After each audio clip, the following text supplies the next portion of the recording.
All right. Hello, everybody, and thank you for joining us today at the W Sales in 12-month Masterclass. We're going to give people a couple of minutes to hop on here. Let me get myself centered. There we go.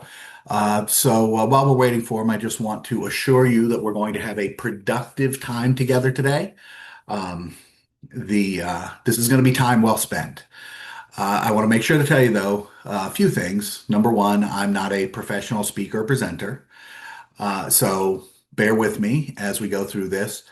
Number two, I'm at the tail end of a migraine, so once again, bear with me. Um, I do take my responsibility to share this information, as I promised, very seriously. So we're going to go ahead and get through this and have a good time, a productive time. Number three, I want to let you know that I am at my second home in Lake City, where I do not have a home office. So you may hear some things in the background. You may hear the dogs running around or barking, or pardon me, my wife's daughter walking around. Bear with me through those possible interruptions. Please keep in mind you're here to get information, not to be dazzled by my ability to do a presentation. So this is a information-heavy presentation. It truly is a class. Get your notes, get your pencil and your pens. If you can look over some of the interruptions, some of the possible interruptions and ums and on, that kind of thing. This could be some of the most productive time you will spend for your business this year. We're going to go over a lot of information. We're going to be going over it relatively quickly. So don't, this is not something it's not something you're going to want to try and remember. There's a ton of information to share with you today. So make sure you get your notepads out and your pens or pencils or I don't know, however you take notes. Make sure you get some of that stuff out and be ready. Um, so before we hop into it, can everybody hear me? Give me a yes in the chat if you can hear me. Let's see here. Why? Give me a why. Yes, yes. Why? Yes, yes, yes, yes. Okay, good, good. So we're getting a lot of yeses, a lot of whys. I'm assuming Y is short for yes. So it sounds like you can hear me. Sounds like you can see me. Everything's coming through okay. So that's good news. Tell me, are you as excited as I am about learning this today, about discovering how you can double your sales in 12 months? You absolutely can. We're going to be going over a lot of information, and if you implement it, if you put it into play, you will find your sales geometrically growing. Does that excite you? Okay, good, good, good. Okay, good. Yes, yes, very excited. Can't wait. Looking forward to it. Good, good, because I'm looking forward to sharing it with you. Now, I do want to talk about who this is for. Because this is not just for anybody. Obviously, if you don't own a business, this is not for you. This is specifically for business owners who truly want to double your business. Now, if you have a business idea, or you're just starting in your pre-revenue, or you have a business that you had for a few months and you're just getting started. This can be a very powerful presentation, but you're going to need to translate the ideas in it to your specific situation. I've developed this presentation for currently run, somewhat mature businesses. I don't mean businesses that have been here for 20 years, but if you've been operating for a year and you have a baseline and, et cetera, 2, 3 years, 5 years, 10 years, that's really who this presentation is for right now. That doesn't mean that you can't gain a lot from it. As a matter of fact, if you put these ideas in place now and you're very young, your business is very young, or your business idea is pre-revenue, it's very possible it could help you in the long run because you're going to be doing things the right way. So now you don't have to go back and change a bunch of stuff. So it could cause geometric sales growth, even in a young business. On top of that, it can also allow you to allow you to grow that business much more quickly as you get larger. So some immediate benefits, some long-term benefits, but you're not really who this is for specifically. This is for reasonably mature businesses. Um, as a side note, obviously, we're doing general businesses here. So you're going to, no matter who you are listening to this presentation, you're going to have to make some translations. You're going to have to translate the ideas into your business. Not every single specific tactic that we're going to talk about is going to apply to every single business that's here. So, for example, something that will work wonderfully for a restaurant may not work for a car dealership or for somebody selling homes or something like that because of the difference in ticket price and transaction value and et cetera, et cetera. That said, the strategy will work for every single business. So make sure that you are make sure that you are that you're taking notes, that you're translating, that you're taking what you can use from the menu of options. Think of this as a buffet. You want to get a full meal, but not every single item on the buffet is going to work for you. However, if you go through the entire buffet, and you put into effect or you put into to work in your business the items that we talk about that are good for that apply to your business, you will end up with a plan that will give you the ability to double your sales in the next 12 months. Now, um, okay, just so I can get a feel for who's on the presentation tonight, who's listening, who's watching tonight. If you are doing less than $500,000 a year in sales right now I'm talking about gross sales, gross revenue. If you are, say, a real estate agent, I'm not talking about the value of the homes that you sell. I'm talking about the value of the commissions. If you're a real estate office, the commissions you're bringing in. So give me an idea. If your gross revenue of your business is less than $500,000 a year right now, give me a one. If it is between $500,000 and $2 million a year, give me a two. If you are between $2 and $5 million a year, give me a three. And if you are over $5 million a year, give me a four. Let me look and see what's coming in. Okay, two, two, one, one, one, one, two, two, two, two, two, four. Okay, good for you. Three, three, two, two, two, two, one, two, three, two, four, two, two, one. Okay, so I'm getting mostly twos. So what I'm going to do is I'm going to adjust the presentation as we go on to aim specifically for companies that are between the $500,000 and $2 million a year mark, because that looks like who is on here mostly.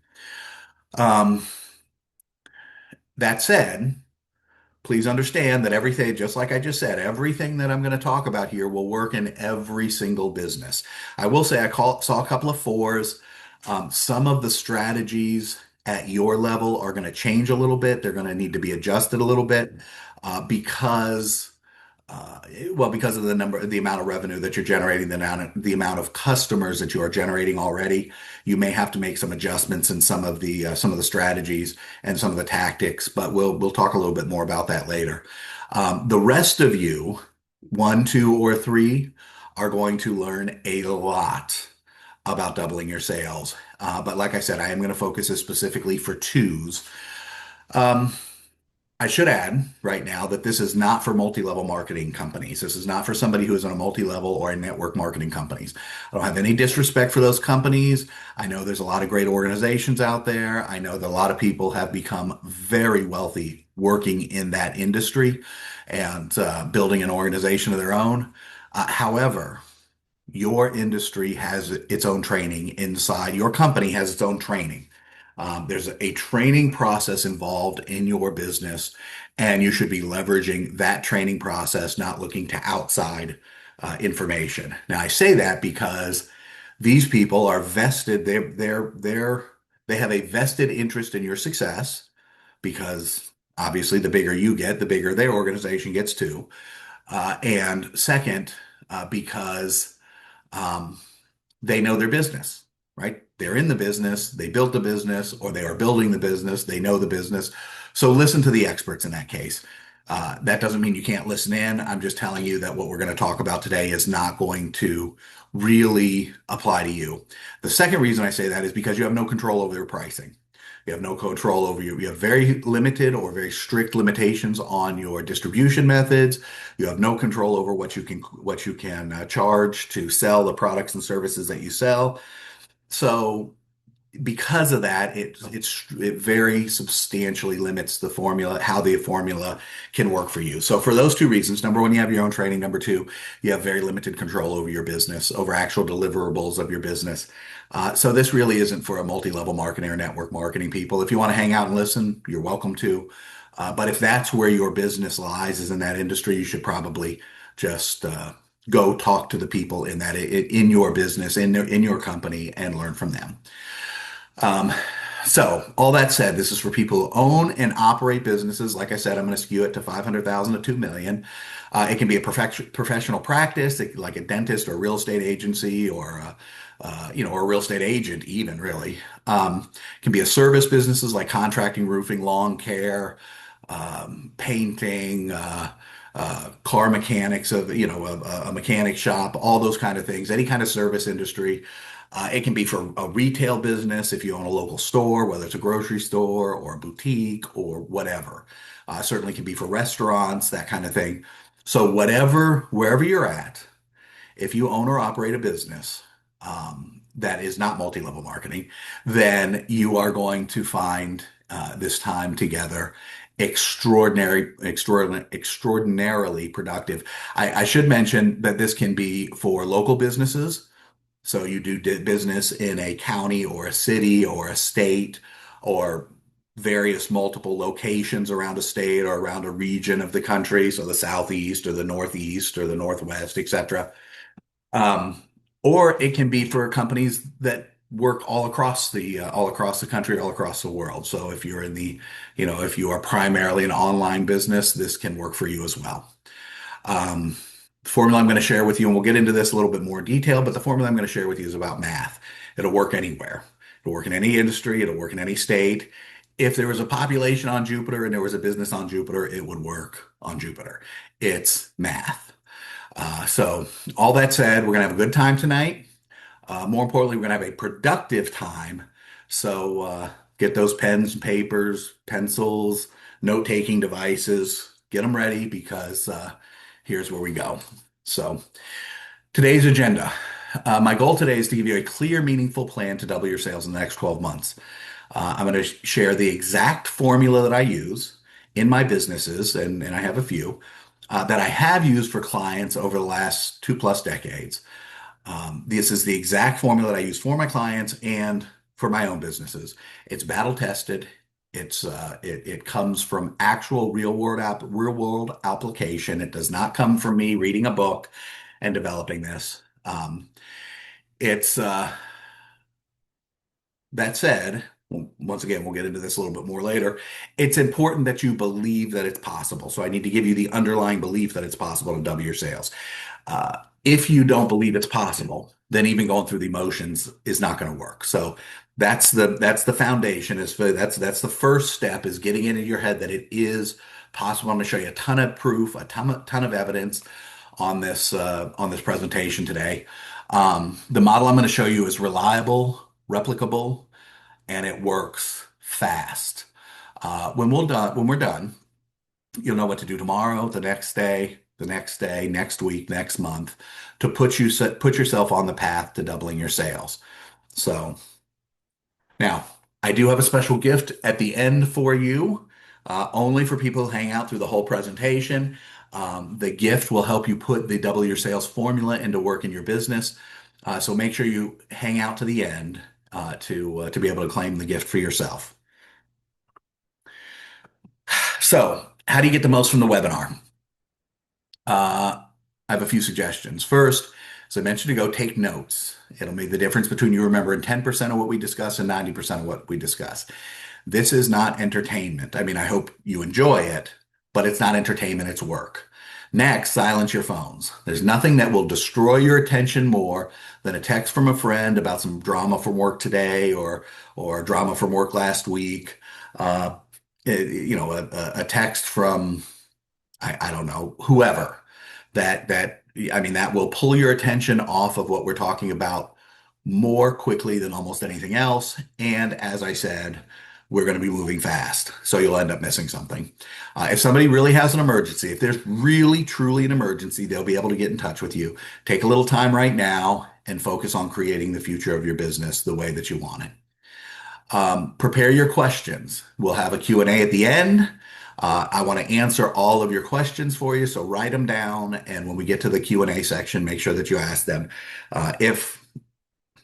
If they haven't been answered during the presentation, you might find that some of the questions get answered. But if you didn't see an answer, make sure to ask them. And last, put yourself in a distraction-free zone. Just like with the phone, if the TV's on in the background, or the kids are yelling in the house, or your spouse is asking you for what you want for dinner, all those things are important. Children, TV, leisure time, all that stuff is extraordinarily important. But you want to get the most out of our time together tonight. So let's treat this time like real, focused, honest work time. Okay? So now, a little about me and why you should listen to me. You probably already know my name's Everett Farnell. I've been an entrepreneur at various levels of success for the last 30 years. I have 20 plus years of marketing and consulting and driving sales for my own businesses and for consulting clients. I own a small private equity fund with assets in the home servicing business, publishing, direct marketing and mail, consulting. And I'm currently I've currently just finalized an agreement to launch a financial publishing company. So that's actually, again, in the publishing realm. Very excited about that. Now, as I said, it is a small private equity fund. We certainly don't have hundreds of millions of dollars to invest somewhere, but it's one that I have built myself with my own efforts. Have not taken a penny of outside money. This is the formula that I use to get all of my acquisitions and/or the companies that I start up to speed quickly and reliably. I started my I started my entrepreneurial journey with a business that just completely failed. We never did anything. So that was my first one. The next business that I actually was brought into by a friend of mine. We're still friends today. Um, he uh, he basically knew that I had studied sales and marketing for a long time. He knew that I was a great salesperson, and he called me and said, "Hey, I have this company and we're doing good, but I want to get better." And we cut a deal for a performance-based 25% equity share, and we were off to the races. I'll tell you a little bit more about that business in just a second, but that's been close to 30 years ago, a little less than 30 years, but it's been close to 30 years ago. And it set me on the path to really discovering this formula and really working the formula and how do I want to say to really developing and testing the formula so that I could do it with other clients and in my own businesses, as I said, for almost 30 years now, 20 some years. So first, I want to tell you one of my foundational beliefs is that small business owners are the atlases of the world. Now, what do I mean by that? Well, we're probably all familiar with the Greek myth of Atlas, who stood and held the world on their shoulders. We do that in the aggregate, all of us, for the world's economy.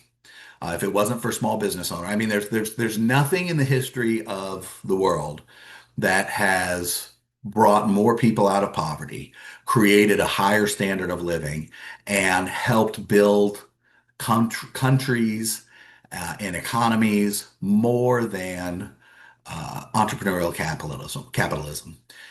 The fact that you may see yourself as just a guy who owns a restaurant, a guy who owns a cleaning service, a guy who owns a contracting company, a guy who's selling something on the internet, a guy, whatever. You might see yourself as just a person who owns a small business who's trying to fight to survive. But the truth is that you are part of a distinguished class of people that truly make the world possible.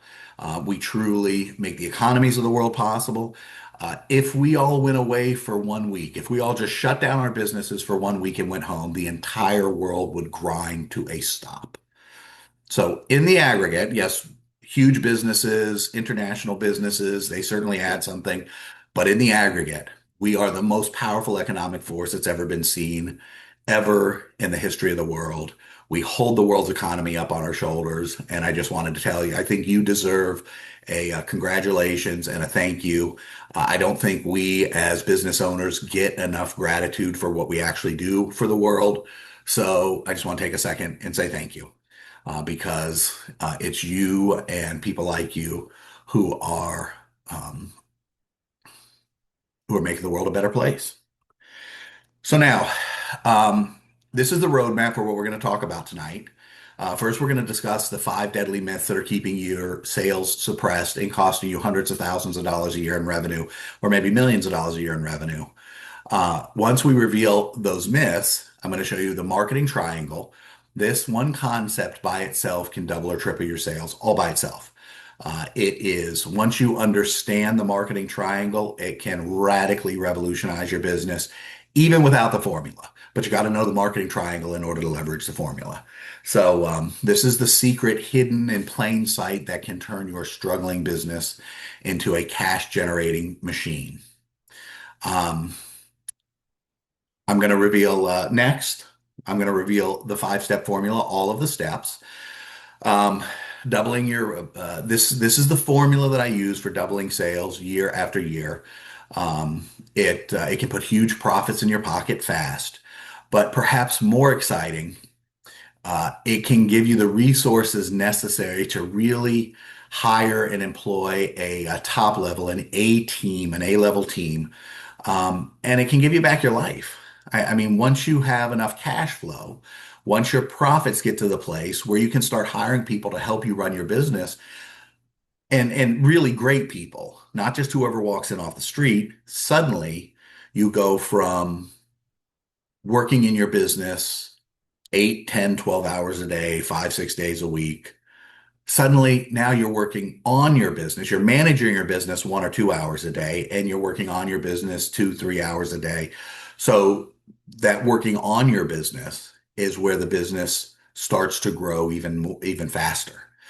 So now instead of working 60, 70 hours a week, you're working 4 or 5 hours a day and you're making more money and you have a much better quality of life. But you've got to make that jump. The first step to that is doubling your sales. Um, I should point out that most in the M&A world, the mergers and acquisitions world, people will say a company that is adding 25% year over year to their sales. Now, if you're brand new, they expect to see more than 25%. But if you're a reasonably mature business and you're adding 25% to your sales year after year after year, that makes your company far more valuable. That means it's run well. That means it's expanding, it's on the upturn.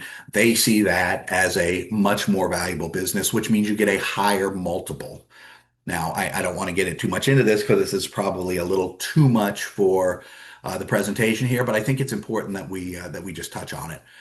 So let's assume for a minute that you're making $250,000 in profit per year, and because of the way your business is run, you have a 2x multiple. Then your business then would be $500,000. It would be worth $500,000. Uh, that's if somebody was going to buy it, they would come in and buy it for $500,000. Now, the multiples are subjective, but there's a framework where most people are going to come with very, very close to the same multiple. There are rules and ideas and frameworks that allow people to value private small businesses. Now, let's assume for a second that your business has grown 100% over the last 2 years, 90%, or pardon me, 100% last year, 90% the year before that, and 95% the year before that, right? So year over year, you went 95% growth and you got 90% growth and then you doubled your sale. Well, because of that growth alone, your multiple might be at 3 or 3.5. Your profit numbers are higher, certainly. So, your profit numbers are going to be higher because you're doubling your sales, you're getting more sales, you're generating more profits. But let's assume for a second that that's not the case. Let's assume that at the end of the 95%, 90%, and 100%, that your profits are up $250,000. That means that that same business with $250,000 with a multiple of 3 to 5 would now be worth 750 to $875,000. So $500,000 to 750 and 800 to $875,000. Um, Now, when you add the higher profits on top of that, because you're getting much better sales growth, now you can see how you geometrically. So now you're taking 250, and maybe that's 350 or 400,000 now. And instead of doing 250 times two, you're doing 400,000 times 3 to 3.5. Do you see the difference? That's how you create wealth as a small business owner. Your net worth goes up much faster. Your income goes up much faster. And the wonderful thing is that until you get to about $5 million a year, because then there's other strategies and it becomes a little more difficult to actually double your sales. It can be done, but it's a little more difficult. But up to that point, doubling your sales is completely possible, completely reasonable, and absolutely doable.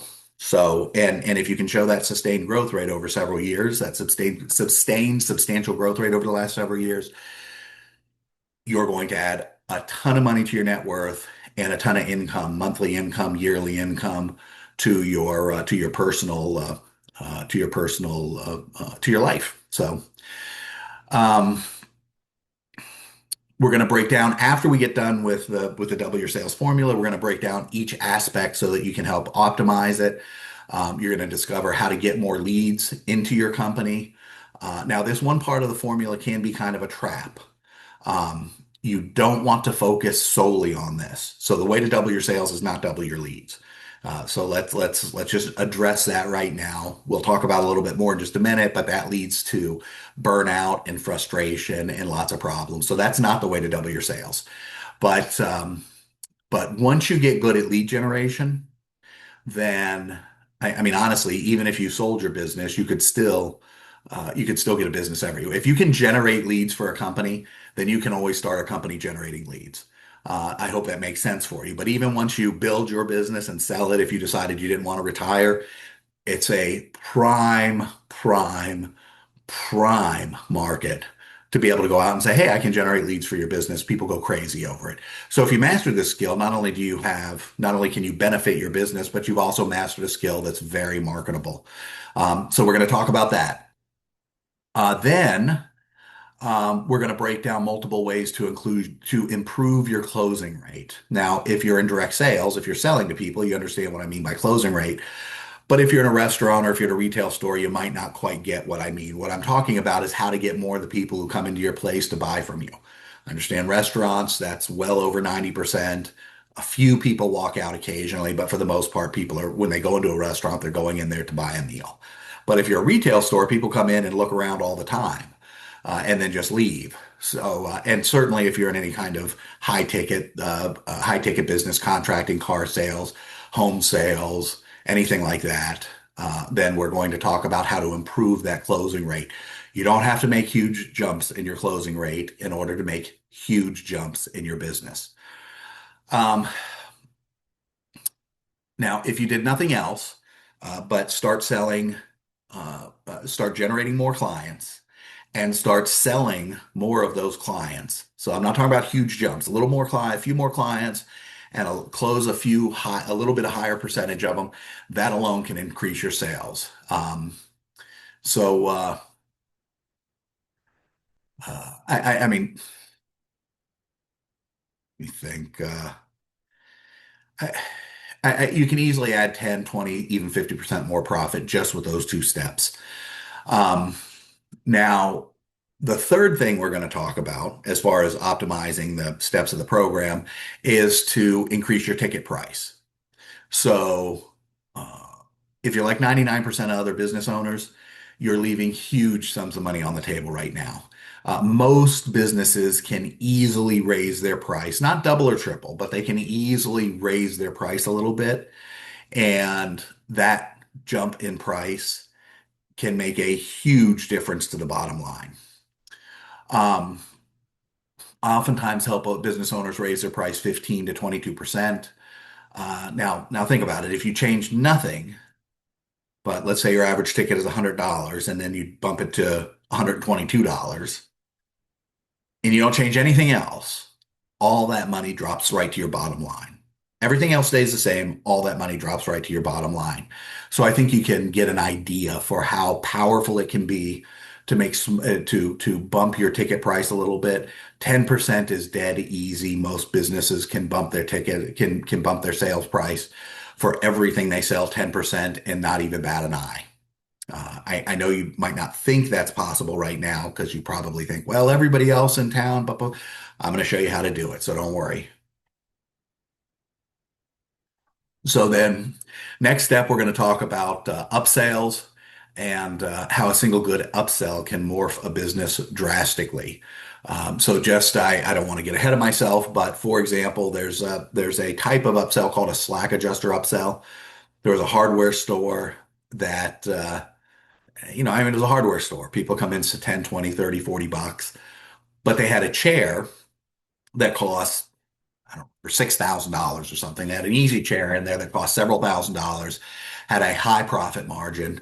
And once in a while, one out of every two, 300 people would go in there, somebody would buy the chair. Well, think what that does to the ticket price, $6,000. Let's say it's every 200 people who go through buy one. Well, do the math. That makes, if your average ticket is $40 and now suddenly every 200th person makes a $6,000 sale, that's a $30 uptick in your average ticket price. So you go from a $40 to $70 average ticket price just because once in a blue moon somebody comes in and buys that chair. That's the kind of power an upsell can have on the profitability of your business, right? We'll get it again. We're going to get into all of the details about all this stuff. I love it, and even though I'm not feeling great, we're gonna radically change some businesses tonight. So, finally, let's talk about frequency. Now we're going to get more into the numbers here, but 65% of sales from well-run companies come from existing customers.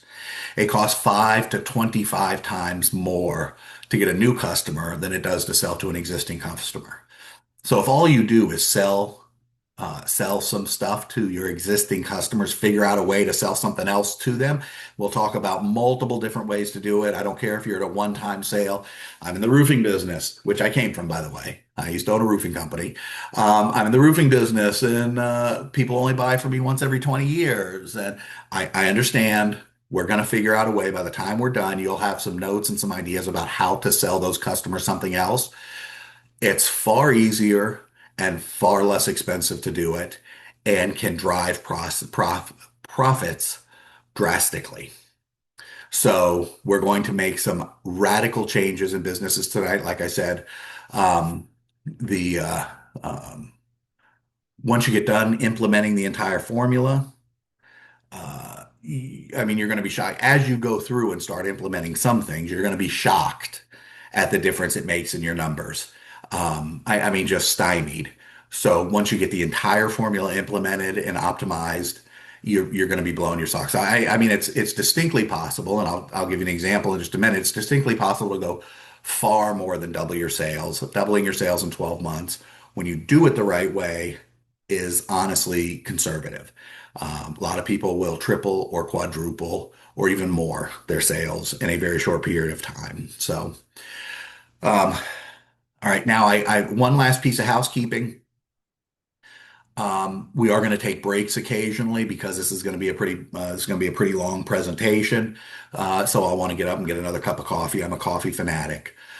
So there'll be breaks now and again. Just sit with us, stick with us. I promise you, it's going to be worth every second that you spend. So now let's jump in, shall we? Um, the 5 deadly myths that are keeping you from doubling your sales right now. Uh, you you might not think they apply to you. A lot of people don't. I promise you, they do. I can say this with confidence because 9 out of 10 business owners that I talk to have at least 3 or 4 of these myths in their head at some point. Sometimes they change around. So this week, one person might think X. For example, one person might think doubling their sales is impossible. And then next week, something has changed, and now he thinks that he can do it really easy. Those, believe it or not, kind of go hand in hand. But he's out looking for the one hack just to figure out how to do it. Somebody else thinks that doubling his sales in his town is impossible because everybody's broke and he's even lucky to be in business and scraping out a living. Nobody in that town drives a nice car or a brand new car. Everybody drives 1989 Yugos. Obviously that's silly, but you understand what I'm saying. The next guy thinks that uh, he wouldn't want to double his sales anyway because that means he's going to have to work twice as much. So he's already working 60 hours a week. He can't work 120 hours a week. So phooey, I don't want to do that. I'm going to smash all of these myths. I'm going to tear them apart for you. I'm going to prove that they're all nonsense and that you can get on track to doubling your sales in the next 12 months with a very attainable or with a very doable, reasonable, systematic formula that will have you working less and making more. So let's get started, right? Myth number one. Is it even possible to double your sales? And of course, the short answer is yes. Otherwise, I wouldn't be here doing this presentation, right? But full transparency, it is harder for higher revenue businesses, but it's still 100% possible. Higher revenue businesses can do more to double their sales because they have more resources. So if you have more cash flow, more money coming in, you can take advantage of things that that businesses with lower gross revenue can't take advantage of. So it's more difficult, but you have more tools. However, if you're in the sweet spot here that we're talking about, 500,000 to $2 million, it becomes simple. I don't want to say easy, and I'll explain why in just a second, but it becomes simple. The first time I was introduced to the concept of doubling sales for a company, was many years ago, many moons ago. I was at a seminar put on by somebody in Tampa, Florida. It was a business seminar, and he was it was. I mean, he's doing the presentation, and he makes this off the cuff comment. Wasn't even, I don't even think it was part of the presentation. If it was, he did a very good job of making it just sound like just like something off the top of his head. But he said, the goal every business owner should have is to double their sales and double their business every month or every year, double their business every year. That's what I did. And he did that until he got up to about $10 million in business. Now, in fairness, he was in a very high profit margin, a very, uh, high ticket value business that allowed him to, I mean, he had one assistant and him, and they ran the entire business. So he said, yeah, that's what I did. He goes, now, of course, I'm at a place now where it was about 10 million plus or minus. I don't remember. Maybe it was 8 million, 10 million, maybe 11 million, whatever. He's like, I'm in a place now where, it's a little harder to double your sales once you get to a particular level. Now, in retrospect, knowing what I know now, what he was saying is, I don't want to do the things necessary to double my sales. So he could double his sales, but he loved his lifestyle and he had a great business and he worked only as much as he wanted to work. And he was becoming very, very wealthy with a very highly leveraged, high profit business. So it wasn't necessary for him to double his sales. But that was the first seed that I got as far as the concept. Because I told you before, people think 25% is amazing, great, high growth, you're wonderful.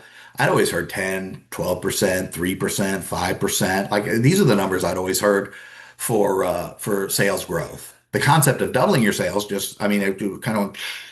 Now, here's the thing. I trusted the guy enough to feel confident that he wasn't lying.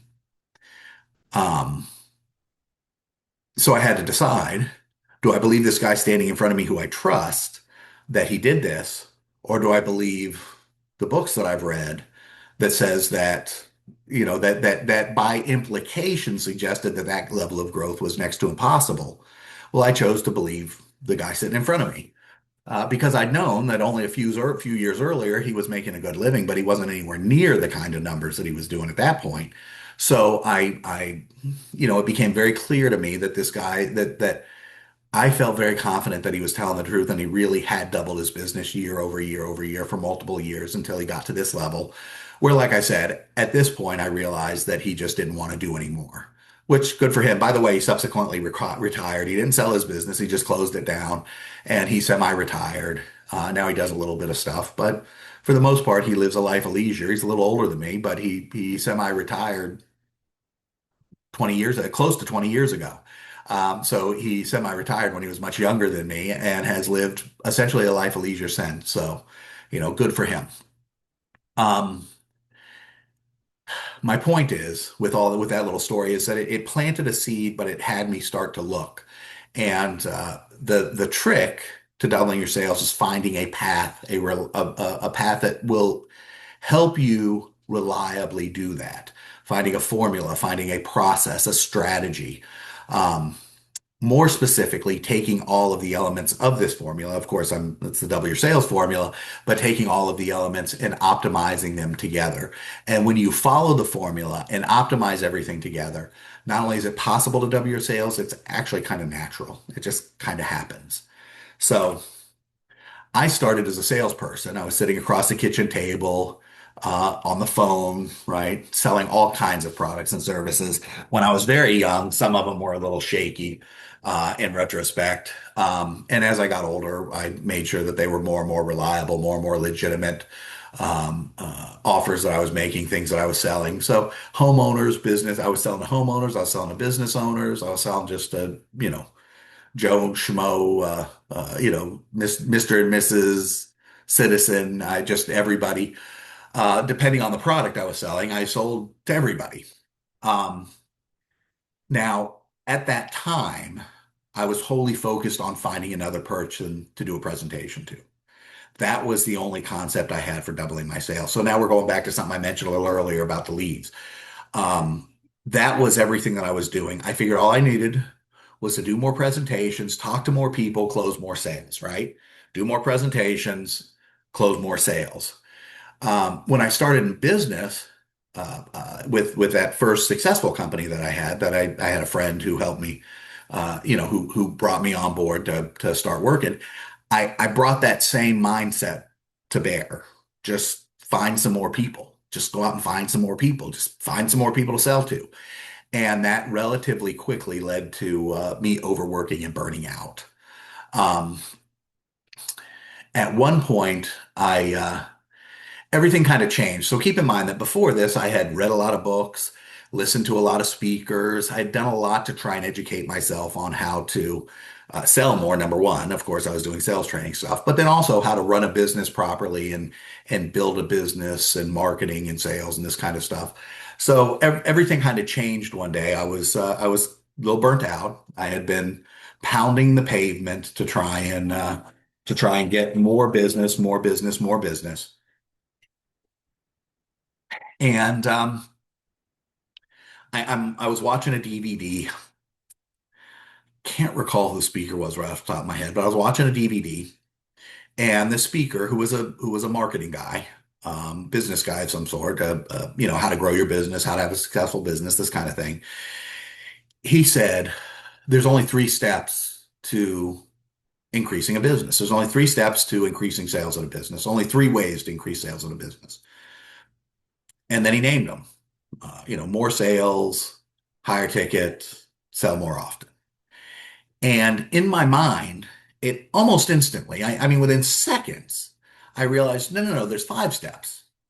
There's five steps to it because he was chunking up the sell more, sell at a higher price. He was chunking those up. I was like, no, no, no, there's five steps to increasing the sales at any business. He's leaving two things out.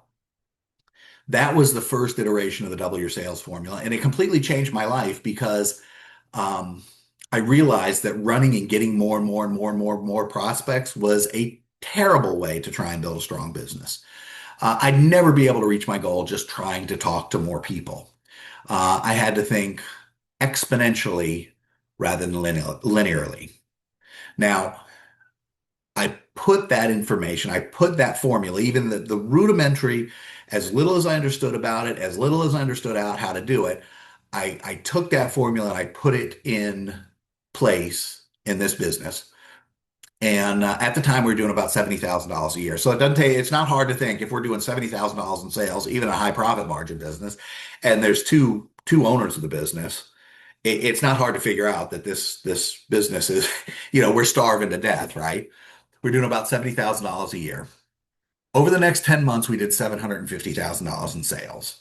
Now, that's an average of $75,000 a month. Now, I will tell you that we didn't do $75,000 a month the month after I put this into place, right? It was a progression, but the sales went up, went up, went up, went up, went up. And after 10 months, we had done $750,000 in sales.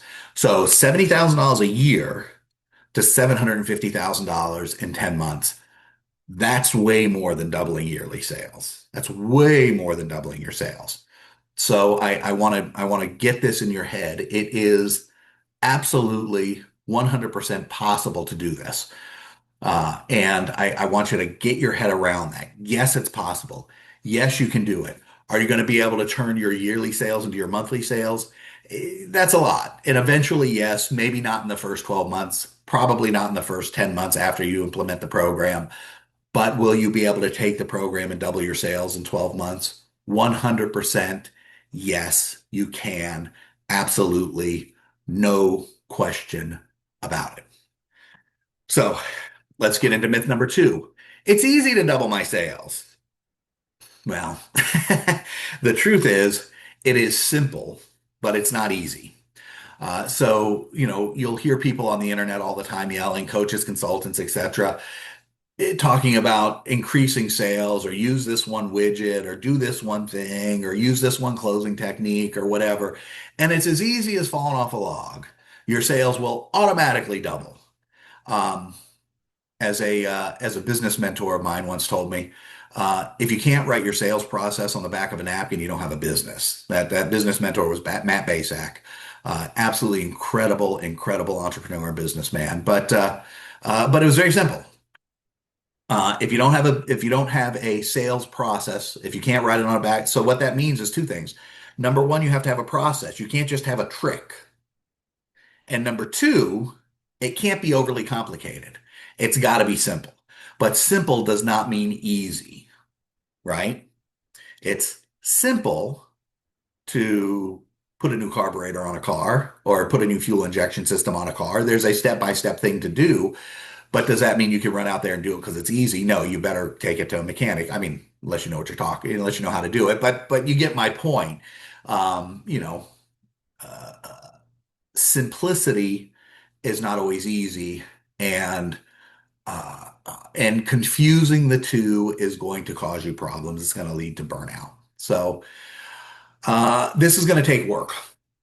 Now, I know a lot of people don't want to tell you it's going to take work. A lot of people don't want to tell you that they got to, that you got to go after things. A lot of people aren't going to tell you that you're actually going to have to maybe put in a few extra hours for the first 90 or 120 days. But that's the truth. You're going to have to do some work. And that work is going to require some frustration. It's going to require you kind of hauling through some things and figuring some things out and getting information that you don't want to have to get, you don't want to have to dig into. It might be a little boring. You have to go find out your numbers. If you don't have them already, you're going to have to go find out your numbers.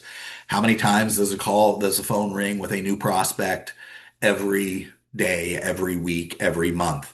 Um, I mean, honestly, I've had clients who had to go get their phone bill from their phone company and go through and figure out who called and who called, oh, I know that was the supplier and that was the, and they literally had to go through that process.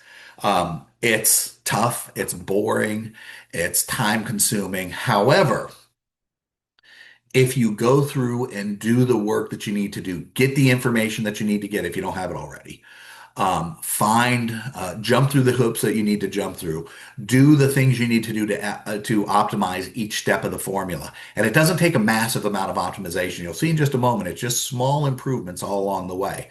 When you invest the time into laying the foundation, the plan will work for you over the next 12 years. You will see your sales double. So it's simple, but it's not necessarily easy. And for the next 3 or 4 months, you're going to have to work a little bit more. You're going to have to, you might have to spend an extra hour or two on some days and an extra 5 or 8 hours a week. And that's part of the process. If you don't embrace it and keep your eye on the goal, then you're never going to get started. And if you don't get started, if you're not realistic about it, so if we go through this and you just say, okay, this is easy, and then you expect it just to happen, it's not. You've got to do the work. But if you do the work, you will get the reward. Now, the two biggest, or I've kind of implicitly been talking about the first hurdle. There's two biggest hurdles that you're going to have when you're trying to double your sales. I've kind of implicitly been talking about the first hurdle, and that's internal resistance. Oh, I don't want to do that. Oh, that's a pain in the backside. Oh, I'd rather just, let me go just do something else. Let me go get involved on a job. Let me go get involved talking to a customer. Let me go I got to call the supplier. I'll put this aside for a second and go call the supplier, right? You're going to have a lot of internal resistance, or it's possible. Maybe you're the kind of person who doesn't. I know I do with everything that I do that's new. I have a massive amount of internal resistance. But again, you've got to keep your eye on the goal. Don't get distracted.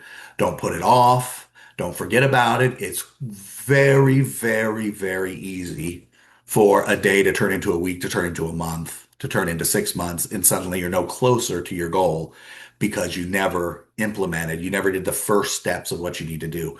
So that's the first step is internal resistance. But if you can fight through that's the first hurdle, the first of the two biggest hurdles. If you can fight through that, if you can force yourself to start, if you can apply a little bit of willpower and a little bit of discipline, you're going to start seeing results. And when you start seeing results, everything becomes much easier. It's like, so I have at different times in my life had to lose a lot of weight. I do tend to be, I mean, let's not let's not mince words. I tend to be fat.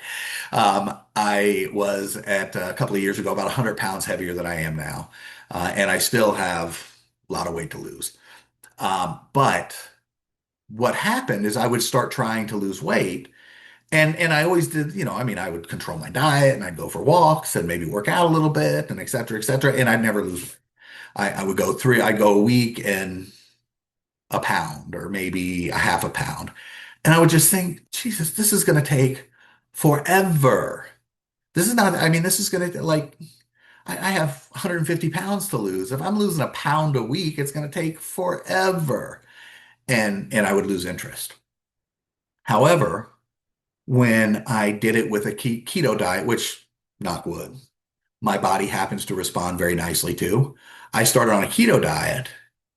And suddenly I was losing a pound a day. Well, I got jazzed. I got revved up about losing weight at that point. Now, it didn't maintain that pound a day. A lot of that is water weight, and there's a lot of biochemical things that are going on in your body. And so I don't want to get into all that because I'm not a doctor. But my point is that revved me up. That kept me focused. It kept me motivated.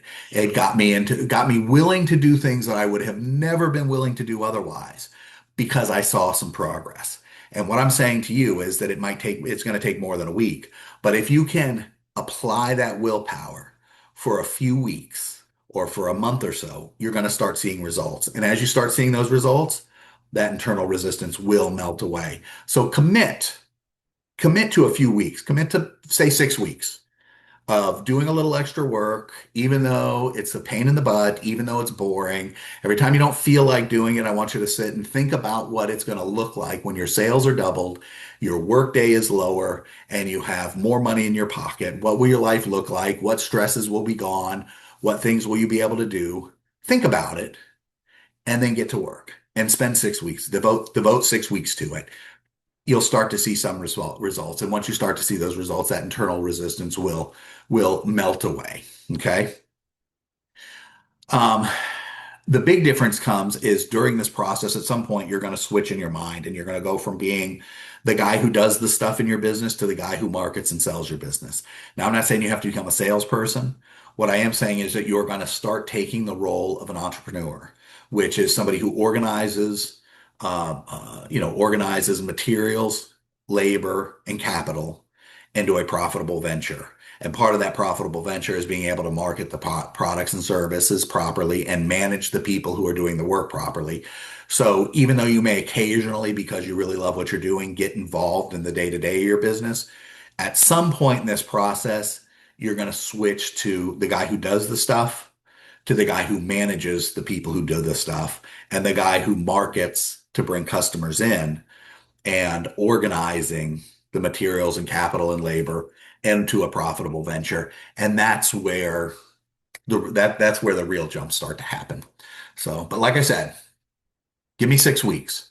It will you are going to have to work for 90 to 120 days. So it's going to take 3 or 4 months before you're able, of extra work.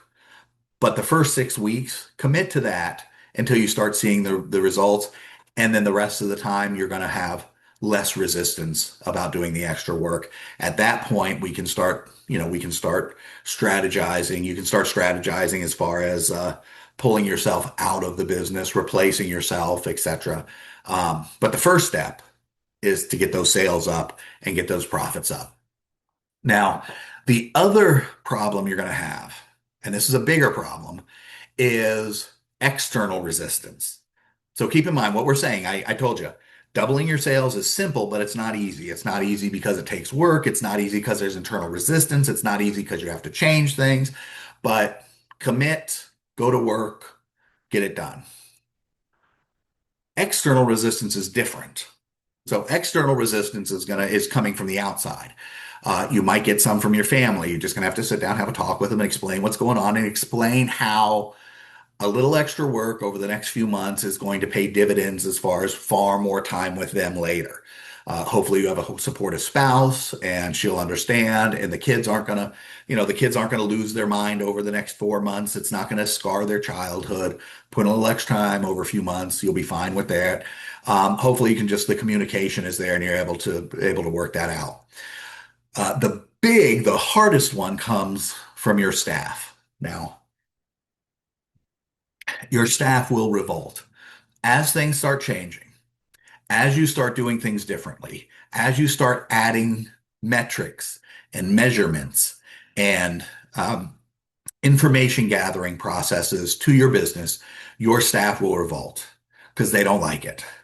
They have a nice little world where they go to work and they get paid for the work that they do, and they go home. And as far as they're concerned, everything is great. And now you're going to come up and say, okay, now we're changing everything about the way you do your job.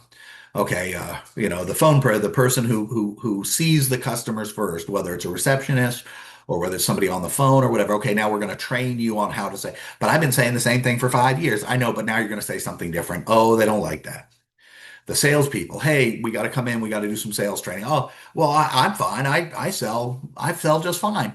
I know, but we can do better. Well, there's no reason. I don't need any sales training. I know how to sell. I know. Okay, the operations people. I'm telling you, your people are going to revolt as you start going through and optimizing each section of this process. That's the way it is. Hopefully, you can work with them to get them on board. Okay. You might have to let them go. You might have to replace some of them. Here's the truth. If you allow them to stop you, if you allow them to interfere with the process, if you allow them to not do the things they need to do in order for you to roll out this new vision in your business and to optimize your business, then you're allowing them to take food off your table. You're allowing them to take money out of your bank. You're allowing them to take money away from your family. Um, it's tough. I've had a lot of employees. I've had a lot of employees that I knew very well, that I got along with very well, and I've had to let some of them go. I've had to let some of them go for things that I knew they weren't their fault. That's hard. But your focus has got to be on your business and your family, not on your employees. So even if you like them, even if they're friends, even if you want the best for them, if they're going to throw up roadblocks and they're going to cause problems, you need to do what you need to do. Hopefully, like I said, hopefully you can adjust their thinking. If you can't, you can't. Now, I know what I've worked with a lot of business owners. I know most of them say, "Oh, well, but we're a big family. If I explain what's going on, they're going to be on board. They're going to be ready. They're going to." That's true in maybe one out of 100 cases, one out of 100 businesses. Maybe actually the employees get excited. when the employer gets excited about making a change. 99 of them, they don't get excited at all. 99 of them, what they see is this is going to be a big pain in the ass. I'm going to have to learn how to do a bunch of stuff new, and I'm not going to get any more money for it. And I'm just giving him more money. I'm going to get paid the same, and now I got to do a bunch of extra stuff. That's what 99 out of 100 businesses experience. So I want you to really commit to making a decision now.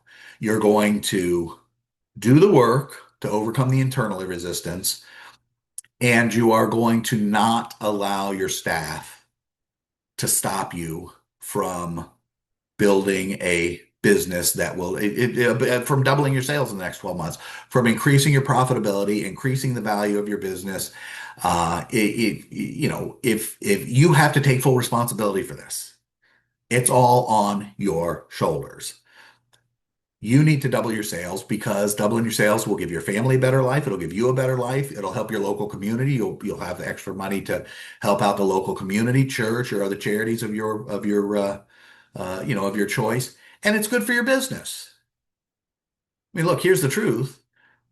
You're going to hire people. As your business grows, you're going to hire more people. That's good for the community. As your business grows and you have more money to give to local charities, you're going to help the community. It's going to help your family because you're going to have more finances in order to do things like plan for the future and get ready for retirement and etc. It's going to help your family because when you sell the business, you're going to get a bigger payday. This is good all the way around. It's good for the business, it's good for your family, it's good for your community, it's good for everybody. But if you have some employees who refuse to get on board, then you've got to do what you've got to do. And that could mean counseling them, that could mean working with them. But if they just won't get aboard, it also can mean letting them go. Again, once you start seeing results from the formula, it's going to be a lot easier to let them go because you're going to realize, oh shit, this thing is real. And, you know, and really, I always kind of take it personally. Like, I get it. Your job is to, I'm the business owner. So when we're more profitable, I make more money. And you may or may not get a raise out of that, depending on the level of profitability and performance and, et cetera, et cetera. But I understand there's not a direct benefit, like more money equals more money in the employee's pocket. But I always kind of take it personally. Look, you have a job I'm paying you to do a job. And part of that job means that we can change processes in the business. And if you won't change the processes in the business so that they're better and more efficient, and by the way, make your job easier, but if you won't change processes in the business, then you're taking money out of my pocket. You're blocking me from getting more money. Well, I don't get a guaranteed paycheck. If sales fall off tomorrow, then I have money coming out of my pocket to pay you guys. So see, you get a paycheck on Friday, I don't. So you get a paycheck to do what I tell you to do, obviously within legal and ethical and boundaries and all that kind of stuff. But there's a certain job that I've hired you to do, and that job can involve changing some of the parameters of how we do things. It doesn't mean giving you an extra job. It doesn't mean firing somebody and giving you their responsibilities. But if I want to change the way you answer the phone, or I want to change the way you interact with customers, or I want to change the way you sell my products or services, or I want to change the way we present the product or services, then that's well within my rights to do that as a business owner. And it's well within the employee's duty to follow the new directive. So I don't want to keep pounding the drum. I hope you understand it can be tough dealing with employees. They're going to be your greatest source of external resistance. You've just got to make a decision that you're not going to allow them to stop you from your goal, which is financial freedom for yourself and your family, helping your community more, building the business, and radically changing your life. So please give this a 100% dedication for a few weeks. Like I said, once you start seeing some results, once you start seeing things happen, all of the dealing with external and internal resistance will become much, much easier. A lot of it has to do with confidence in your ability to do it. So once you start seeing results, you'll gain more confidence. The more confidence you gain, the more results you'll get. The more results you get, the more confidence you'll have, and it becomes a virtuous cycle. And then when you're confident that you're doing the right thing, it's much easier to tell people, it's much easier to tell yourself and to tell other people this is what we're doing now. So I hope that makes sense. Um, don't want to beat a dead horse, but we do have a couple more myths to get through. So myth number three, um, you can double your sales just with some trick, one simple trick. You may have seen that on the internet a few years ago. You can, if you just use this new media, if you just do video AI videos, you can double your sales. If you just, if you just use this new media, if you just do this new online platform and post every day on it, you'll double your sales. Yeah, it doesn't. There's none of it. It doesn't exist. I spent years trying to find it, years trying to figure it out. None of that exists. There's no way to double your sales with one simple thing. You have to have a fully integrated plan, and you've got to put that fully integrated plan into place and implement it in your business. Um, the incomplete plan is what we talked about earlier.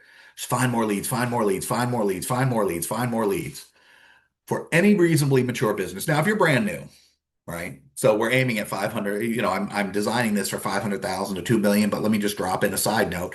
If you're brand new or if you're a few months old, your business is, then yes, just go out and try to find more leads to give yourself a platform. But once you're a reasonably mature business, if you've been in business 12 months, going and trying to find more leads, find more leads, find more leads, find more leads is going to translate into frustration, failure, and finally acceptance that raising your sales or doubling your sales just is not possible. You just need to find the new trick. And then that's when it opens up to people who I consider scam artists who are out there selling this new thing, this one thing, this one thing, this one thing. There is no one thing. So you've got to start thinking exponentially, stop thinking about more leads only. It's part of the plan, but it's only one part of the plan.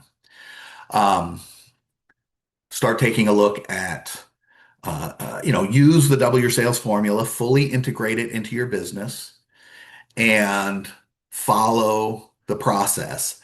And you will double your sales. You will make exponential sales growth. But again, if you just try and take one piece of the plan, which most people use leads, but it can be anything along the way. If you just try to take one piece of the plan, it's not going to work, and you're going to get frustrated and burnt out, and then you're going to be subject to a lot of nonsense that internet gurus are selling about, you know, I don't know. There's so many of them, but don't worry about all that stuff. It's not just Facebook ads. It's not just YouTube ads. It's not just direct mail. It's not just ugly postcards. That's a new one going around. It's not just anything. It's an entire plan.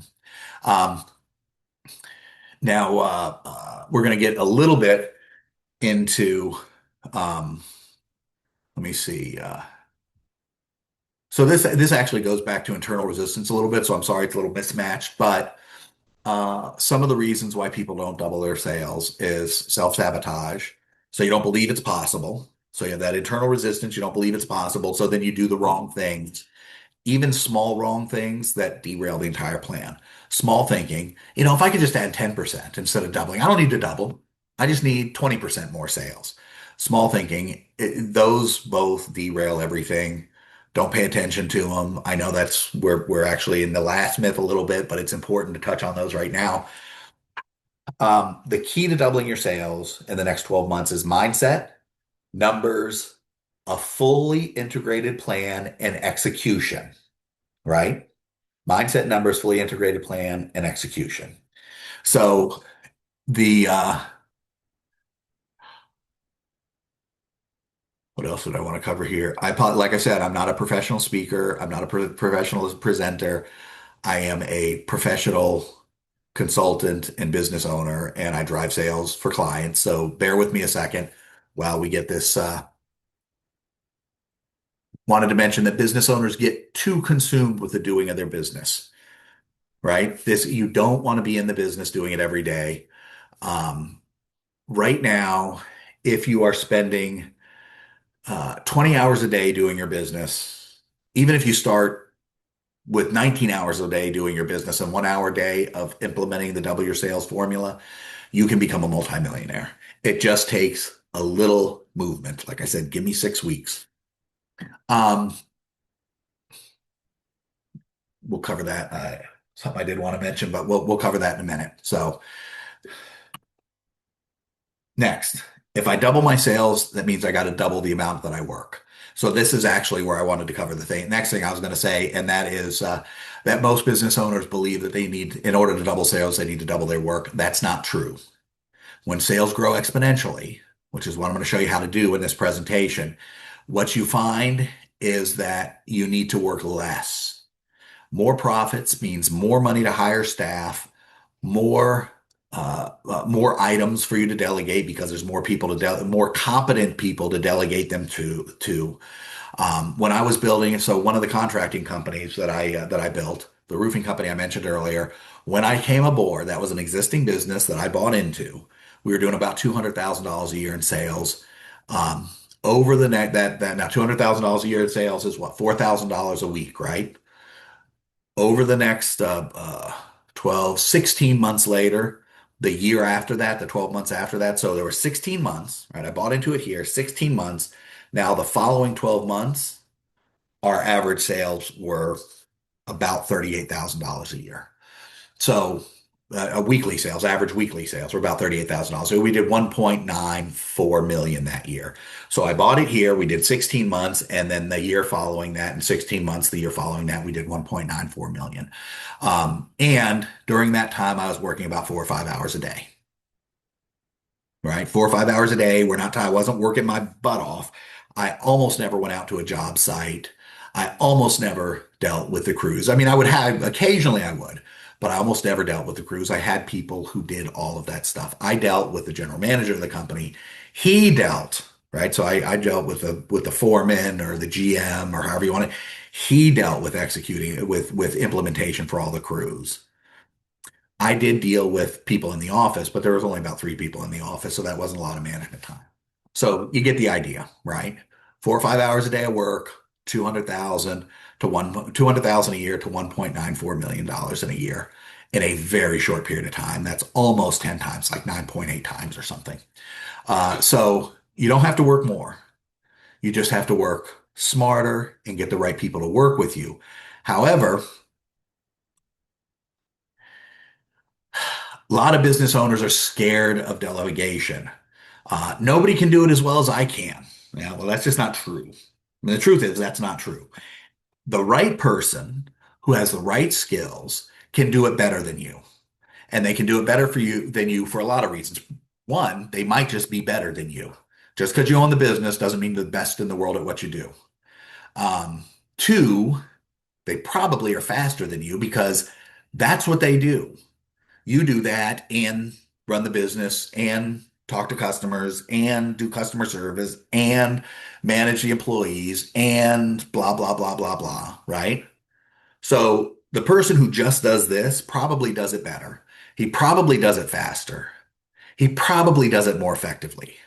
I mean, I got news for you. I used to joke when I owned a roofing company that I was the only guy who owned a roofing company in the state of Florida who didn't know which end of the hammer to swing. Now, that was an exaggeration. I can be a little handy around the house, but I would have no idea how to put on a roof. And if I tried to learn how to put on a roof, I would never be as good as the guys who did it all day, every day, year after year for decades. That's not the skill. The skill was learning how to organize the materials, labor, and capital into a profitable venture. That's what I'm great at. And when you start getting that through your head, that you can delegate a lot of things in your business, and then you can focus on the things that make you a great entrepreneur. Those people, the stuff you delegated to them, they're going to be able to do it better. Even if they don't start off being able to do it better, in short order, they're going to be able to do it better. Right? So why do you feel like you can't delegate something right now? If you indeed feel that way. Some people don't, but most business owners I've met feel like they can do it the best. Well, the reason is because you can't find the right person to come work for you for what you can afford to pay them. You can't find somebody who's truly great. So maybe you're truly great at what you do. and you can't find somebody your caliber or better to come work for you because you don't have the money to pay them. That's frustrating. Once you start leveraging the formula, that will resolve itself. Then it's your job to hire the right person, delegate the work for them, train them how we do things around here because every company has their own process, their own system. So you train them how we do things around here, and then you let them go and you manage them. I'm not saying you delegate and walk away and never look at them again.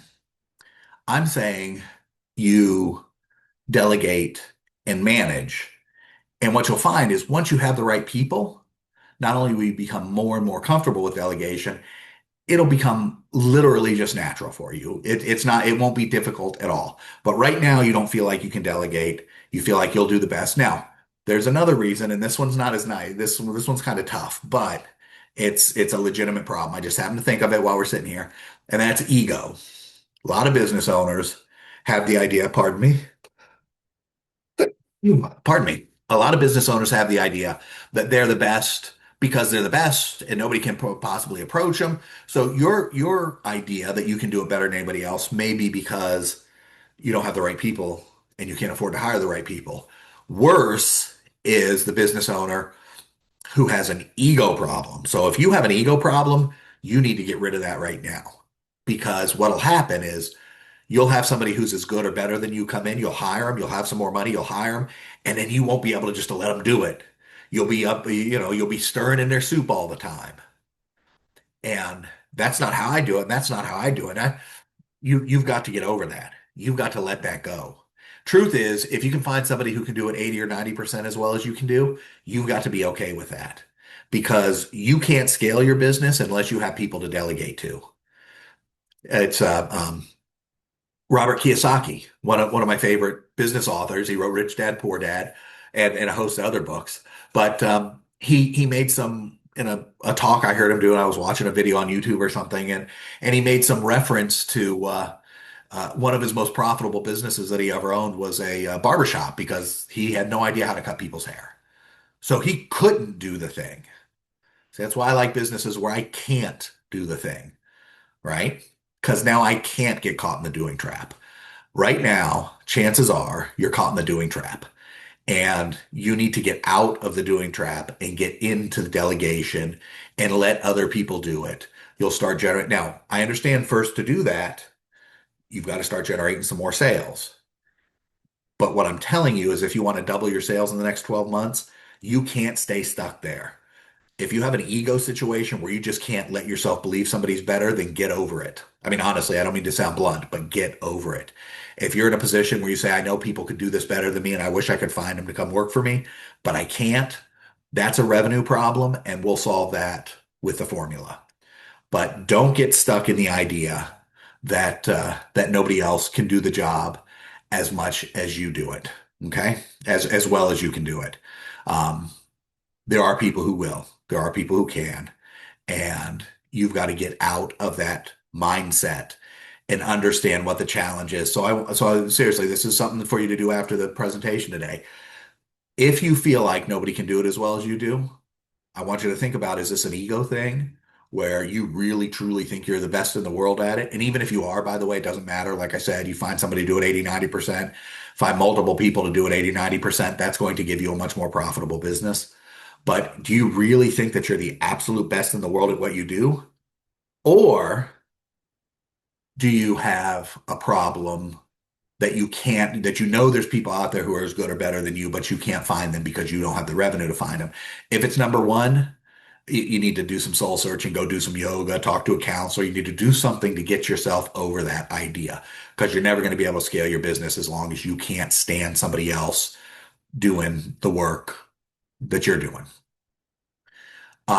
If it's number two, that's fine. We'll solve that. That's very easy. We're going to solve that very quickly. So anyway, again, I don't want to belabor the point. I don't want to beat a dead horse. The point is here, though, even if you're working 20 hours a week or 20 hours a day, and I know you're not working 20 hours a day, but I did have a business owner told me that he was one time. I know it's nonsense. Nobody could sustain 20 hours a day of work. But we just rolled with it. And I said to him, give me 1 hour. Work 19, give me 1 hour to focus on doubling on marketing and sales and doubling your sales, implementing the formula, and we'll turn you into a multimillionaire.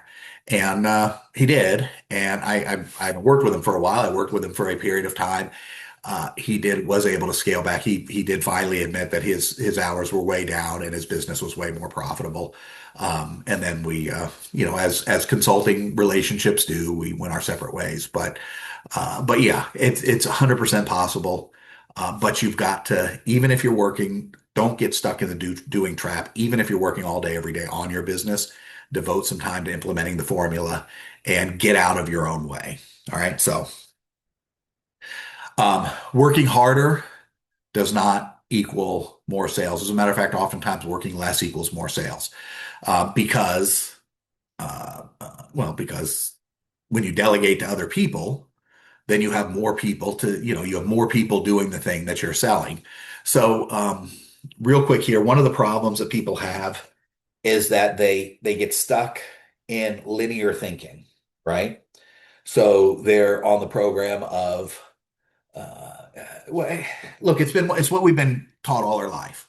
Clean your room and then have a snack. Finish your homework and then go out and play, right? I mean, over and over, get a job and then save money and then, get a job, work hard, then get promoted. Blah, blah, blah. I mean, these kind of things, we've been taught that all of our life when the truth is success comes from doing things consecutively, not you do things concurrently, not consecutively. So you do things at the same time and you get exponential rewards rather than doing them consecutively and getting linear rewards. Now, what do I mean? I mean that you are going to implement all aspects of the formula at the same time. You're not going to implement one and then wait till you get that one good and then go to the next one. You're gonna work on doing them all at the same time, and the results will be geometric and they will be very fast. If you don't do this, not working properly, not implementing the formula properly, not looking at your world exponentially instead of linearly will lead to problems with time. It will lead to plateaus. It will lead to frustration. It will lead to burnout. It's just how business works. If you have a goal and you start working one thing after another thing after another thing, and you realize that goal is going to take you 10 years to get to, you may have the tenacity to do that. Most people don't. I don't.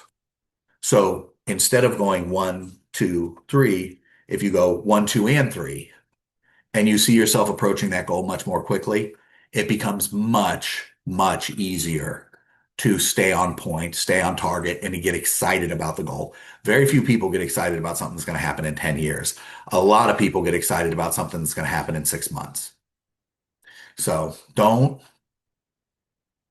commit yourself to working in your business, doing all the work, trying to double the sales, increasing the amount of time and effort and energy that you have to put into your business, blah, blah, blah, blah, blah, eating up all of your time so you have no spare time to do the things that you want. Don't follow that path in your sales or in your business, right? Work, implement the formula, do a little extra work for a few months, implement the formula, start to see the results, start to see your sales go up, get the right team members on your team, train them, delegate them, etc. It will change your life. So finally, the most common myth that we find about doubling your sales is that that's fine for other businesses, but it won't work in my town, in my industry, blah, blah, blah, blah, blah. We talked about this very briefly before. This is nonsense. This is nothing. It's not even something to pay attention to. Every business can experience double their sales, right? It's based on math, and math works everywhere. So, like I said, if you're over $5 million a year, then yes, it's a little more complicated. And maybe it takes you 18 months. It's a little more complicated. That's fine. But if you are, in that sweet spot we talked about, I'm doing the presentation for $500,000, $2 million a year. This will work in any town. Um, it'll work in any business, any industry, anything. I mean, it is a mathematical certainty. When you follow the program, when you follow the plan, when you follow the formula, you will be able to double your sales. So now I will acknowledge that somebody living in small town North Carolina is going to have certain challenges that somebody living in New York City are not going to have, of course. However, the person living in New York City, the business in New York City, has challenges that small town South Carolina doesn't have. You see, it's everybody always thinks that the grass is always greener on the other side of the fence. That's the human condition. Everybody always assumes that what's happening over there is easier than what I got to deal with. But when you go over there, what you find oftentimes is that the challenges they face are even worse than the challenges you face, or at least comparable. So, don't pay attention. It doesn't matter what industry you're in. It doesn't matter what market you're in. It doesn't matter what your hiring pool is. This can help you double your sales in 12 months, guaranteed. All of those things are just excuses. And if you want excuses, this isn't the place for you. As a great letter said one time, if you want sympathy, you can find it in the dictionary between shit and syphilis. I don't do excuses. I do results. So get all that shit out of your head. Oh, I can't do it because of this. Oh, I can't do it because of that. Nonsense. Bullshit. Yes, we can double your sales. As the late great ad man Gary Halbert once said, and I'm paraphrasing here, but he said everybody has a bunch of carbonized crap clogging up their brain. That includes me and you, by the way. We have our own share. The only way to get results is to break through that crap and realize that things are possible that they never knew were possible. So forget about all that stuff. Forget about your excuses. Forget about these myths. For the next, at this point, we're going to start getting into actually implementing. So we've spent, I don't know, whatever time we spent talking about all kinds of negative stuff. Now we're going to start talking about the real stuff. We're going to start talking about the exciting stuff. We're going to start talking about what you need to do to double your sales in the next 12 months. So I promise you, this presentation will change your life. Um, I had to get through the 5 myths because I had to tell you what problems you're going to have while you're trying to implement it, and so that you could see them coming and you could avoid them. So I needed to talk about those, but now we're going to get into the exciting shit, right? Now we're going to get into the nuts and bolts. So uh, that said, I do want to take a break. I am going to take a moment and see, how do we do this here? There we go. Okay, I'm going to take a break, grab another cup of coffee. You take a bathroom break or a cup of coffee or whatever you need, and we'll hop right into this and get started. And we're going to make some we're going to make some radical changes to your business over the next few minutes. So get your notebooks ready. And all right, so pardon me, here we are, and back from the break. I hope everybody's feeling good. Got yourself something to drink, relieved yourself, did whatever you needed to do. Um, while we wait for the last few people to show up, I got to tell you, I checked the messages while we were on the break, and we had to, we had a few messages. Some people had questions, so I'm going to say to the people who asked questions, do me a favor, save those questions to the end, write them down. You may find the answer. As a matter of fact, I know three of you will for sure find the answer as we go through the process as we go through the presentation. For the other people, please write the questions down, or keep the questions to the end. And and I'm happy to answer them during the Q&A. Another guy got mad because he told me he's not here, but he got mad because he told me that he didn't he wasn't an egomaniac, and he didn't appreciate me calling him an egomaniac. Of course, I have no idea who he is other than a name on Zoom, so I thought that was amusing. Um, Somebody else had a question. Let me look here. I want to make sure I got it right here. They oh here uh, we're over an hour into this, and you haven't even started talking about how to double the sales. I thought this was supposed to teach me how to double sales. Yes, that's what we're getting into right now.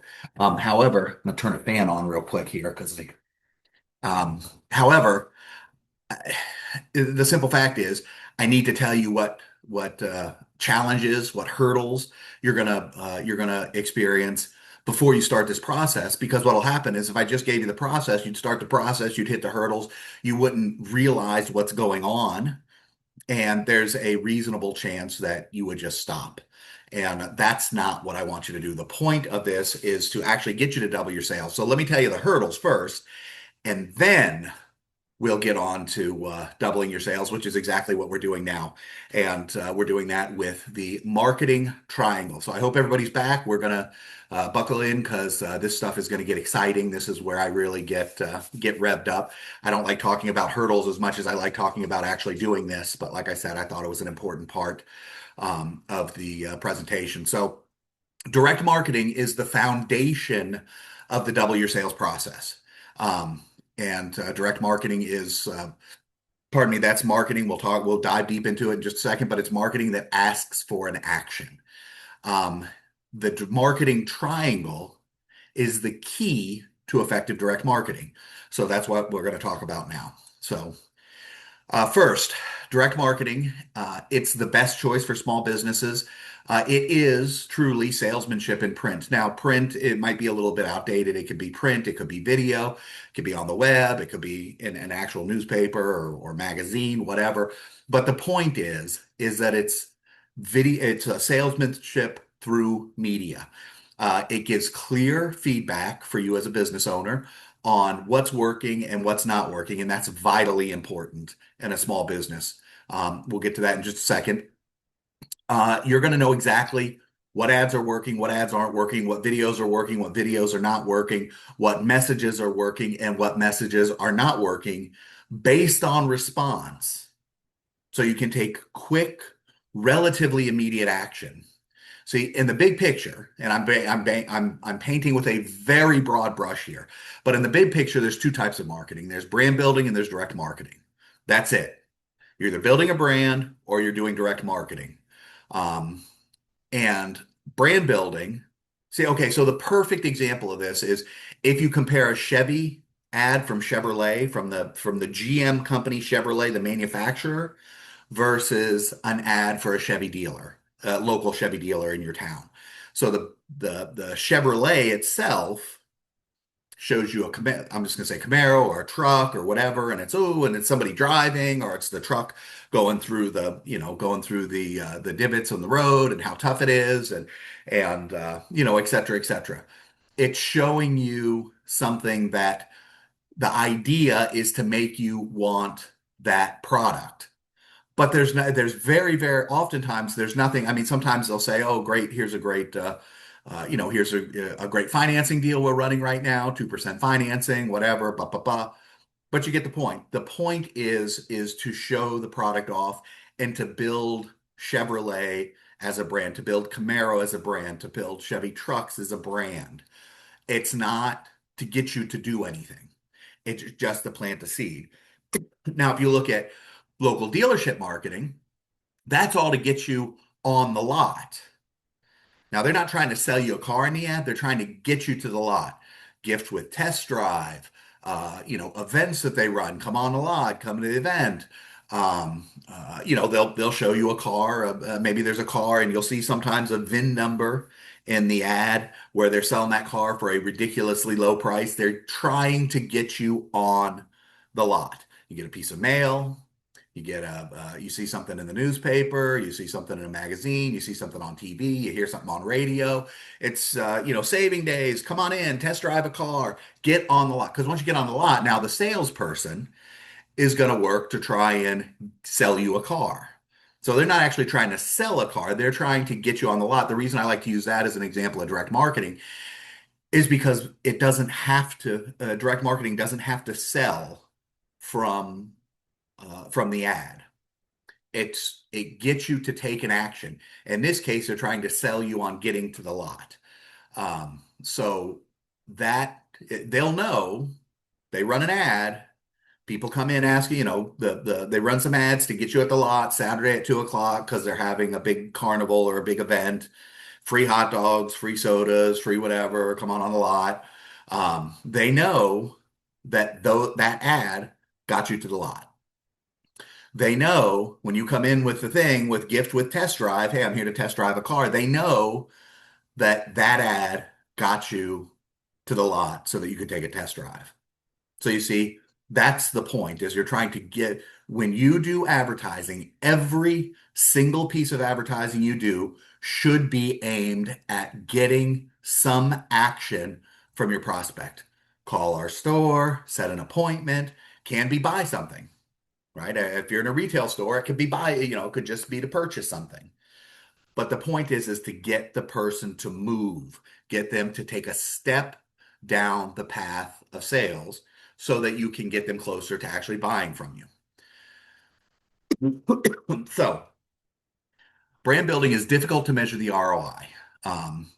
It's a the Chevy manufacturer runs the ads for Camaros, and they're building a Camaro, the brand Camaro, but it's difficult for them to know we ran this ad and we sold this many cars. It relies on long-term results. So it's trying to plant the seed. Wouldn't it be great to own a Camaro? Wouldn't it be great to own a Camaro? Wouldn't it be great to own a Camaro? It's indirect results. So for example, if you're advertising, let's say you have a restaurant and you don't make any offers, you just do strictly brand building advertising. You have no idea whether that ad you ran made a difference or not. You have no idea whether what you're saying to people makes a difference or not. You're relying on them to get to know get to know that you're there, get a feel for the kind of restaurant you are, get an understanding that you're, let's say it's a high-end restaurant, that you're a high-end exclusive restaurant. And at some point in the future, when they have an event, they're going on a date or they have an anniversary or they have a birthday or something like that, you're hoping that at some point in the future, the connection that you've made, the impression that you've made that this is the place you go when things are special will cause them to come in when something special is happening. See, it's indirect results. It requires a massive marketing budget. I mean, look, let's face it. If you're capitalized, if you're well enough capitalized to run an effective brand campaign and take a year or 2 years or 3 years to build a brand in your area, you can support your business while you're doing that with very little or no, with lots of marketing outlay and very little or no response to that outlay, then this process is probably not the process for you. Although I would say that it's a better process than that plan. But if that's your plan and you're well capitalized enough, you have 20 or 30 or $50 million that you're willing to shoot at this business and over the next few years in the hopes that it works out well, then God's bless you. I have never been interested in that kind of marketing. Um, Two of the greatest brand marketers on earth are Disney and Coca-Cola. So I've talked about Chevrolet and Camaro, but you can make the same thing about Fords or about whatever. Two of the best brand marketers on earth are Disney and Coca-Cola. But I want you to think about something.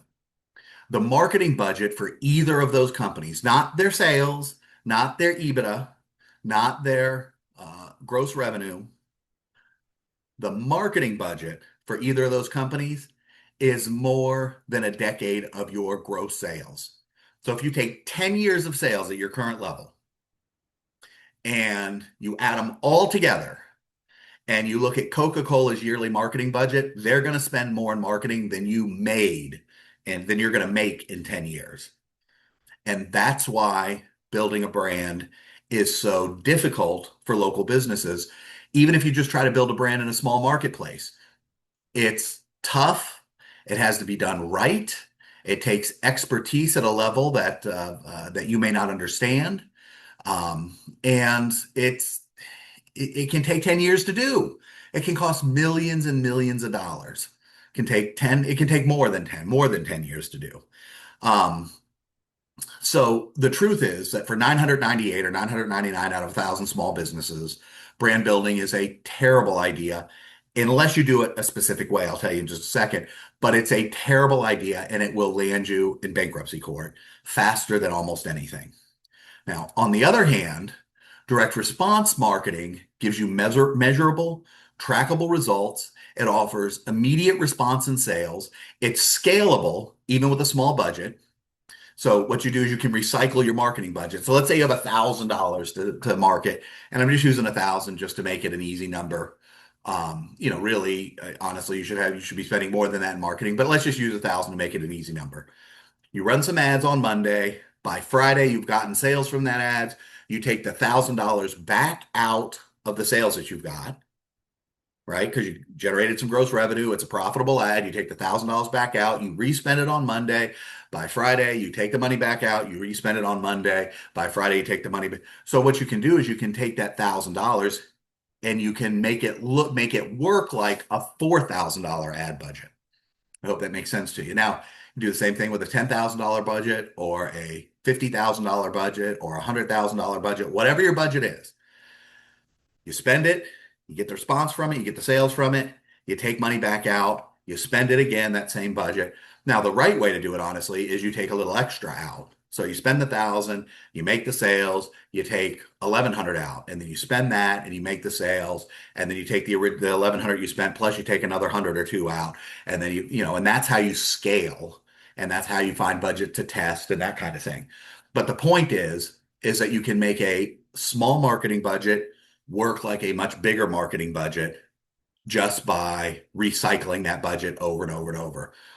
Direct marketing is perfect for small businesses because it gets results fast, it's profitable, it's trackable, you can watch what's happening, and you can double down on the stuff that's working and ignore or drop the stuff that's not. Um, so the bottom line is direct marketing, like I just said, allows you to test, measure, and optimize every part of your marketing system. It allows you to maximize your ROI. So P.T. Barnum, may know he ran a circus. That circus combined with the Ringling Brothers Circus, and it became the Ringling Brothers Barnum and Bailey Circus. Um, they are now shut down because of terrible reports of how they treated their animals. But that aside, P.T. Barnum was one of the best marketers in the world in his day. And he used to say that he knew that half of the money he spent on marketing was completely wasted. Problem is, he didn't know what half it was. So if he stopped half of it and that was the half that was working, then nobody would show up to his circus. So he couldn't stop it because even though he knew he was pissing half of his money away, he couldn't, he didn't know where the money was, where the holes were. With the tools that we have today, P.T. Barnum would easily be able to find the holes in his marketing, cut the half that's not working, redeploy that budget into the half that is working, and get exponentially better results. So we have some tools today that he could only have dreamed of. So I want you to keep that in mind that this is a very, very, very effective way of marketing your business and scaling your business and building it bigger and bigger and bigger just by using direct marketing.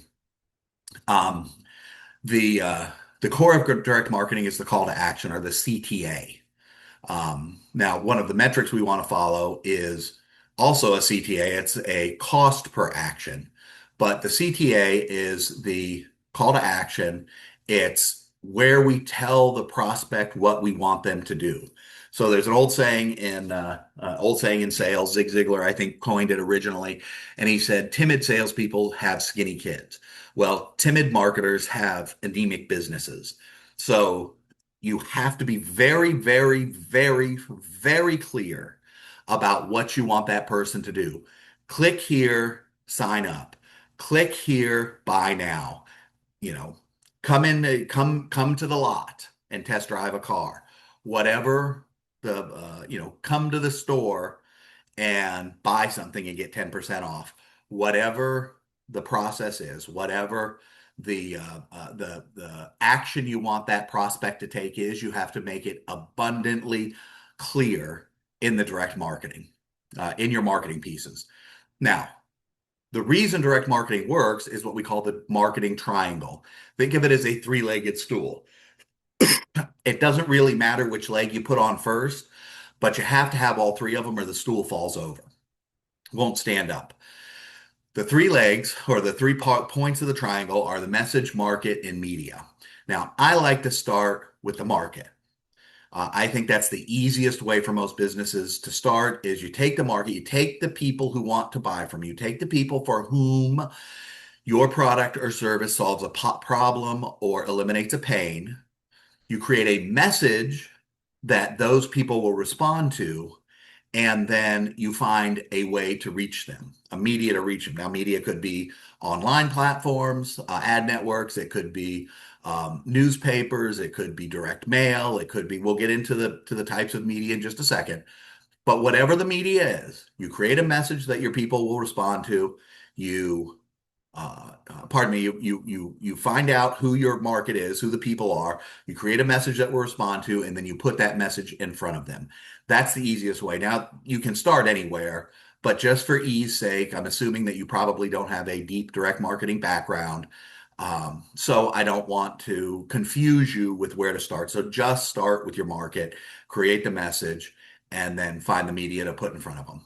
Now, one of the things that most people miss, most of the business owners I work with miss, even if they know it, they miss it. And that's that your ad should speak only, if you run an ad online, in a newspaper, a direct mail piece, whatever you're doing, it should speak only to the market you are trying to contact. You don't want an ad that's going to try and cast a wide net. So let's say you have a boutique and that boutique sells high-end menswear and high-end women's clothes, right? When you run an ad, you want to choose who you're talking to. You don't want to say high-end men's and women's wear. That's a message that nobody is going to read. That's nobody's going to hear. Nobody's going to get anything from that. You're going to get very little or no business from that. So what do? You take it and you run two ads.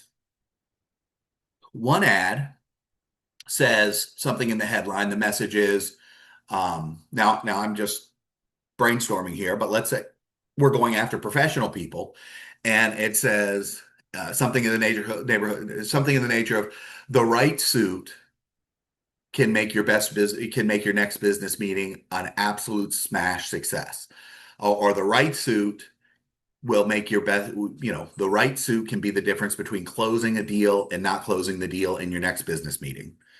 Right. And then that's what you focus on. And now that's going to get attention to men who have who have business meetings. And it's going to but women aren't going to listen to it. Blue collar workers aren't going to listen to it. People own contract, entrepreneurs who own businesses where they don't wear suits aren't going to listen to it. People in restaurants aren't going to listen to it. You get the idea. Nobody's going to listen to that except men who wear suits, who have business meetings that they want to have successful business meetings. Now, on the other hand, the other ad is going to be aimed directly at women. So you find out why women, let's say we're using professional women.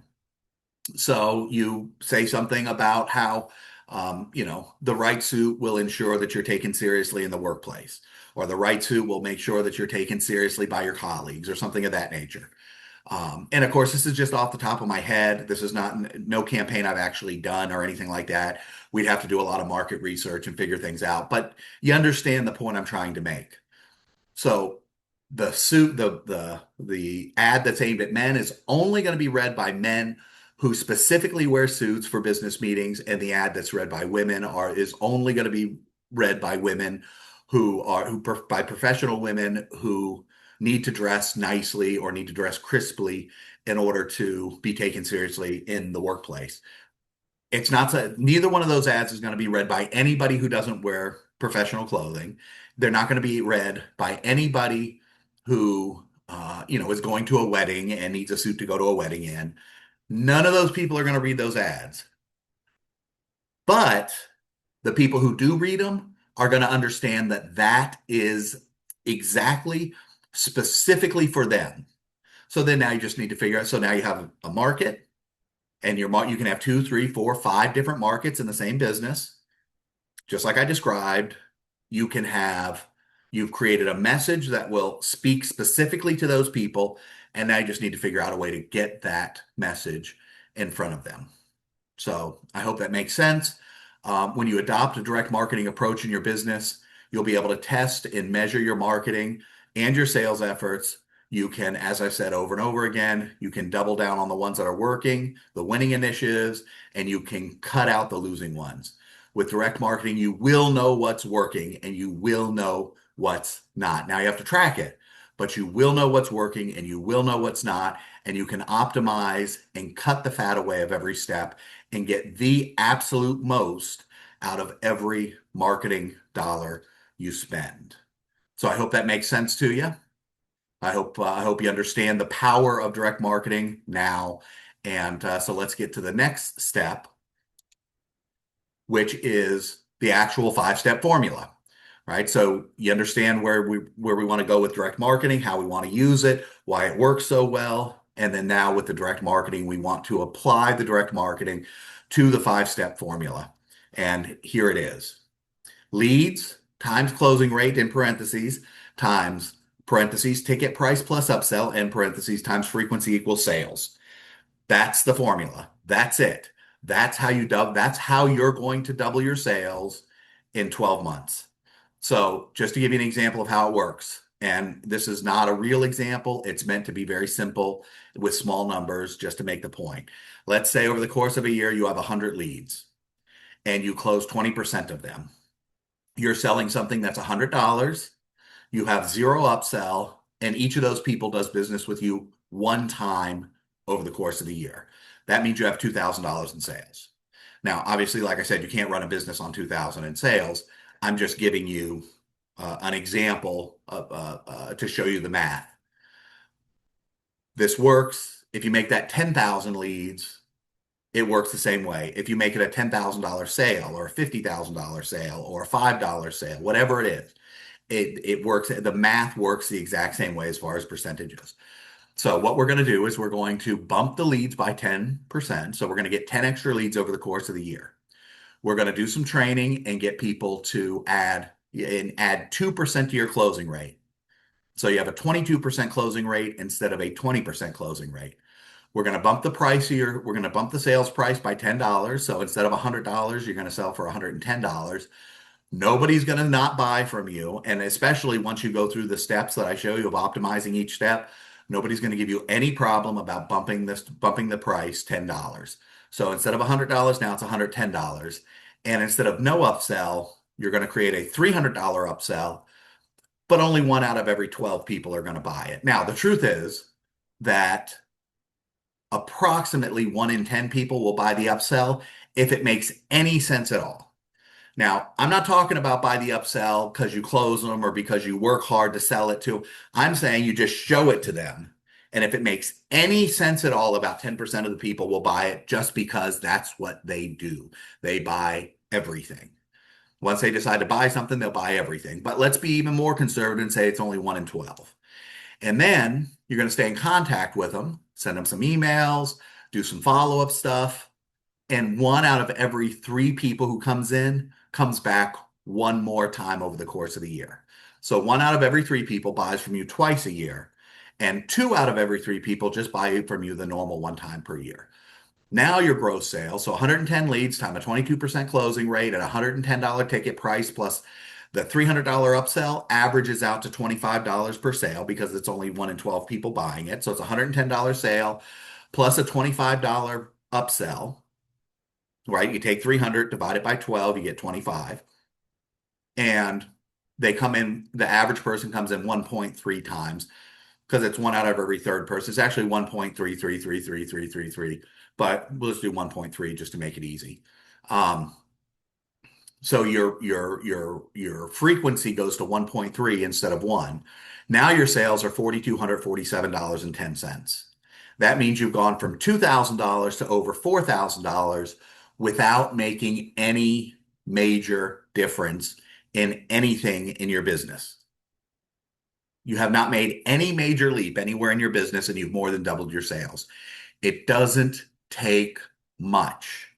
We're going to talk about the whole process, and I'm going to show you by the time you're done with this presentation, you're going to be able to start tomorrow. So I hope that excites you as much as it excites me. So formula optimization, which is what we're going to get into next. To truly implement the formula, It's very, very simple.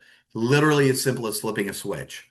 All you have to do is work on each step of the plan and optimize the formula for your business. And we're going to go over many, many ways to optimize the formula. However, I do want to mention to you that going over many ways to optimize the formula does not translate into, in other words, what I'm trying to say is each different tactic we're going to go over today will not work for every single business.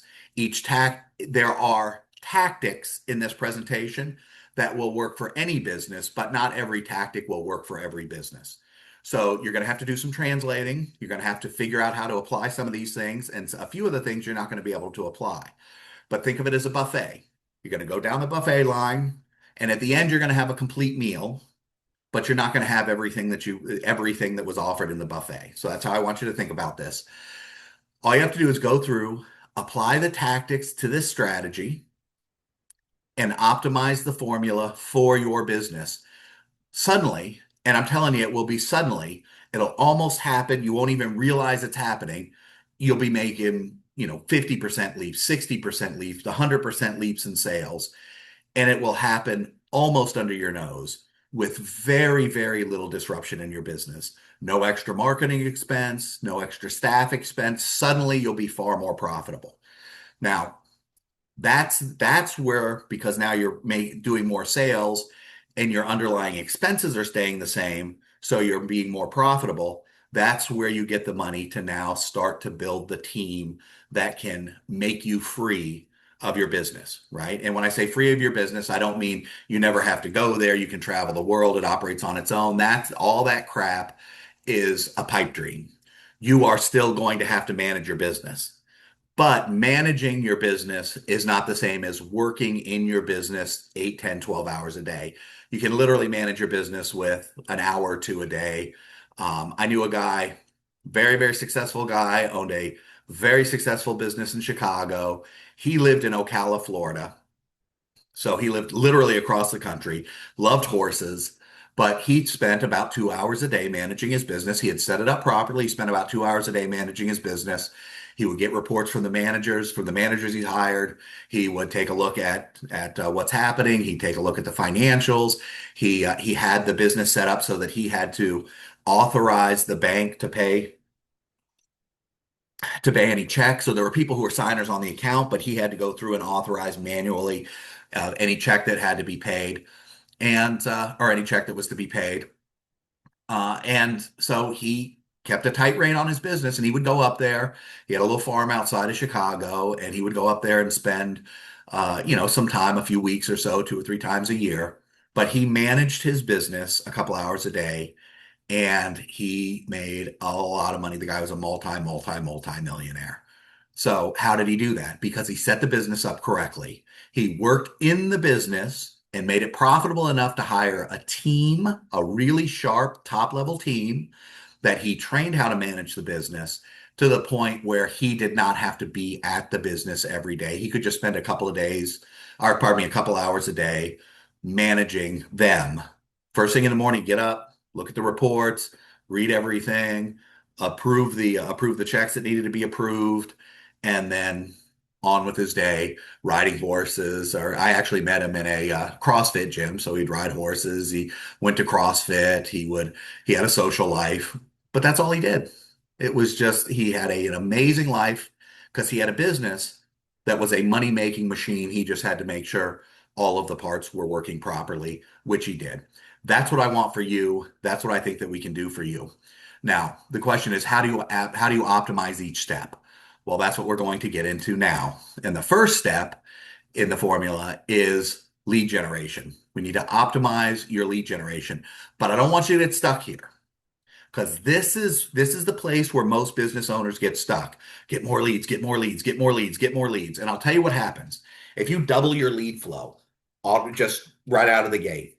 And look, it's very possible to do that when you use direct marketing properly, and you create your ads properly, and you follow the steps that we're talking about, use the direct marketing triangle, and really do this the right way. It's very possible to double your leads right out of the gate. The problem is you're going to have to work a lot more if that's all you focus on, and it's going to break your business. You can't handle right now, most likely, you can't handle your company, your systems, your infrastructure can't handle doubling your lead flow. Your people are going to break. They're not going to want to do things. You're going to have to work harder. It's going to lead to burnout. I mean, if you do that, and you can do it, but if that's what you focus on, it's going to have bad results. Now, you can eventually double your leads, but you need to remake your business systems before you do that. But to remake your business systems, you have to have a business that's profitable enough that you have the cash flow and the profit in order to remake your systems. So let's focus right now on 10 to 15% increase in lead flow. Any business should be able to handle a 10 to 15% increase in lead flow without breaking the business system and without burning you out. You can do that. I mean, you can have that done in 10 days or 2 weeks max. You follow these steps, you do the right thing, and boom, it happens that quick. But there's no need to make huge jumps in your lead flow right now. Let's handle this each step of the way so that your business system can handle it right now. Let's optimize each step and then go back and re-optimize once we start building a better business system. So, leads. The first way to increase your lead flow is to improve your marketing. Now, I know that seems kind of basic. How do I improve my marketing? Well, first, you're going to tighten up your ads. Any advertising you're doing right now, you're going to tighten it up. You're going to use the direct marketing triangle. You're going to figure out who's coming in to buy from you. You're going to figure out a message that they're going to respond to, and then you're going to find a media to get in front of them. If you already are doing some successful ads and you know that they're successful, maybe you're doing some online stuff and you know that's successful, wonderful. Now we optimize the messaging in the ad to appeal specifically to a market. We make some tests, we do some tests, and we see which ads are running better, which ads are giving you an equivalent amount of sales with less ad spend, or giving you substantially better sales with the same ad spend.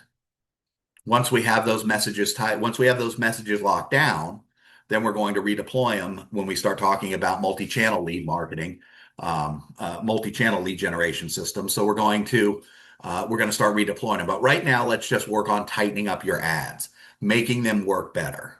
Think about who your market is, create a message that they're going to respond to, and figure out the best way to get in front of those people. That's step one. Step two, lead generation ads. Now, I love lead generation. So let me explain here's how lead generation works. So every time somebody is going to buy something, they start off with just a flicker of a mention in their head that they're going to buy it. And then they start thinking about it more and more and more and more until finally they get to a point where they're absolutely going to buy it right now. Now that's called the sales cycle, and that can happen in seconds if you're looking at a piece of gum at a display on at a grocery store checkout, or it can take months or years if you're thinking about cars or houses or kitchen remodels or any of that kind of stuff. So depending on the amount, the size of, so like I said, if you that can be over a couple of seconds. You're going through a checkout line, there's a pack of gum. You think, oh, I'd like some gum. And then 2 seconds later, you make a decision to buy. But like I said, with higher value items, with more expensive purchases, that sales cycle is longer. So if you're looking for somebody to clean your house, or you're looking for somebody to do your carpets, or you're looking for somebody to mow your lawn, or anything like that, that sales cycle might be a week or two. If you're looking to buy a house or looking to buy a car, that sales cycle might be 6 months or a year or whatever. But you get the point, is that at some point you get a flicker, a little glimmer of, I might want, fill it in. Or I'm tired of, fill it in. And then there's a process a mental process, a psychological process that you go through until basically it's about all you're thinking about. So even if it takes a second and you're getting a stick of gum, you're not thinking about your groceries. You're not thinking about what you're doing tomorrow or where you're going after your grocery store or what's going to happen tonight or what you're having for dinner tonight. You think about it, and 2 seconds later or a second later, the only thing you're thinking about is that gum, and you grab the gum and you buy it.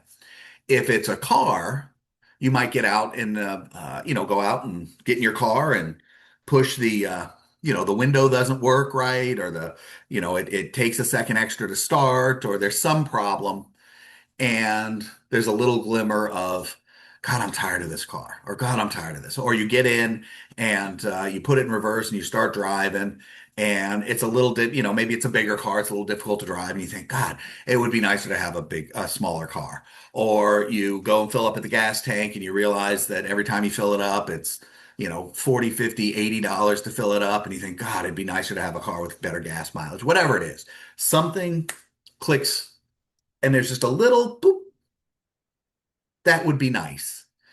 And then slowly, ever so slowly, over the course of months or maybe even a year or two, you think about it more and more and more and more and more until finally, boom, all you're thinking about is that new car.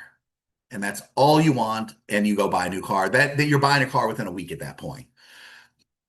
Most advertising is aimed at people right on this side, at the last, very end of the marketing cycle, the purchase cycle.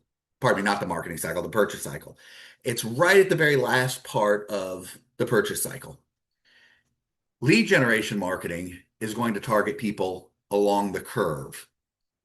So now imagine for a second, you're selling cars and you catch somebody here on the curve, right? Well, now they have to follow this entire process till they get here to buy. Here, nobody's talking to them. So if you catch them here and then you talk to them along this entire journey, you create trust with them, you create affinity with them, you create a bond between you and them. When they get here and they're ready to buy, they're way more likely to buy from you. They already like you, they already trust you, they already have an affinity for you. You're not going to have the same kind of challenges that most people have when they're marketing to them right at the very end of the marketing cycle. Now, in order to do that, you have to have a follow-up process, right? So you hit them here, but you just send them. Now, what might you send? What makes lead generation advertising? Consumer's Guide to fill in the blank. Don't buy don't hire, don't buy, don't whatever, a whatever without reading this first. So, Consumer's Guide to Carpet Cleaning. Don't hire a carpet cleaner until you've read this first. Consumer's Guide to Automobile Buying. Don't buy another car until you've read this first. Consumer's Guide to Real Estate, to buying houses. Don't buy another house until you've read this first.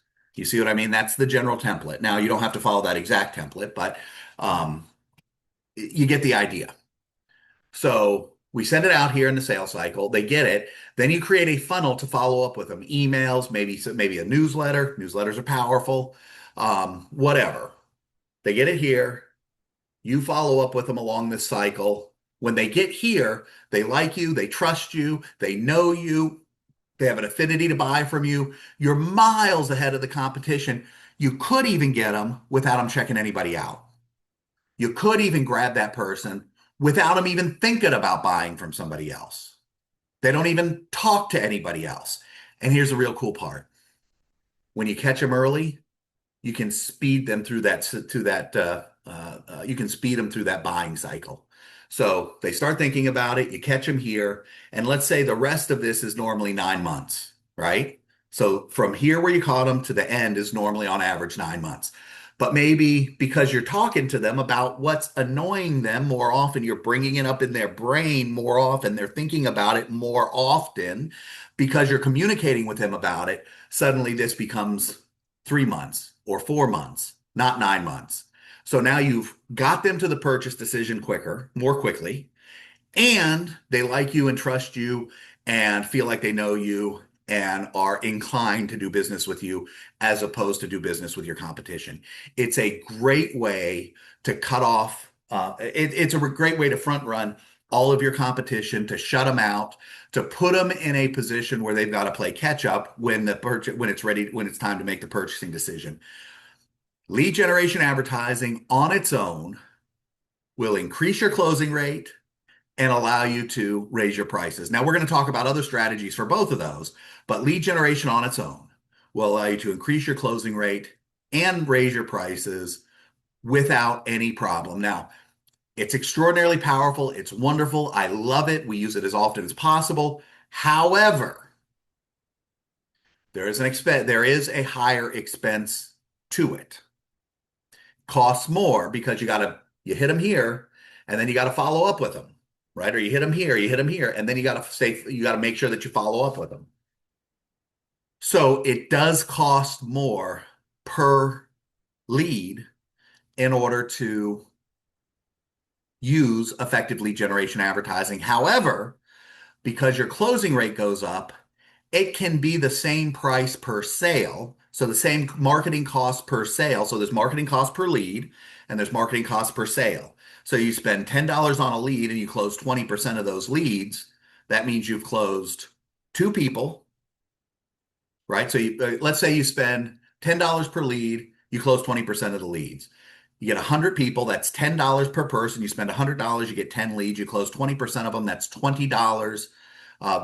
You close 20% of them, that's 20 sales. And you spent, I'm sorry, I'm getting my numbers messed up. You have 100 leads, cost you $10 per lead, cost you $1,000. You make 200 sales.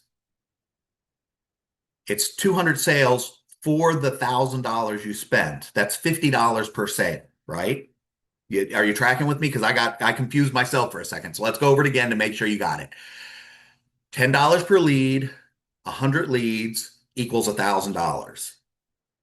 20 sales, because you're closing 20% of them, equals $50 per sale. In other words, you had to get 5 leads in to close one of them. At $10 per lead, that's $50. You close one of them, that means you're spending $50 to close a sale. Now, if you increase your, if you increase your lead costs with a lead generation model, now you're spending more. Maybe you're spending $1,500, but you're closing 30% of them instead of closing 20%. Actually, those numbers will work out very similar, but you get my point, is that when you increase your closing rate, you have a group of leads, you increase your closing rate, even if the cost of those leads can go up, the cost per sale can stay the same or even go down.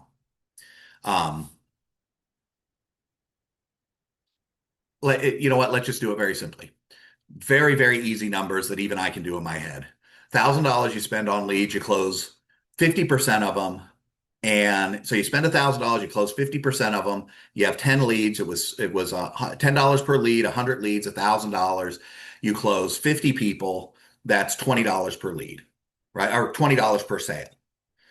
Now, if that goes up to $1,500 because you're doing lead generation advertising, so you're spending $15 per lead now instead of $10 per lead, but your closing rate goes up to 100%. Now, I know those numbers aren't realistic, but it's just showing you the math. Now, suddenly, instead of spending $20 per sale, you're spending $15 per sale. Does that make sense? I hope it makes sense. Again, I'm just showing you the math. Nobody closes 100% of their leads. I have been in businesses where we close 90% of them, but we've never closed 100% of them. It's never 100%. But my point is that by increasing your closing rate, because lead generation advertising is going to make people want to work with you, you're also lowering your cost per sale, even if you're raising your cost per lead. Plus, you get to charge more. So you have more money to spend on the advertising because now you're charging more, you're closing more of your leads. So even though your leads are a little more expensive, your numbers still work out wonderfully. You even end up with more profit at that just by doing lead generation advertising. So lead generate, follow up, It costs a little bit more. You've got to finance it for a period of time instead of run an ad, get a sale. You've got to finance it for a period of time. But when you're ready to do that, it can make all of the difference in um, how easily it can make all the difference in in how the finances of your business work once you get this process dialed in. Now, here's the other exciting thing. On that buying, so everybody's in the buying cycle. There's people all through this buying cycle. There's very few people right here, right at the very end. There's a lot of people here. So by lead generating and then following up, the other thing that's happening is you are opening your marketing up to far more possible leads. So you may find you start doing lead generation advertising, you get a lot more leads, your closing rate goes up, you can charge a little bit, you can charge more. Now you got to pay more, like I said, but your cost per sale could stay the same or go down. Plus your money, your ticket price can go up very, very easily.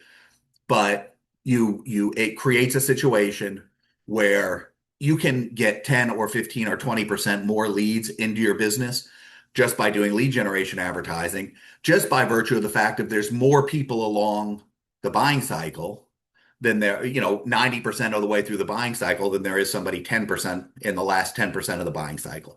So you're marketing to a lot more people who are in your target market or who are your perfect customer. We'll talk about that in just a second. Um, the next step, once you have your ads dialed in, you're using your current marketing and you know it's working, then what we're going to do is we're going to start working on looking for multiple channels to put that message in front of those people. There are, I mean, there's countless places you can put your message in front of your market. It's just a matter of figuring those out. So, what are some of the few ones? First, direct mail, one of the most powerful ways, and God, it works so well. It's super, super hot right now because a lot of business owners have stopped doing direct mail in order to refocus on online advertising because the cost per client, the cost per customer, or the cost per lead is lower. But understand, cost per lead can be lower, but the cost per sale can be higher. You process a lot more leads, but the leads are not as good, so you get a lower number of leads. So I hope that makes sense. So your cost per lead is perhaps, it's not always anymore, but perhaps lower with online stuff, but the quality of your lead is so much better in direct mail. You're talking about a lead that's okay versus a lead that's red hot.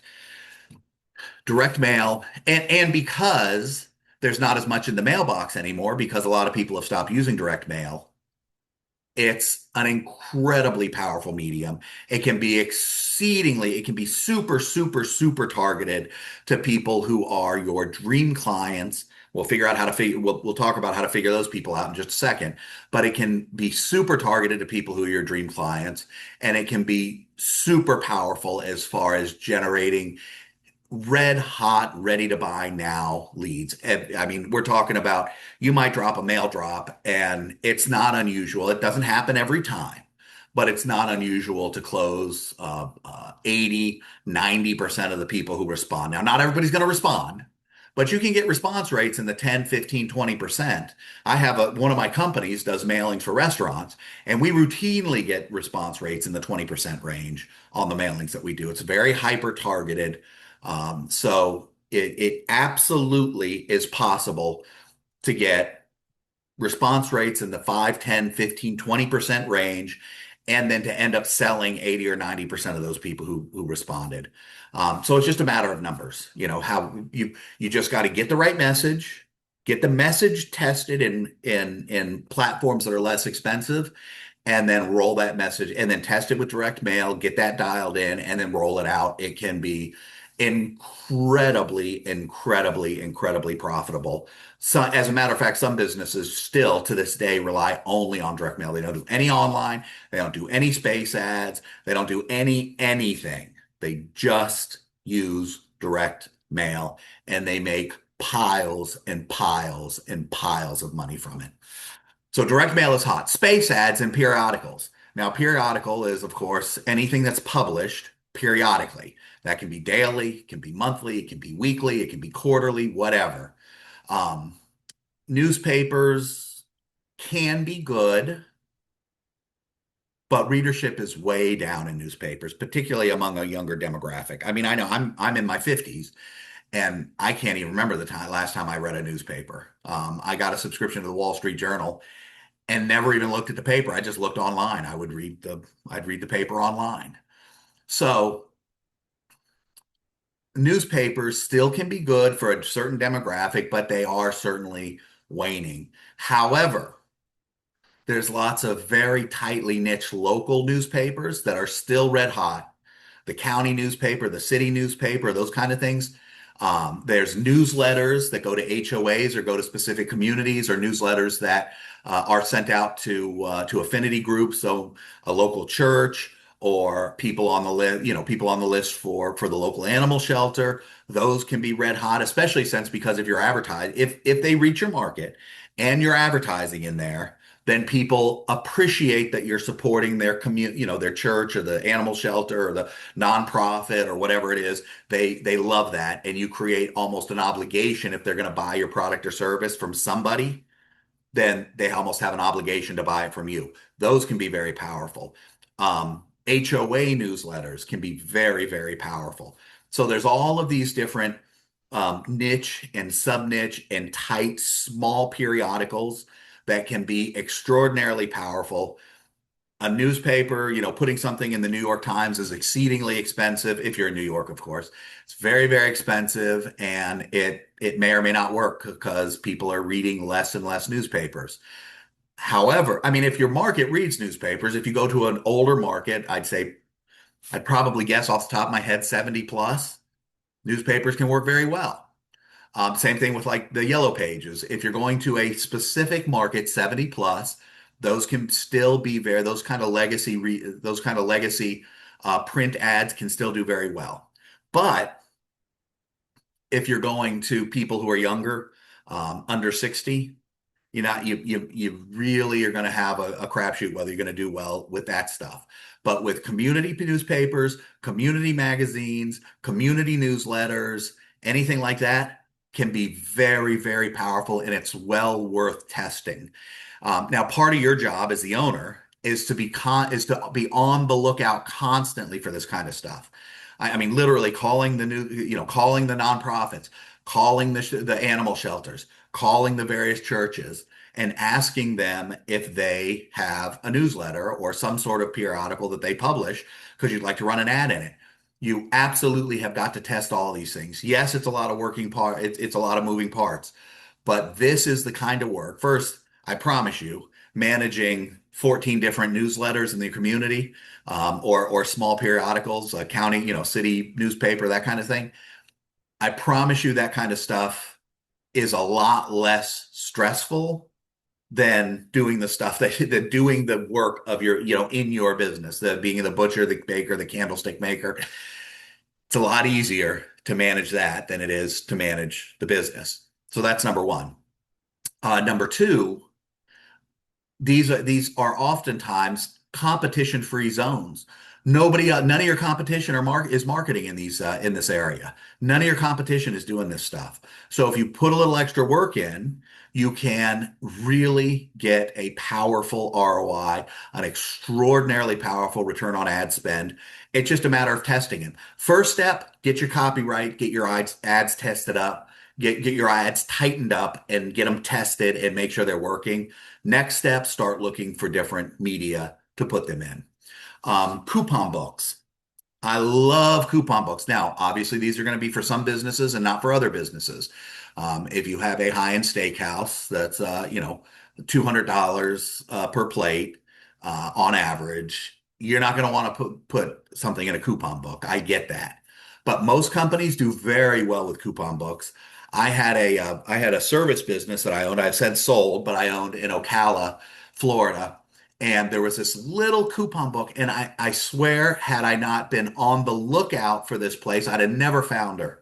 I forget her name now, but If I was not, if I wasn't on the lookout, if I wasn't searching for places to put ads, I would not have found this little coupon book. And it was a small little coupon book. It didn't even cover all of Ocala. Now, Ocala is not a huge metropolitan area. I mean, it's not a small town either, but it's not a huge metropolitan area. But she only covered two different sections of Ocala.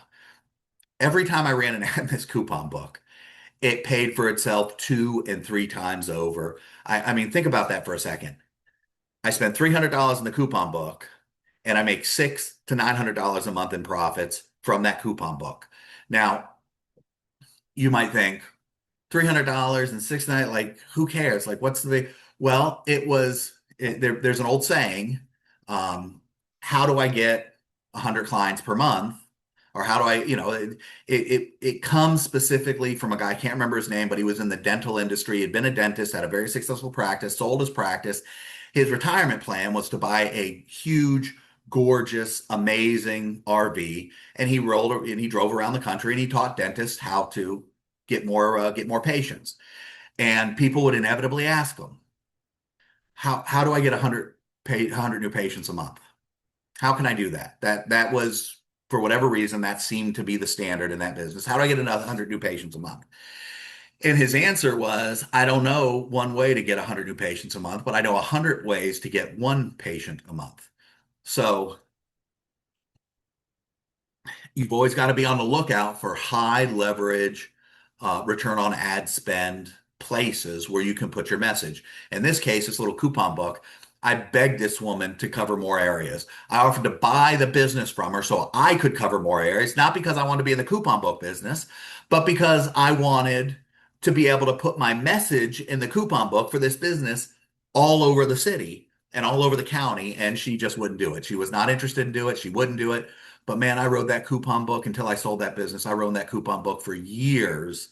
And just every month, every time I ran an ad, doubled or tripled my money from that ad. If you find 15 or 20 or 50 different places to do that, you can't help but be successful. So, but part of your job, just like with the niche periodicals, part of your job is constantly to be on the lookout for this kind of stuff. Save every coupon book you get in the mail. Every time you go into a business and there's a coupon book there, grab it and look at the publisher and get a rate sheet and figure out whether you want to test it, whether you want to measure it. Get their media kit. See who their clientele are. See who the people who are reading their book are. Everything you can do to find another place to put your tested message that you know works, because some of it, even if only one in five or one in eight work out, if you're testing four every month, that means every other month, four or five every month, that means every other month you have a new source of revenue for your business, a new source of leads, a new place where you're getting profitable leads to come in. At the end of the year, you have six new ways of generating business. One of the biggest problems many business owners have is they just rely on one or two. If you can have six new ones by the end of the year, even if they're small, then at the end of the next year, six new ones, and you do everything else that's involved in optimizing in optimizing the formula, optimizing each step of the formula, you're not going to be able to help but double your sales. I mean, tighten up your copy, get the message right, and then constantly be on the lookout for new places to put that message in front of your market. You will not go wrong. Yes, you're going to spend some money on testing. Some of your marketing budget has to be dedicated to testing. There are going to be some ads that you run, some places you run an ad that just don't work. That's fine. It's fine. Don't give up. Find some more places. You will be able to bump your lead flow by 10 or 15% easily with any one of the things we're talking about today, much less using everything that we're talking about today under this lead section. Now, online networks, there's Facebook, Instagram, YouTube, Reddit, LinkedIn, retargeting ads, banner ads, email placements where people send emails to big lists and you buy an ad in the email. I mean, the list goes on and on and on and on. And all you need to do is, I mean, Facebook, Instagram, YouTube, Reddit, LinkedIn, those are very easy. You just go on there and you see if you can target your people. Yes, it can be a pain. One of the wonderful things that one of the wonderful things that AI does, like ChatGTP, you can go in there and say, "How do I use Facebook ads?" And it gives you, if you go into Facebook and try to read how to use Facebook ads with their instructions, it's like, I mean, you feel like a teenage bag boy trying to read rocket science, and none of it makes any sense. But if you go to ChatGTP, and by the way, all of this was developed before AI. You don't need AI to do it, but it can help with like situations like this. You go in, you type in, how do I use Facebook ads? And it will give you a very nice explanation. If you don't understand something, I don't understand what you mean on number two, it'll break it down more, re-explain it, it is such a wonderful way to be able to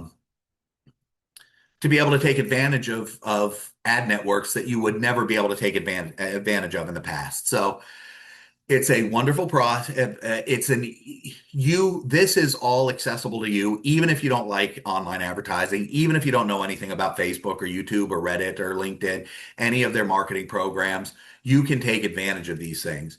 Retargeting is simply people have been to your website.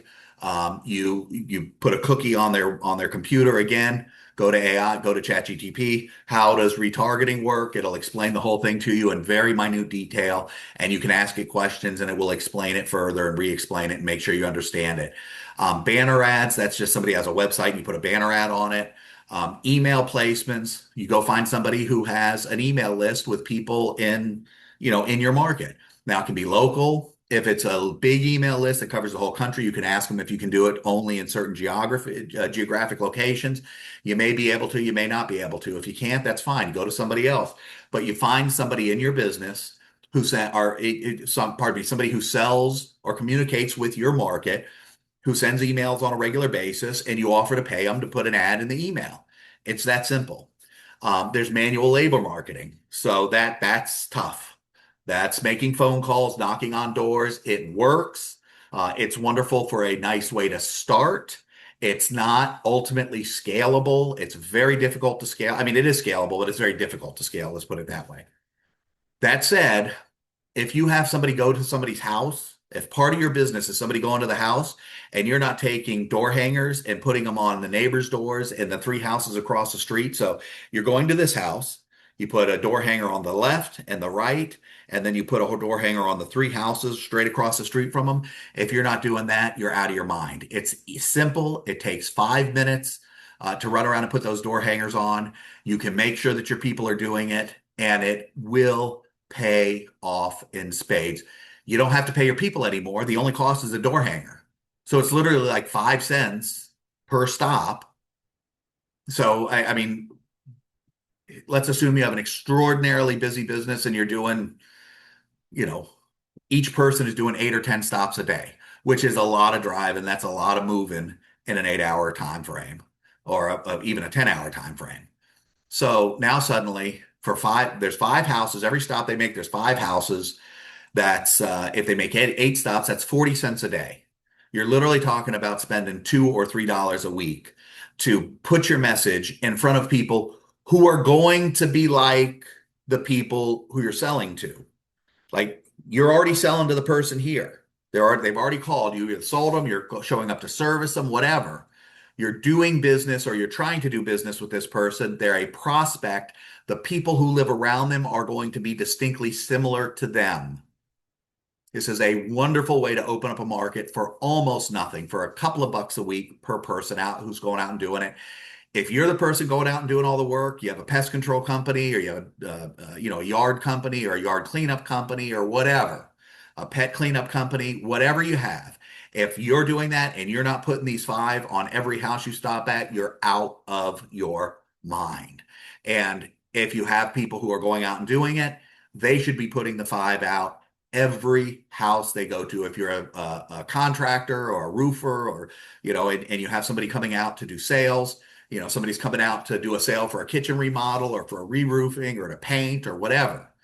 This is a dead, easy, no downside way to generate extra business. and it's generating extra business right in the neighborhood you're already working in. It makes it easy to get to. It makes it easy. You'll more likely get more and more people from that area. There is no downside. $3 a week? Are you kidding me? You can't help but not do this. Now that's manual labor, but you make it part of their job, and that's what they do. So you need to constantly be thinking about different platforms, constantly be on the search for different places you can put your refined message so that you can get to your target market, let more people in your target market know that you're available, you're here. If you're doing business in a neighborhood like we just talked about, there's an affinity because, oh, well, people in the neighborhood are using them, et cetera, et cetera. Things like yard signs are extraordinarily powerful. Have to use them. If you don't have yard signs right now, what are you doing?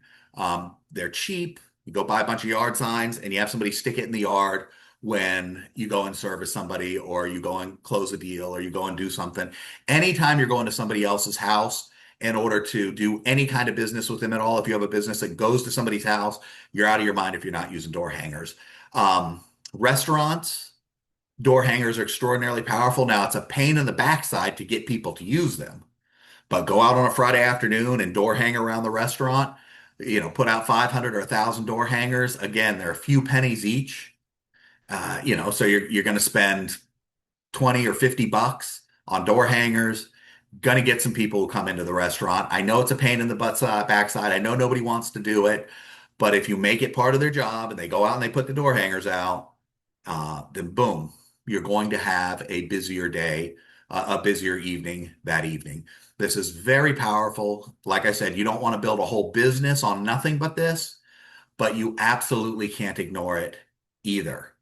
Remember, you're not looking for one way to get 100 new clients a month. You're looking for 100 ways to get one new client a month. So I hope that makes sense. So now,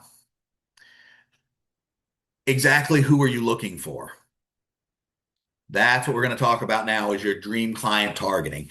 All of the stuff I just talked about is all based on communicating specifically with your dream client. So how do you find out who your dream client is? Well, if you're a reasonably mature business, you go back through your client files, your customer files, your patient files, and you look for things in common with your current best clients and customers. Now, who are your best clients and customers? Most businesses will tell you that the people who spend the most money and give me the most problems are the best clients, customers, and patients. Your business may have something added to that, but I think it's fair to say for every business, the highest value, lowest problem person is the best customer, client, or patient that you can possibly have. So whatever else is added on for your specific business, that's fine. Add it on there. But what you want to do is you want to go through your client files, get on the computer. If you have physical files, go through the physical files, find a sampling of those people dating back 24 to 36 months, and then go through and figure out what they have in common. What is there a geographic bias? Do 80% of them come from a specific neighborhood? Is there a bias of if you have information about their car, is there a bias there? If you have information about things that they read or things that they do or activities that they take part in, is there any kind of bias there? You can, if you have, 20 or 30 of them, you can get on social media and you can stalk them. Just look them up on Facebook. People post reams of information about themselves on Facebook. Are 60% of them out playing pickleball every, at least twice a month or something? Is there a place, has 50 or 60% of them, have they checked in at a particular business over the last 24 months?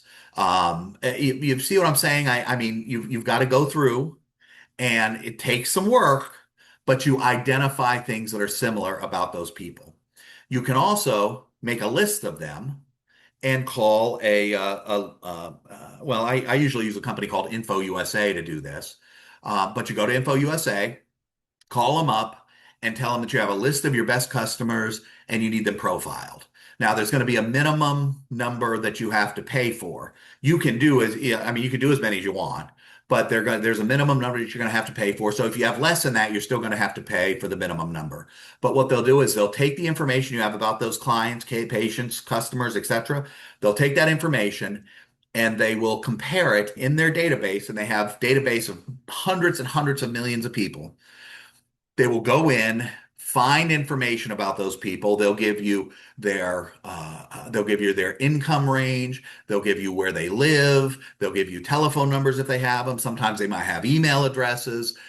Now, don't get those email addresses and start spamming people. That's going to make people mad. It's going to get you into trouble with email providers and et cetera. So don't do that. But I'm telling you, it will give you psychographic information like what political party they're associated with. It will give you demographic information, age, married, children, homeowner, etc. They can even break down. Sometimes they'll tell you what magazines they subscribe to. Loads of information, and then they'll break all that down and tell you 50% is this, and 40% is that, and 10% is here, and 90% is this, and et cetera, et cetera, et cetera. So now you have a specific data-driven breakdown of who your best client is. You can, like I said, do the social media thing, stalk them a little bit, even if you have too many to do that. Let's say you have 200 of people who you've identified as your best clients. Well, now you can randomly pick 20 or 30 of them and get a feel for some of the similarities on social media. Um, Pardon me. And then you take that information and you go to a list company who can break that information down for you and give you a report on it. Now you're starting to paint a picture of an avatar, right? So what's an avatar? An avatar is somebody who represents your ideal client. And because of the demographic information you have, and because of the anecdotal information you have now you can describe that avatar, how old they are, what kind of income they make, where they live, what kind of activities they like to take part in, the stuff that they like to read. You may even get political beliefs on there. Even, by the way, even if you don't say anything about politics, which I don't necessarily recommend, things are so divided right now. I don't necessarily recommend you do that. But even if you don't do that, it's good to understand where your prospect is mentally, as far as all aspects of their life, including politics. Things about, are they divorced? Are they married? How many times have they been married? Et cetera, et cetera, et cetera. So you can get all of this information, and then you create an avatar. And then when you're writing your ad, you're writing it specifically to that avatar to make them interested in what you're selling and what your service is and what your product is, et cetera, et cetera. It's a wonderful way to really tighten down and get your copy very specific. The other wonderful thing is that you can figure out where to reach your avatar. Oh, look, 72% of my clients subscribe to XYZ magazine. Now you call XYZ magazine and you say, I want all of your subscribers in this zip code. You're going to have to pay for it. You're buying a list, but you can give them here's this age, male, female, whatever, this income range, this zip code, these 2 zip codes, these 3 zip codes, whatever. Boom, ba boom, ba boom, ba boom, ba boom. And now they can provide you a list. Now that list might be small, and they're going to have a minimum that you have to buy. And depending on the magazine and how savvy they are, it could cost you some money. But even if you're buying for 5,000 names and you only get 1,000 of them, if you have 1,000 people who are your ideal specific prospect, you don't think that you can make a lot of money with that list? I promise you, you can. Lookalike lists on Facebook, mirror audiences, I think they call them, or lookalike lists. And you can do that with your own customers, by the way. Upload them into Facebook, use it for mirror lists or lookalike audiences, and boom, you hit the people in the geographic area that are similar somehow to the people on the list. Buy a list of people in your area who meet those demographic breakdowns. Boom, you have an amazing way of contacting those people through direct mail. Look for a geographic area. So you notice, a significant percentage of your clients, customers, patients come out of this subdivision or come out of these 4 subdivisions. Mail those subdivisions. People who live close to people are more likely to be like that person. So people who live close to your best customer are more likely to be like your best customer. Run ads in those, run ads in periodicals that hit those subdivisions. Um, what else can you do? I mean, there's ways of doing geo-targeting so that when people are in those subdivisions and meet your client, again, if you don't know how to do geo-targeting, I have people who do that for me. So I don't know exactly how to do it, but if you can't hire somebody to do it for you, then go into ChatGTP and say, how can I do geo-targeting for four neighborhoods in my area? And it'll tell you. What services can I use to do geo-targeting for four areas? As a matter of fact, you know what? Let's do that right now. Just for fun, let's do it live here. So, what services can I use to geo-target specific areas in my market? Uh, Google Ads, Facebook Ads, Managers, Instagram, Snapchat, geofencing, a radius, and GeoAmplify, um, et cetera, et cetera. So that was just very quickly. Took me 2 seconds. While we're on here, you can geo-target with Google Ads, Facebook Ads Manager, Instagram, Snapchat Ads Manager, et cetera, et cetera. My point is that if you have a question, just go to ChatGTP and answer or ask the question. Will you get the exact answer that you need all the time? No, but you are going to be way more likely to get a significant helpful answer. And because it's designed to be read by anybody, it hasn't been written by engineers to teach engineers how to use it. It's designed to be written to be read like you and me. You haven't used ChatGTP in the past? That's easy. Just go to ChatGTP and then click the thing in and type out a question. There's no reason to be worried about it or concerned about it. It doesn't cost any money. I mean, at a certain usage, it will start costing some money. And I'm not telling you that you have to be an expert at AI. All I'm saying, it's a wonderful way to get questions. If you hear something here that you're bumping up against, it's a wonderful way to get explanations for questions that you have. And I highly recommend that you do it. So now back a little aside there, back to dream client targeting. So what you're going to do is you're going to find your best clients. You're going to take those and have those best clients profiled by a list company. You're going to take a sampling. If you have too many, you're going to take a sampling and you're going to get on Facebook or get on Instagram or get on different social media platforms and find them and see what they're doing, see what they're involved in. See, just check it out, see what's happening, where they're checking in at, the things they like to do, gather information about them. Some people have their profiles marked to private. That's fine. So you just go to the next one. It's not a big deal. Just do that for 20 or 30 or 40 or 50 of them. Sure, it's going to take you a while, but you're gathering data to build a perfect avatar. You take that information that you get from the profiling, and I mean, they might be able to tell you what kind of credit cards they have, so that that 40% of your clients have a MasterCard, but 82% have American Express. Beautiful, American Express rents their list. So now we can go to American Express and say, let me get that in.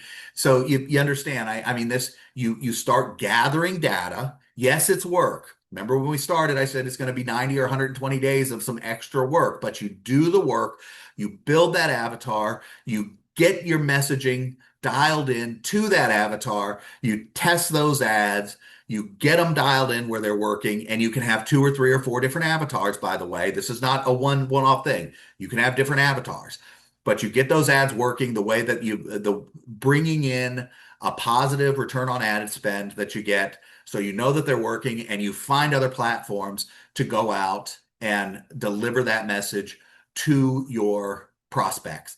You go through those steps and you will, not maybe, you will increase your lead flow. You won't be able to get through that whole process where you're going to stop because you're already going to be bumping up against 10 or 15% extra leads coming into your business right now. Now, I should mention, if you don't know how many leads are coming into your business right now, you got to gather that information too, right? If you don't know how many people you're closing, you got to gather that information too. I assume you know what your average ticket price is, but that should be relatively easy to get. If you don't know how many people, how many times people are coming into your business to do business with you, you got to gather that information too. So, but my point is that you're going to start doing this, and before you even get through with all the steps I just described, you're going to have to stop because you're going to have too many leads. Your business is going to start to get overwhelmed. So you're going to dial that back a little bit, set that on the shelf. You got that done.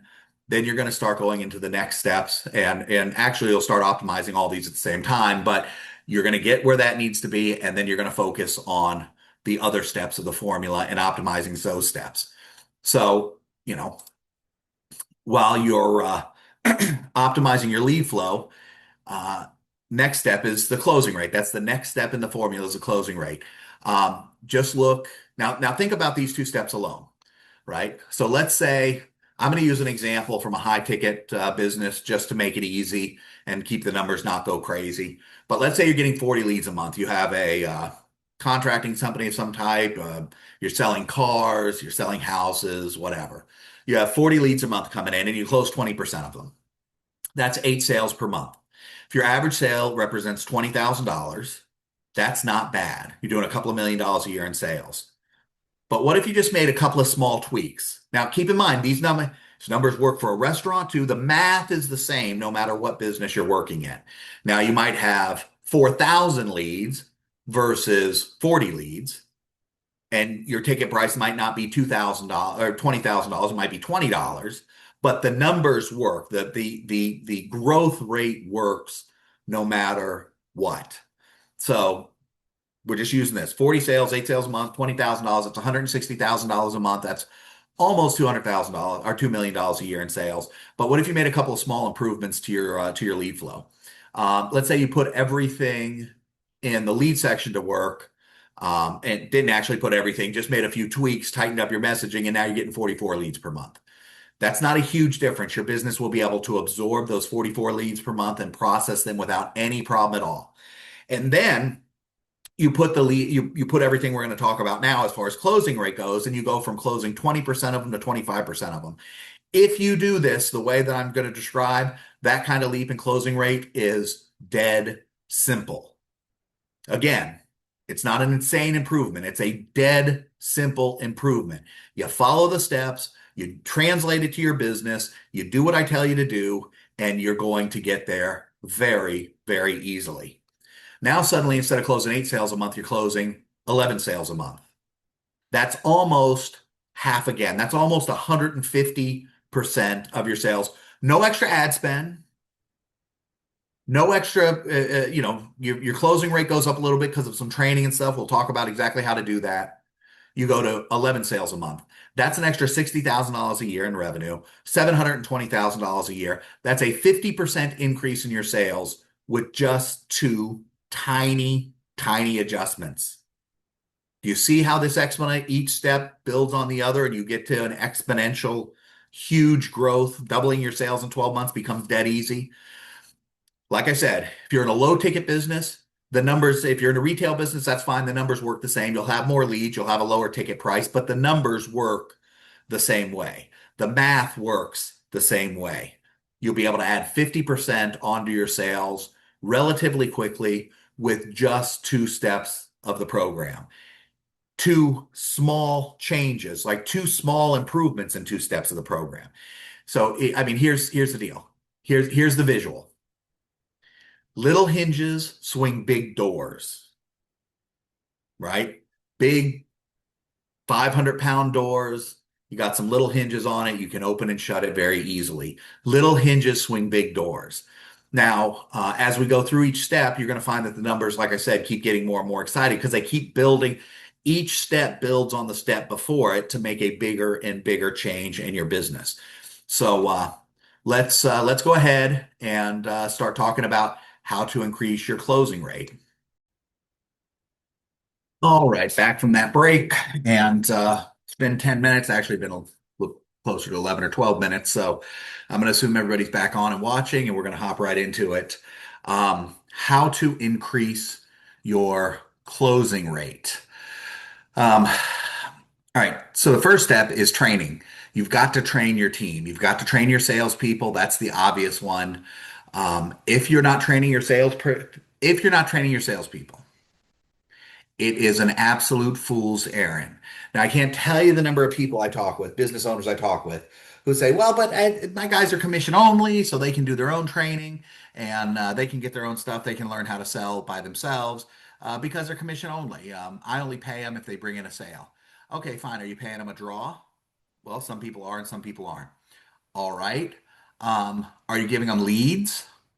See, are you doing the marketing and giving them leads, or do you have them out there knocking doors? If you're not giving them leads, you're not going to get a superstar salesperson, by the way. You're not going to have a crack sales team if you're not giving them leads. And, I mean, let's face it, even if they're getting their own leads, you want them selling more, don't you? So, better to give them some training. But let's say for a moment you're giving them leads, but they're commission only. That means you are paying for the leads. You are paying to generate the leads for them to go to, and you want them to close as many of those leads as you want as they can. Most places that are commission only also pay a draw, which means that you are paying them every week. Now, yes, you get to take that back out of future commissions, but let's face it, if they're not making enough commissions, you can't take it back. So you're paying for leads, you're giving them a draw. They're coming to you asking you to borrow money against future commissions. Just give them some training. And if you do have salaried salespeople and you're not training them, you're out of your damn mind. Period. End of story. That's the way it is. You are completely crazy. Now, let's say for a second that you've never done any sales training. You don't know the step-by-step process to get people through a sales funnel. You do well if you go out and you sell somebody, but you don't really know what you're doing. You just kind of talk with them and you're nice to them and you get along with them and end up selling them. You create a sense of believability and trust and it's just kind of something you do naturally. That's fine. There's lots and lots and lots of inexpensive sales training programs out there, probably specifically for your niche, specifically for your industry.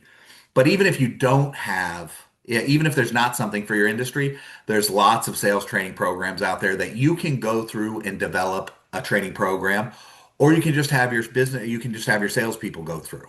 Now, if you're the only salesperson, still got to train yourself. You still got to go through the training. You still got to develop a process.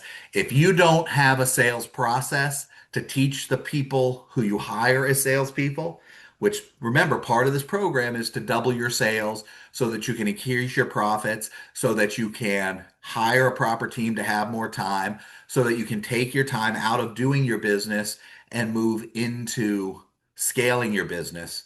You can become a strategic owner instead of somebody who owns a job, right? You move yourself from the doing of your business to the managing of your business, and then at some point to the managing of the managers of your business. And now at this point, you become almost like an investor, somebody who's bought the business and invested in the business. Now you did that through sweat equity while you built the business, but you get to the point where now you're kind of overseeing the whole enterprise rather than in the middle of doing it all the time.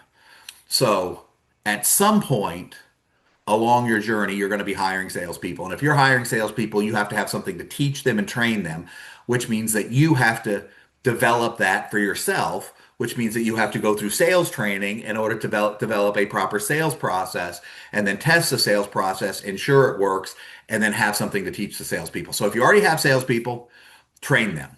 If you haven't done any training yourself, get a program and develop your own training system based on that program. I happen to like sell it today, sell it now for direct sales. So if you have people going out and sitting in the kitchen table, or you have people coming in and you're sitting across the conference room, I like sell it today, sell it now by Tom Hopkins. But there's all kinds of inexpensive training programs out there. Go get them, use them to train your staff, develop a sales process for it. Even if you're the only one selling right now, develop a sales process, follow the sales process, test it, tweak it, define, get better at it.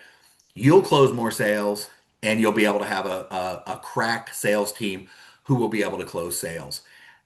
You're never going to have a superstar salesperson if you're constantly just saying, okay, here's your, you know, here's a contract, here's your phone, congratulations, you're on your own. If that's your attitude, if that's your approach to sales, you'll never have a great salesperson, and you'll constantly be turning salespeople who are just, who are just feel like they're beating their head against the wall.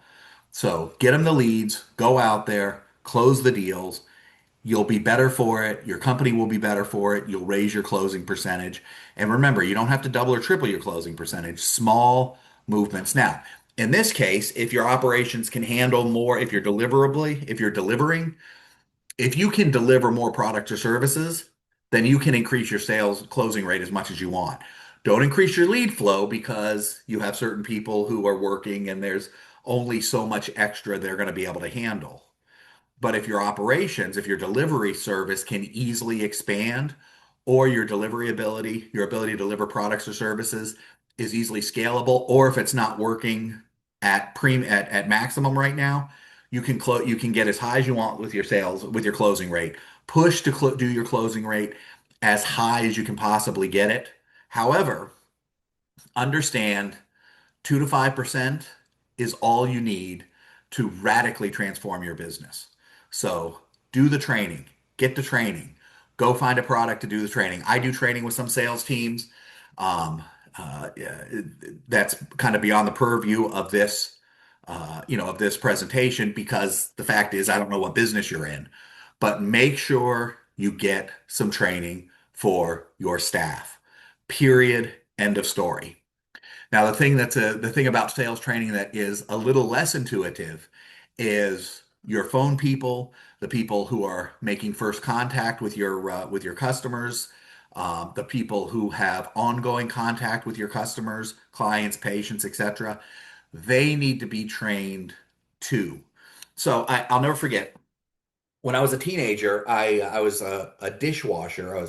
I don't know, 15, 16 years old, and I was a dishwasher at a company called Wags, at a restaurant called Wags. Now, Wags is, if you're not familiar with it, if you're not old enough to remember it, or if you didn't live in an area where it was at, it's out of business now. But it was essentially kind of like a Denny's, just a diner style restaurant. And there was a waitress there named Olga, and she was an older woman, and exactly what you would think from an older woman named, from an older woman named Olga. She was friendly enough, but very stern. And I did something one day. I think I didn't dry some salad plates or something. It was something like that, something along those lines. And when she went to pick one up, it kind of poured water. It made a mess, and she had to clean up the mess. And man, she jumped in my tail over it, chewed me out over it. And I went to the manager, and I was angry. Like, who does she think she is? She's not my boss. She can't do that. The manager said, "You're right. Shouldn't have adjusted. She shouldn't have approached it like that. She could have come to me, and I could have talked to you about it." However, who is the person who talks to our customers? In this case, restaurant patrons. Who's the person who talks to our customers? Well, the waiters and waitresses. That's right. They're the frontline staff that deal with our customers. They're the ones who decide if our customers have a good experience or a bad experience. So when you do something that makes it more difficult for her to do her job effectively, not only does it affect her tips, it also affects the customer experience. And that is bad for her and for the restaurant. And I understood as soon as he said it, it made perfect sense to me. Even as a kid, it made perfect sense to me. My job is to wash dishes technically, but more importantly, my job is to ensure that the wait staff has everything they need to easily and seamlessly serve the guest at the restaurant, the customer of the restaurant. That's the way you've got to approach this. So there's somebody who has first contact with a customer in your business. It might be a phone person, it might be the person, a greeter at a door, whatever, whoever it is. There is somebody who has first contact with that prospect before they become a customer. And you have got to train them to have first contact. You've got to train them about what they say, how to say it, what they say, how to deal with problems, how to overcome objections. So somebody comes into your store, their first contact with that person has got to be, there's got to be a script for it. Somebody calls up to make an appointment or to get some information.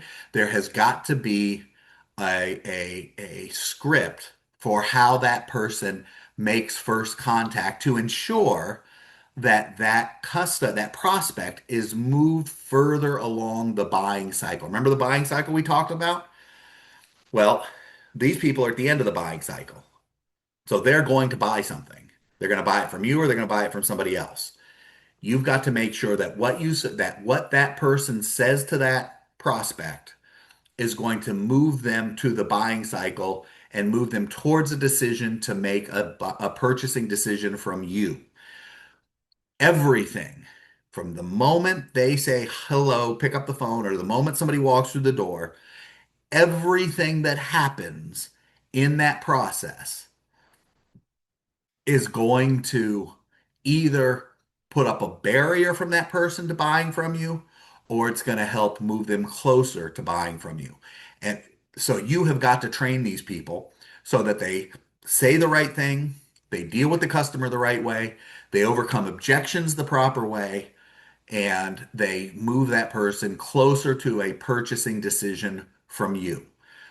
So if the point is to make an appointment for somebody to go out to their house or to make an appointment for them to come into the office, there has got to be a script that that person uses in order to get that person that the whoever's answering the phone, there's got to be script that they use in order to get that prospect to make that appointment.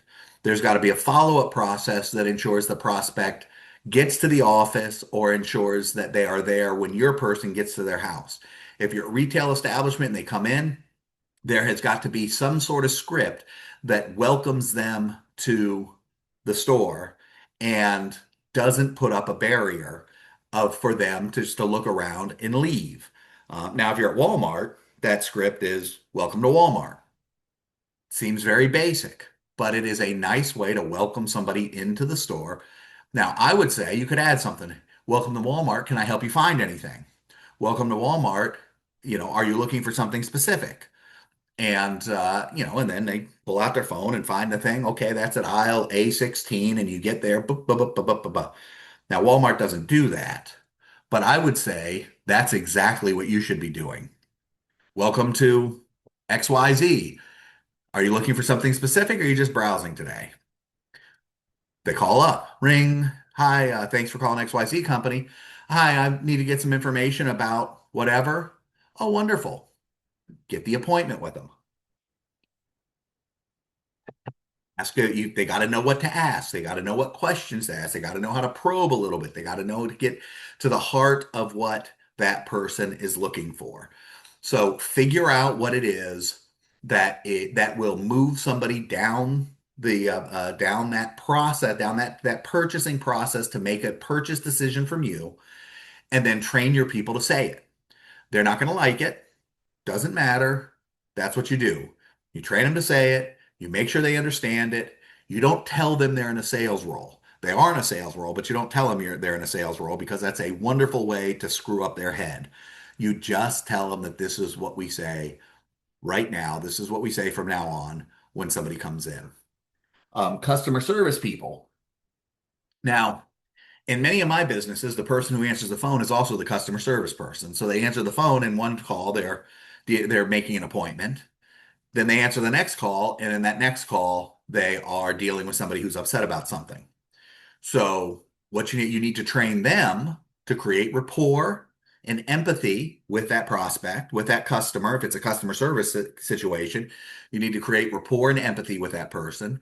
You need to help them. You need to train them to ask the right questions to get to the core of the problem. Oftentimes people will call up because they had a bad day and this is just, they can just lash out against your company. Well, if you can get to the core of what the problem actually is, they won't admit that they had a bad day.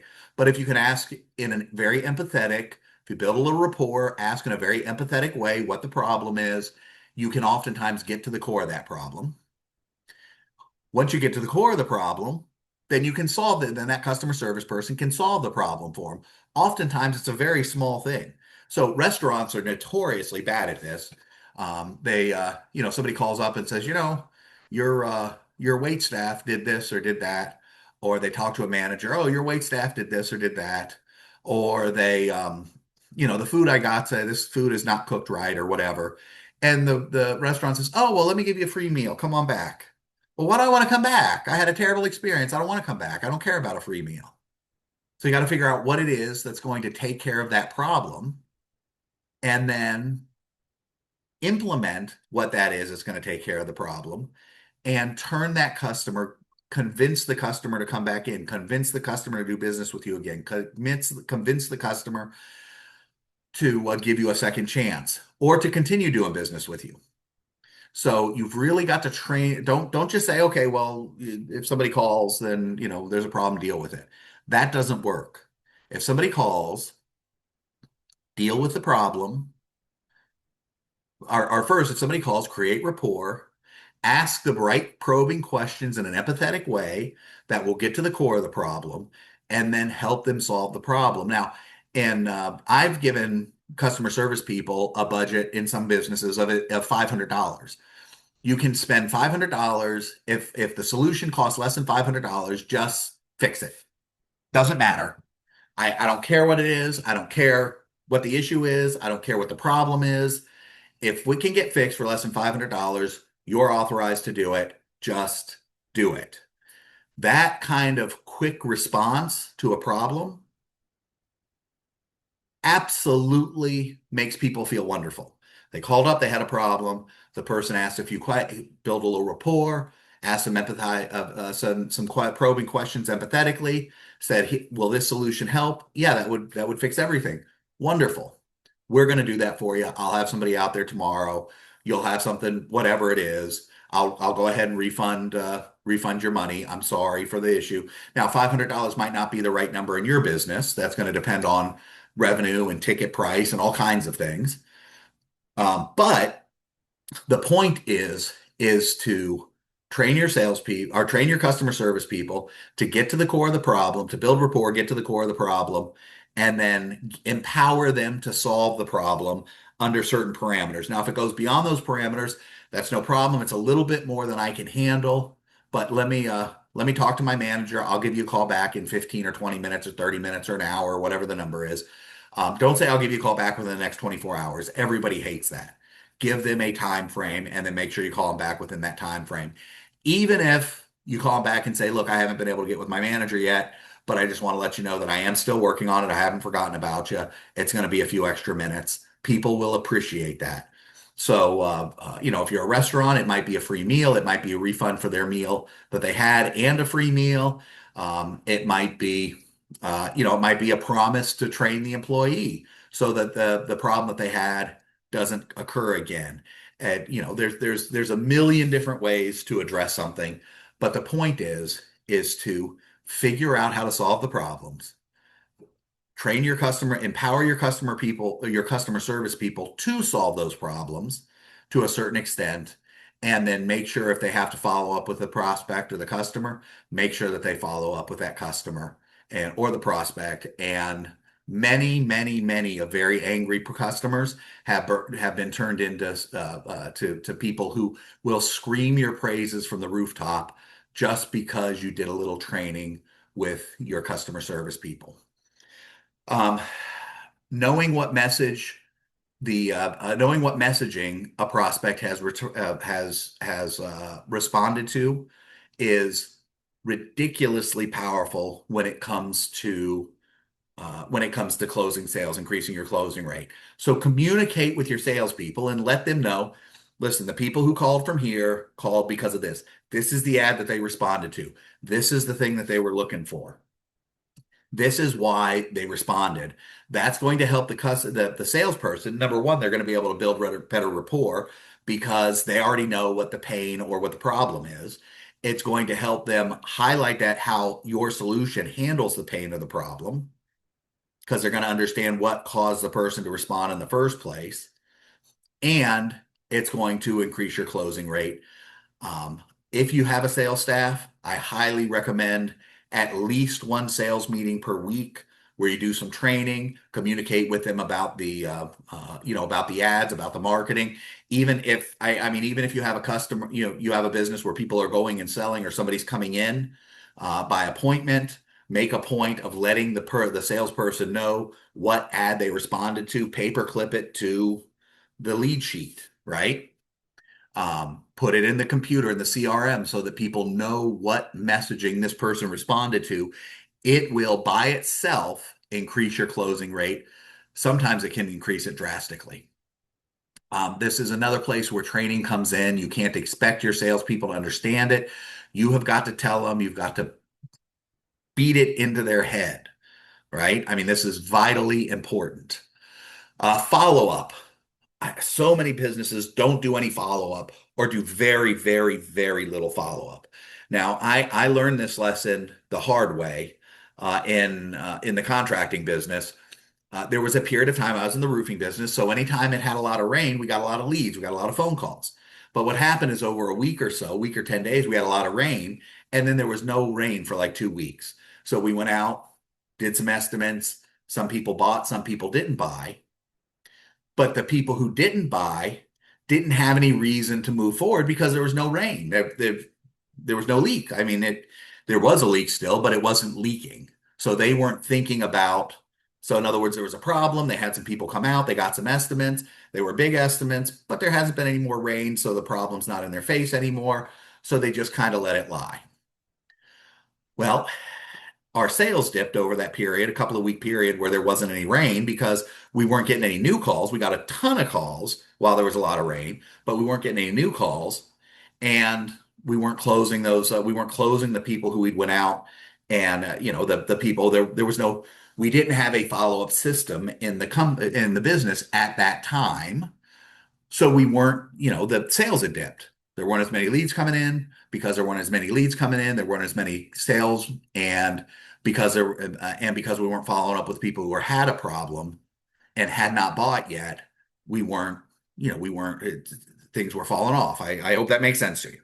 Anyway, after about halfway through the second week or so, when I realized that, okay, we had a bad week, but then we're having a bad week again this week, I went to our phone person, our office manager, and I said, okay, look, here's what we're going to do.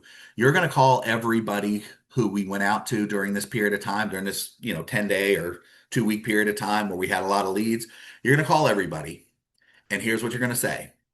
We're following up because we have received some offers from the manufacturers. If you can be a little flexible with some of the details of your roof, we can probably sharpen our pencil a little bit on the estimate for you. Would it be okay if I had whoever the salesperson was? Would it be okay if I had so and so stop by tomorrow afternoon, or would I don't know, what the next day in the morning be better? So let's say it was a Monday. Would it be okay if I had Jim stop by tomorrow afternoon, or would Wednesday morning be better?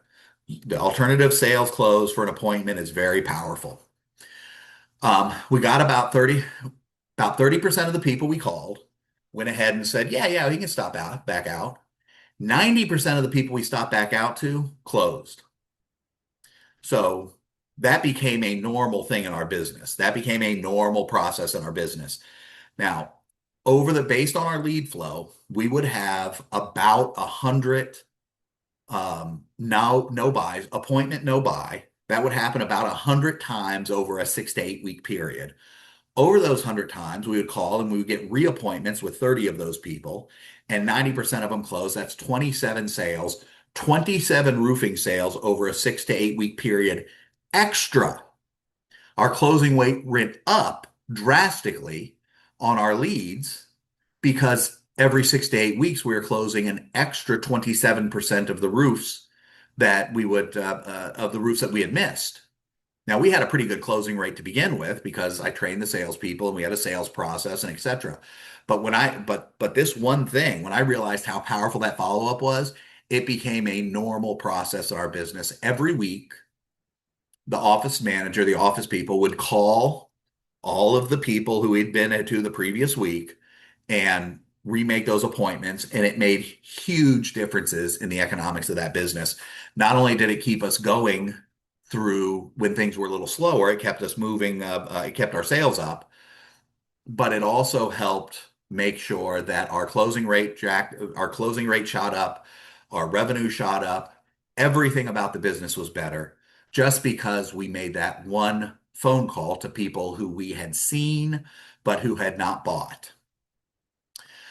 So figure out how you can do that. Figure out how you can follow up with people. Emails, postcards, phone calls, text messages. Follow up with people until they buy or die. Now, I know that's a little crude. However, if you think of dying as they've already purchased something, especially if you're in a business where it's a one-time, it's a one-time set, so a car business, for example, that prospect may be dead to you for the next 5 years when they finally buy a car. Now, you may want to follow up with them 3 to 4 years later, but if you call and say, hey, we're da, da, da, oh yeah, we just bought something. Okay, great. Boop, no problem. On to the next. But following up is a massively powerful way to increase your closing rate. Period. End of story. Um, Low cost, high perceived value bonuses. Again, this is pretty clear. This does not have to cost your money a lot of business. This does not have to cost your business a lot of money, and it doesn't have to be related to the business you're in. So, for example, there's loads of coupon books that have thousands of dollars in coupons in them for local businesses, and these are, you can find these all over the country. Businesses will pay to be in the coupon book. The coupon books will then be distributed to the local area and or sold, sometimes door to door, sold to people in the local area. You can go buy those coupon books for $10 or $15 or $20 per coupon book, and then you hand them out if somebody buys. It's called gift with purchase. And it's an age-old technique that works incredibly well. It started in retail, so if you're in a retail business, you can still do this. But I should have revised that. I don't know that it started in retail, but it has been leveraged massively in retail. So you absolutely can do this. But you pay a few dollars for this coupon book, and then you give them the coupon book if they buy. Um, a lot of times, let's say you're a yard service, right? So it's a monthly contract over the course of a year. They sign an agreement with you over the course of the year to do your work. You spend $15 on a coupon book and you say, look, here, we've got a coupon book. It has $5,000 in coupons for it for local businesses. When you use all the coupons, you're going to save $5,000.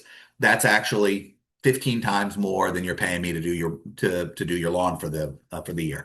Nobody else is offering the coupon book, so why wouldn't they take it? Why wouldn't they sign up with you as opposed to somebody else? Same thing with travel vouchers. There was a local business a few months ago. It's I don't know if they're all over the Southeast, but they're definitely all over Florida. But it's called the International Diamond Center, IDC, and they had a campaign where if you spend X amount, then we'll give you 3 days, 2 nights at a location of your choice, whatever. If you spend X amount, you get 4 days, 3 nights, or whatever. And if you spend X amount, you get 5 days, 4 nights. And the shtick was, you buy the engagement ring, we'll pay for the honeymoon. Fantastic, pardon me, fantastic angle. Gift with purchase. It was all over the radio, all over TV. It worked like a charm. You can make deals with local businesses. So let's say you find businesses who sell to your same people, to the same prospects you sell to, but it's a non-competing business. It's in a different industry. So you go to that company, and I'm going to use an example of like a yard company, a high-end yard company, right? It's a landscaping company. So you go to the landscaping company, you own a contracting firm, you do kitchen remodels. So you go in and you tell them, listen, with every kitchen remodel, we're going to give you $500 worth of landscaping services from XYZ Landscaping. Or a painting company, we'll give you $500 of landscaping services because, you're going to have this beautiful new paint job. Might as well have the landscaping be up to par with the paint job, right? So you're going to go to that landscaping company and you're going to say, okay, look, I'm going to give you $100 per person, right? I'm going to give you $100 per coupon. I'll give the coupons out. They're going to call you, you go out and do the work. But then, of course, that landscaping company, if they're sharp, they're going to know that they're going to actually sell another $1,000 or $2,000 in landscaping. So they're going to get, they're getting $100 for the first $500 worth of work, which is going to cover their cost. And then they have the opportunity to sell a lot more landscaping to that homeowner, or get a contract for lawn care or whatever the situation is. But you see what I'm saying?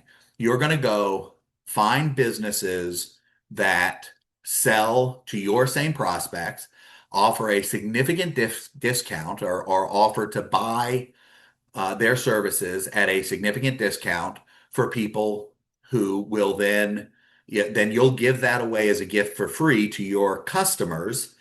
And again, gift with purchase.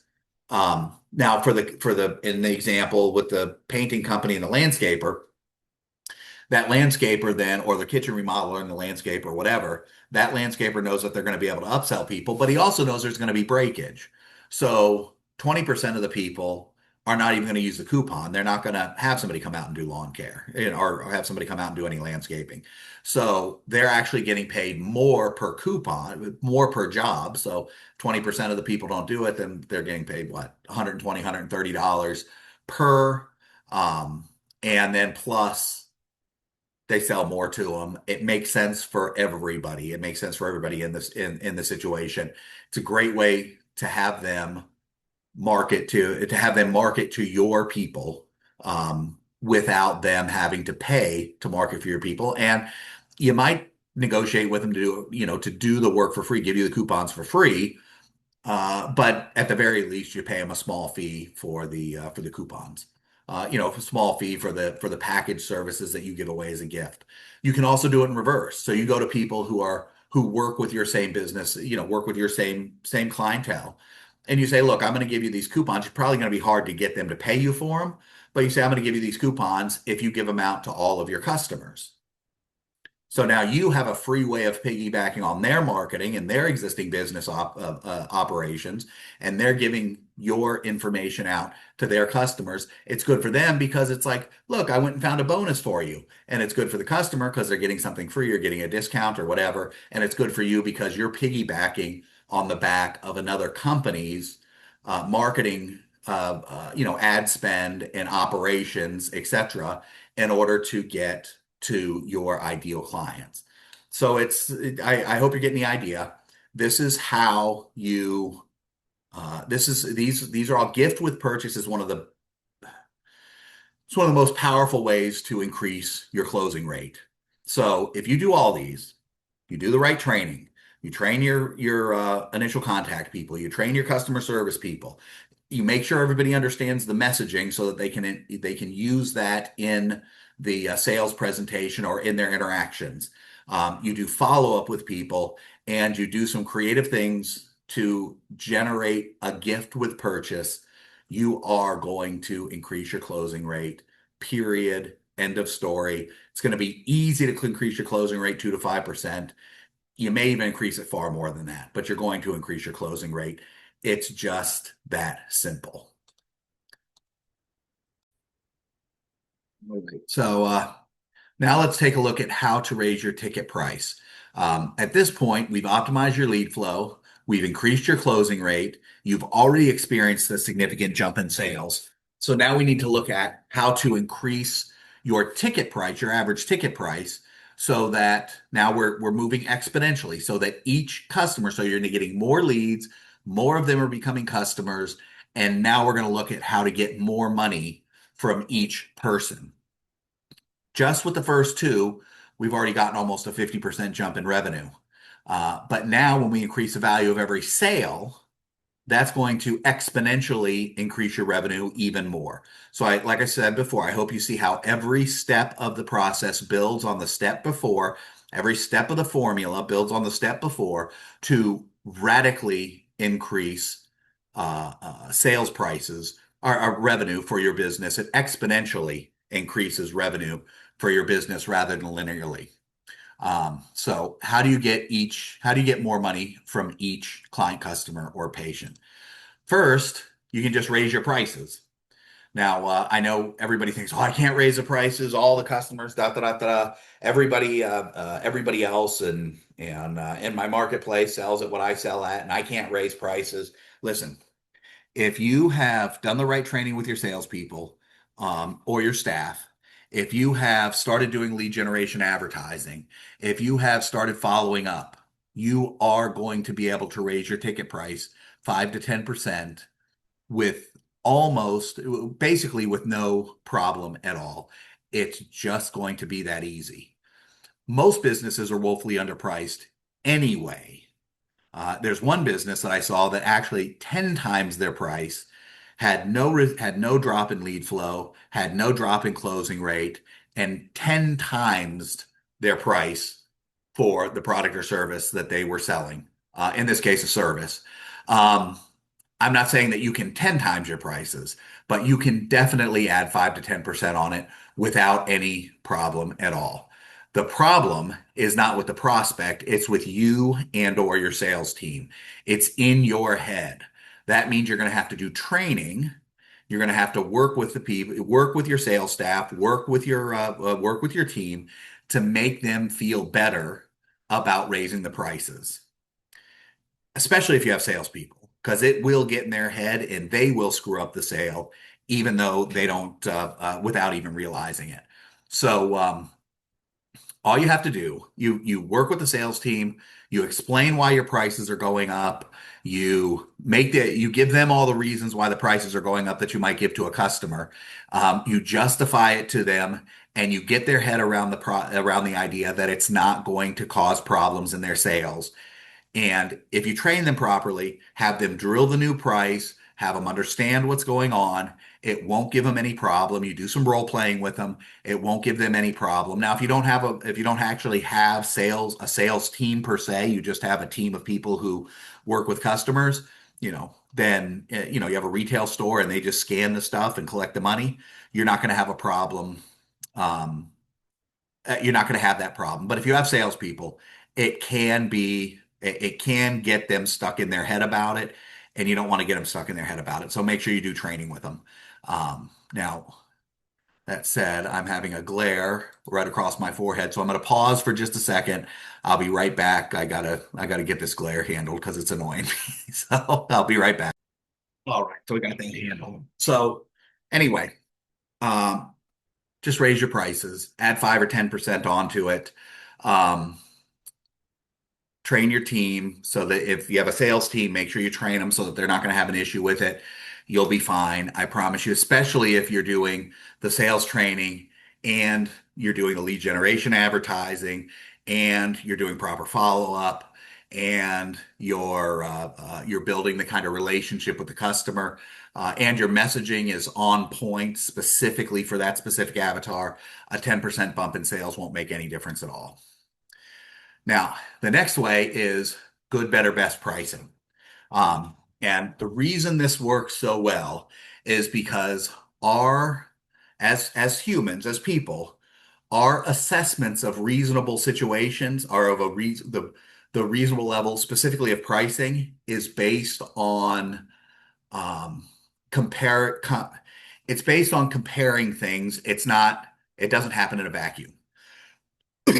Right? So the best option is generally called a red herring. So, for example, just an example, Maserati stopped displaying their cars at car shows at some point, and they started displaying them at plane and yacht shows. And that's because when you're in a car show and a car is $250,000, then that seems like a lot, especially when you're looking at 50,000, 70,000, 80,000, $100,000 cars. And suddenly the car is 250, 300, 350, $400,000. That seems like a lot. That compared to everything else around it, that makes that car look insanely expensive. But if you're comparing it to $200 million airplanes or $500 million yachts, suddenly the Maserati is a bargain of the century, right?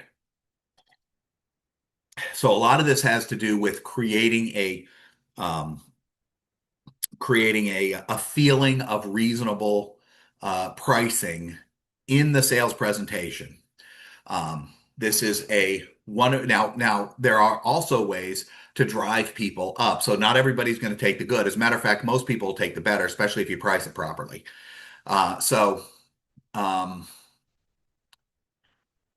in the roofing business, we used a three-tier pricing, and it was I forget what we used, but golds, silver, gold, and platinum, or silver, gold, and titanium, or whatever. But it was just a regular roof. And then for about 15% more, you could get a roof that had a 15-year warranty on it, 15-year leak guard. So that means if it leaks at all in the next 15 years, we're going to come out and fix it or replace it or do whatever we got to do to make it right. And then there was the best option, which was about 120% more expensive than the better option. And that was the lifetime roof. And that will never leak at all in your lifetime. And if it does, we're going to come out and fix it for free. So you see, nobody took the good roof because just for a little bit extra, you got a roof with a 15-year leak warranty on it as opposed to a 5-year. So we moved people into the better pricing. We never sold the best option. We never sold the lifetime roof. We didn't want to sell the lifetime roof. We could, but we didn't want to. We could have done it and we would have stood behind it, but we didn't want to. So we moved a lot of people into that better option. This is a great way because of the comparison. It's a great way to take you out of comparing your prices to your customers, to your competitors' prices, pardon me. It's a great way of taking you out of that and just comparing these three prices. It also tends to make people go to not to change their decision-making process from am I going to buy or not to which one am I going to buy. So the decision leads to them buying from you no matter what decision they make, good, better, or best. Uh, it's a great way to drive people to the higher value item. And um,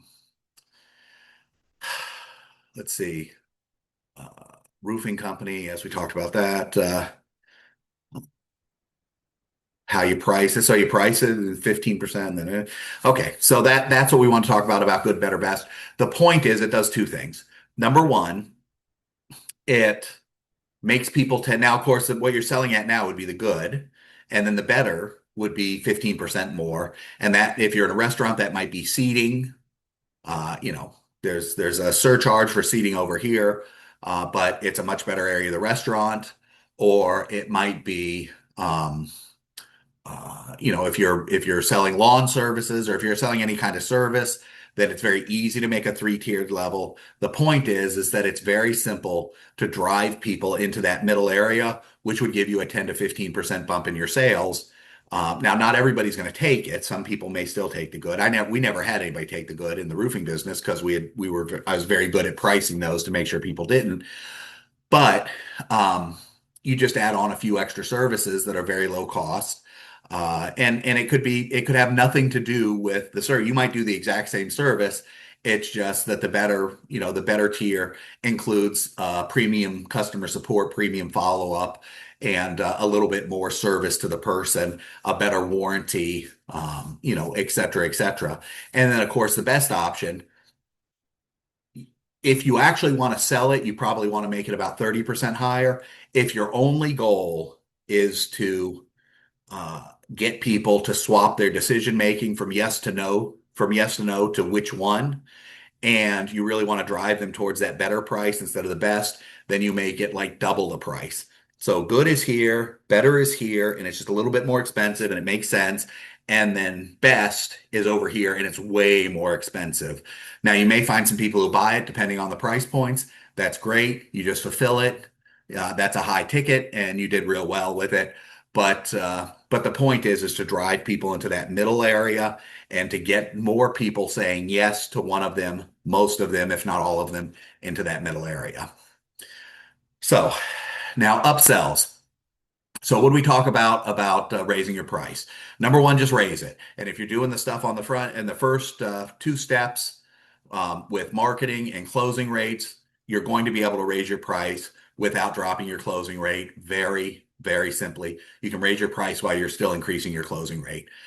Second is good, better, best pricing. Figure out packages that you can put people into where now they're not saying yes or no, they're saying one, two, or three, and then steer them towards that middle area which is going to naturally raise your ticket price anyway because it's more expensive. Next, we're going to talk about upsells. Now, um, let's see here. Done properly, by itself, a good upsell can make a huge difference in your business, in any business economics. But when combined with the rest of the formula, it's like putting nitrous in a dragster's fuel tank. It's like shooting nitrous into the carburetor or the fuel injection system of a dragster. It just makes everything happen much faster. So the types of upsells is number one is a slack adjuster. Now this is a very high price, high margin product or service that only a few people will purchase, but those people will make a significant increase in the average ticket order. So a great example of this is I knew a hardware store one time. They were selling, it's a hardware store. They're selling hammers and chains, hammers and chainsaws and nails. And their average ticket was, I don't know, 40 or 50 bucks. Some people buy a chainsaw for a few hundred bucks. Some people come in and buy a box of nails for $3. I think their average ticket was about $40. But they had a $6,000 or $7,000 recliner display that they would sell now they didn't stock them, they would call and have them delivered, but it was $6,000 or $7,000 and it was a recliner display in the store, and people would come in and one out of every 200 or whatever people would buy this thing, and it had like a 50% margin. So one out of every two or 300 people would purchase it, and suddenly now they're at a $6,000. Now their ticket is $6,040. Well, if you take that $6,000 and you spread it out over 200 or 300 tickets, that drastically changes the ticket price. I mean, let's say $300. Let's say it was $6,000. It was either 6 or 7,000, and it was either 200 or 300 people. But let's say it was $6,000 and 300 people. So it's so we stretch it out as much as we possibly can.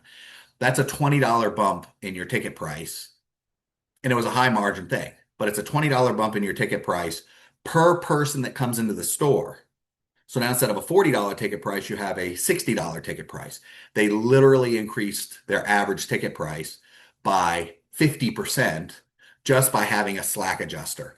It's almost, not completely, but almost worth having a whole business just to sell the slack adjusters. Now, I don't recommend that. That's not a great business model, but you can have a very functional, very nice business just based on, as long as the business pays for itself, just based on selling the slack adjusters.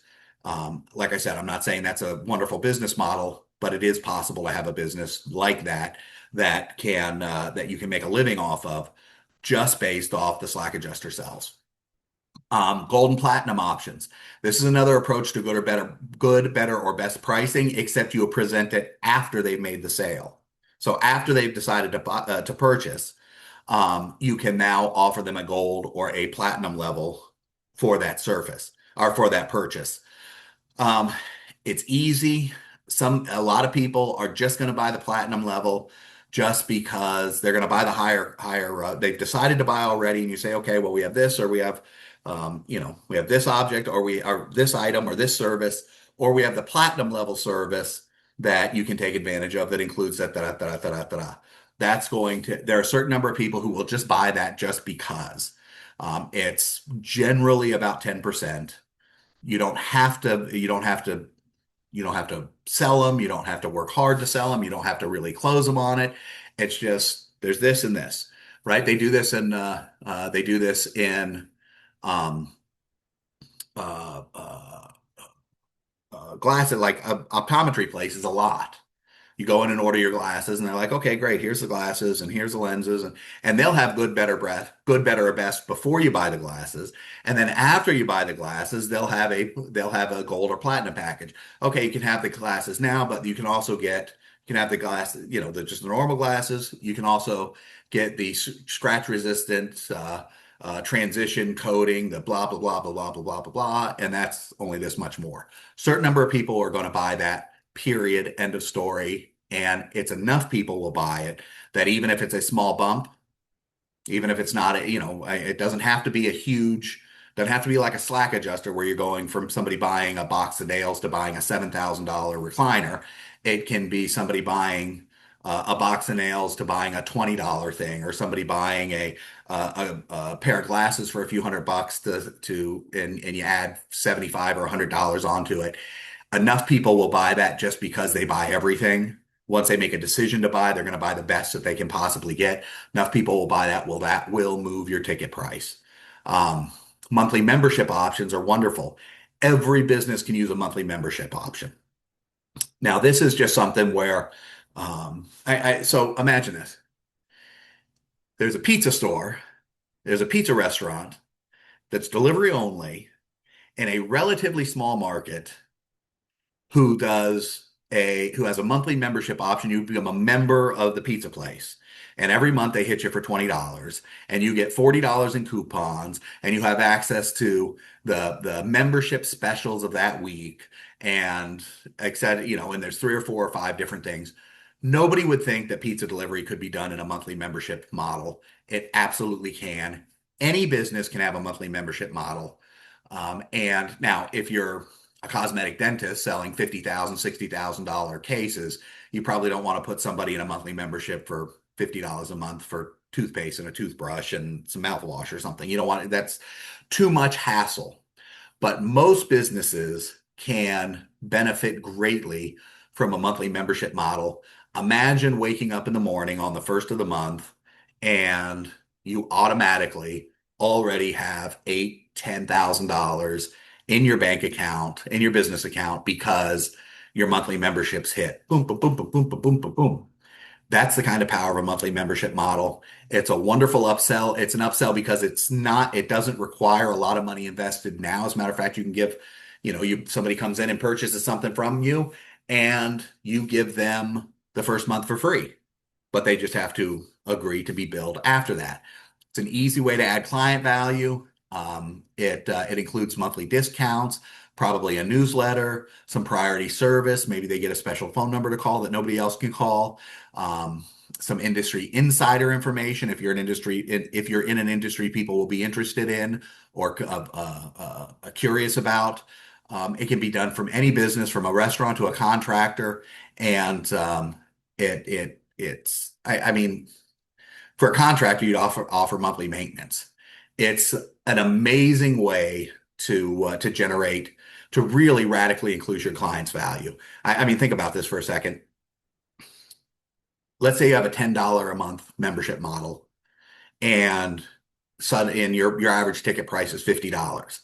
But now at the end of the year, the person who spent 50 with you and then joined the membership over the next of the year, they're going to have spent 120 with you for a newsletter and some monthly discounts. They're not going to go see anybody else in your industry.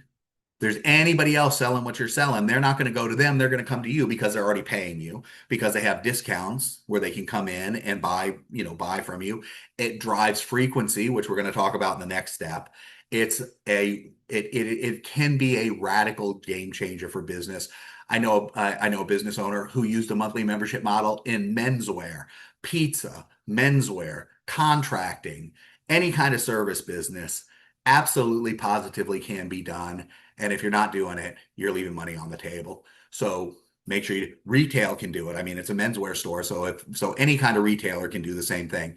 Make sure that you figure out, you're going to have to design your monthly membership, and then you just present it to everybody, and a certain number of people will take it. And over a period of time, it will grow in popularity, and you'll end up you'll end up every month getting money put into your account, and your average ticket price you have a ticket price and you have your upsells, that those numbers will go crazy.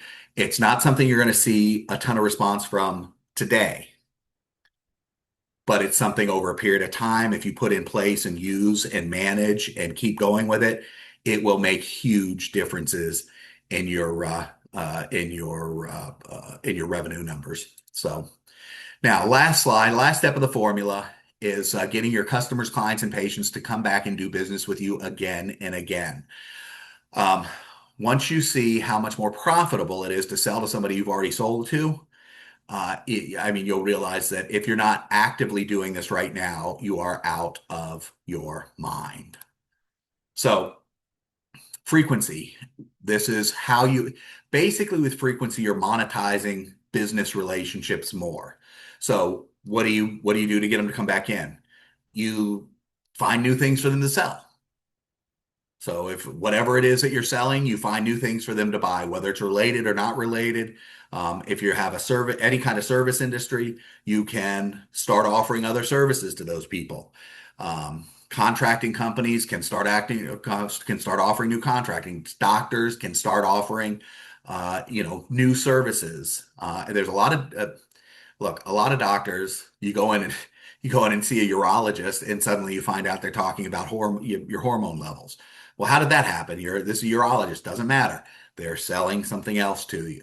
Um, in the retail business, you find, I mean, if you're a single or a very tight, if you're a retail business that sells a single item or a very specific type of item, you find new items to sell to the people who you sell to already. Here's the bottom line. 65% of well-run businesses, there are 65% of the revenue in well-run businesses come from previous customers, come from already existing customers. Now, you can't turn off your new leads, because if you turn off your new leads, then your business will eventually die, no matter how well you sell to your existing customers. But if you're doing this properly, 65% of your revenue will come from existing customers. And a new customer costs 5 to 25 times more to sell to. So that means what happens when you're selling to your existing customers, the sales are more profitable. More profitable sales, easier to sell. I mean, look, here's the deal. You've already done all the hard work, right? I mean, you've already contacted them. You've already created enough trust that they'll buy from you. You've already given them an excellent service. If you're not giving them excellent service, fix that.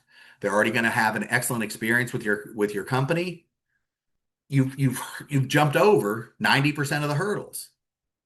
Does it make any it does is it does it make sense that it's going to be a hell of a lot cheaper to sell to them than it is to sell to a new customer? I think it does, and I think you understand why it is. I mean, look, once they trust you enough to buy from you once, 90% of the work is done. One place I worked for, this is when I was very young, and it's not a company I owned, but I worked for it. One of their big things was, we were selling software to computer technicians. It was diagnostic and technical software to computer technicians. And what they used to say is, look, you're not going to make much money the first year you work here. However, what you will do is you'll build up a customer base. And then when you go back and talk to them again, your sales are going to shoot off. They're going to be off the charts. Now think about that.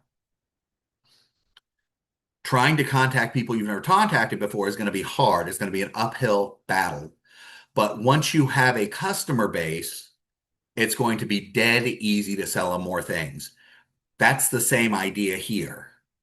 Trying to find a new customer is tough. Trying to resell a customer that you've already worked with, you're 90% of the way there when you first just contact them, whether you contact them by phone, text, email, a piece of direct mail, whatever, you're 90% of the way there. All you got to do is find out what your current customers want or need, and then figure out a way to sell that to them. Like I said earlier, it can be related to your business or it can be completely not related to your business. So, if you're a retail shop, there's no reason in the world if your customers are in a income bracket where they can buy yard maintenance, there's no reason in the world you can't send them information about yard maintenance. Maybe you start a yard maintenance company and sell to them, or maybe you go find an outside yard maintenance company that does an amazing job, and then you sell that to them for a piece of the action. Or, I mean, it doesn't have to have anything to do with what you're doing at all. The point is just find something else to sell to them. Now, I just talked about the example I just gave with the yard care company and the retail store. That's basically a joint venture opportunity where you go out and find somebody else, sell sell their products or services to your clients, and you can do that on a fee basis. Look, you pay us X amount of money, you put together a mailing, send out a mailing, you pay us X amount of money, we'll send out an email. You pay us X amount of money, we'll put a display in the store, et cetera, et cetera. Or it can be based on a piece of the action. If they're good and you're good, you'll make a lot more money getting a piece of the action. But That's not as reliable as just write me a check. But you can create JV opportunities like that all the time, especially if you have a newsletter. Hint, hint, hint, newsletter. It becomes very easy to leverage those joint venture opportunities. JV, by the way, stands for joint venture, where two businesses work together in a venture and then they split the money from it. You can resell to your customers. That's, I mean, that's as dead easy as it gets. You have a product, they buy it, you call them back and tell them to buy another thing of the product, and that works really well with consumables, but it can also work with other products or services, whatever it might be. Now, as I've been saying the whole time, it's important for you to take these different strategies or these different tactics within the entire double your sales formula strategy. It's important for you to take them and apply them to your business. Um, I've used several examples. If you run a lawn care business and people are buying from you every month, and you can sell them dinners at a restaurant. Um, you know, it's if you see a restaurant that you can get them to go into the restaurant and you get a piece of the action from that restaurant. You can get them to buy services from contracting and get a piece of the action.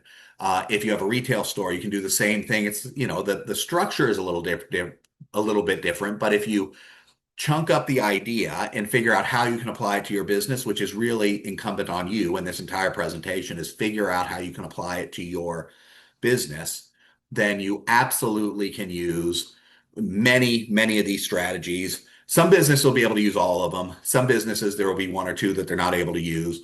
The point is figure out how to use tactics in every single area of the formula. Apply those tactics, make small incremental changes, get your lead flow a little bit up, get your closing rate a little bit up, get your ticket price up, add an upsell, and get your frequency more often. Sell to the same clients or sell the same people over and over again. Figure out something else to sell to the people that they want, or find a way to get an outside business to come in and sell to them, and you get a piece of the action. But get that frequency up, and you'll be able to double your sales with no problem at all. Um, as I said before, 5 to 25 times more expensive to sell a new customer than it is a current customer. That means far more profitable sales, more money in your pocket. So there you go, my friends. That is the double your sales formula. That is exactly the formula and the process that I use to double sales of companies that I own, to double sales of companies that hire me to work with them, et cetera, et cetera. It works in every industry. Not every tactic works in every industry, but the formula and the strategy will work in every industry, every business. It doesn't matter if you live in a small town or a big city. It doesn't matter where you live. The important thing is that you need to implement the strategy. You need to put what I've shared with you today into practice. The bottom line is implementation is key. You have everything you need to know. You have all of the structure. You have countless tactics. I mean, 3 hours worth of tactics or something that you can put to work in your business over the next 12 months in order to double your sales. But there are challenges. First, you have time constraints, right? It's sometimes hard, and time constraints really also go to accountability. Sometimes it's hard to keep yourself accountable and to the work that you know you need to do when there's months and months and months to the goal, and you've got to answer to the man in the mirror, and you're tired, and you're having to work in your business, you're doing the thing, you're operating your business, you're running your business 8 hours a day, 10 hours a day, and now you have to spend an hour afterwards doing something extra. That can be tough. It can seem confusing if you don't have underlying, while you have everything you need to know. Sometimes implementing that stuff can be confusing if you're not already familiar with all of the aspects of the formula. Now, that doesn't mean that you don't have what you need to implement it. It just means that it can seem overwhelming if you're not already experienced and understand how all these things work. And then, of course, like I said before, accountability, just a minute ago, accountability. Waking up and looking at yourself in the mirror and making yourself do the extra work can be tough. I promise you, ask me how I know. Many of my businesses I have a business partner with because I'm accountable to that business partner. So that's why I put together the Double Your Sales in 12 Months Mastermind. It's a comprehensive program designed to guide you around the pitfalls, add decades of experience to your effort, and help you get on the fast track to your goals and help you double your sales in the next 12 months. Do you need the mastermind to double your sales? No, you have everything you need to double your sales. Will it help you reach your goals faster, with less effort, and more reliably? Pardon me, there's no question about it. You can bet your bottom dollar it will. You're going to get a clear roadmap for success. You're going to get expert guidance and a peer community to help you stay on track day in and day out, week in and week out, month in and month out.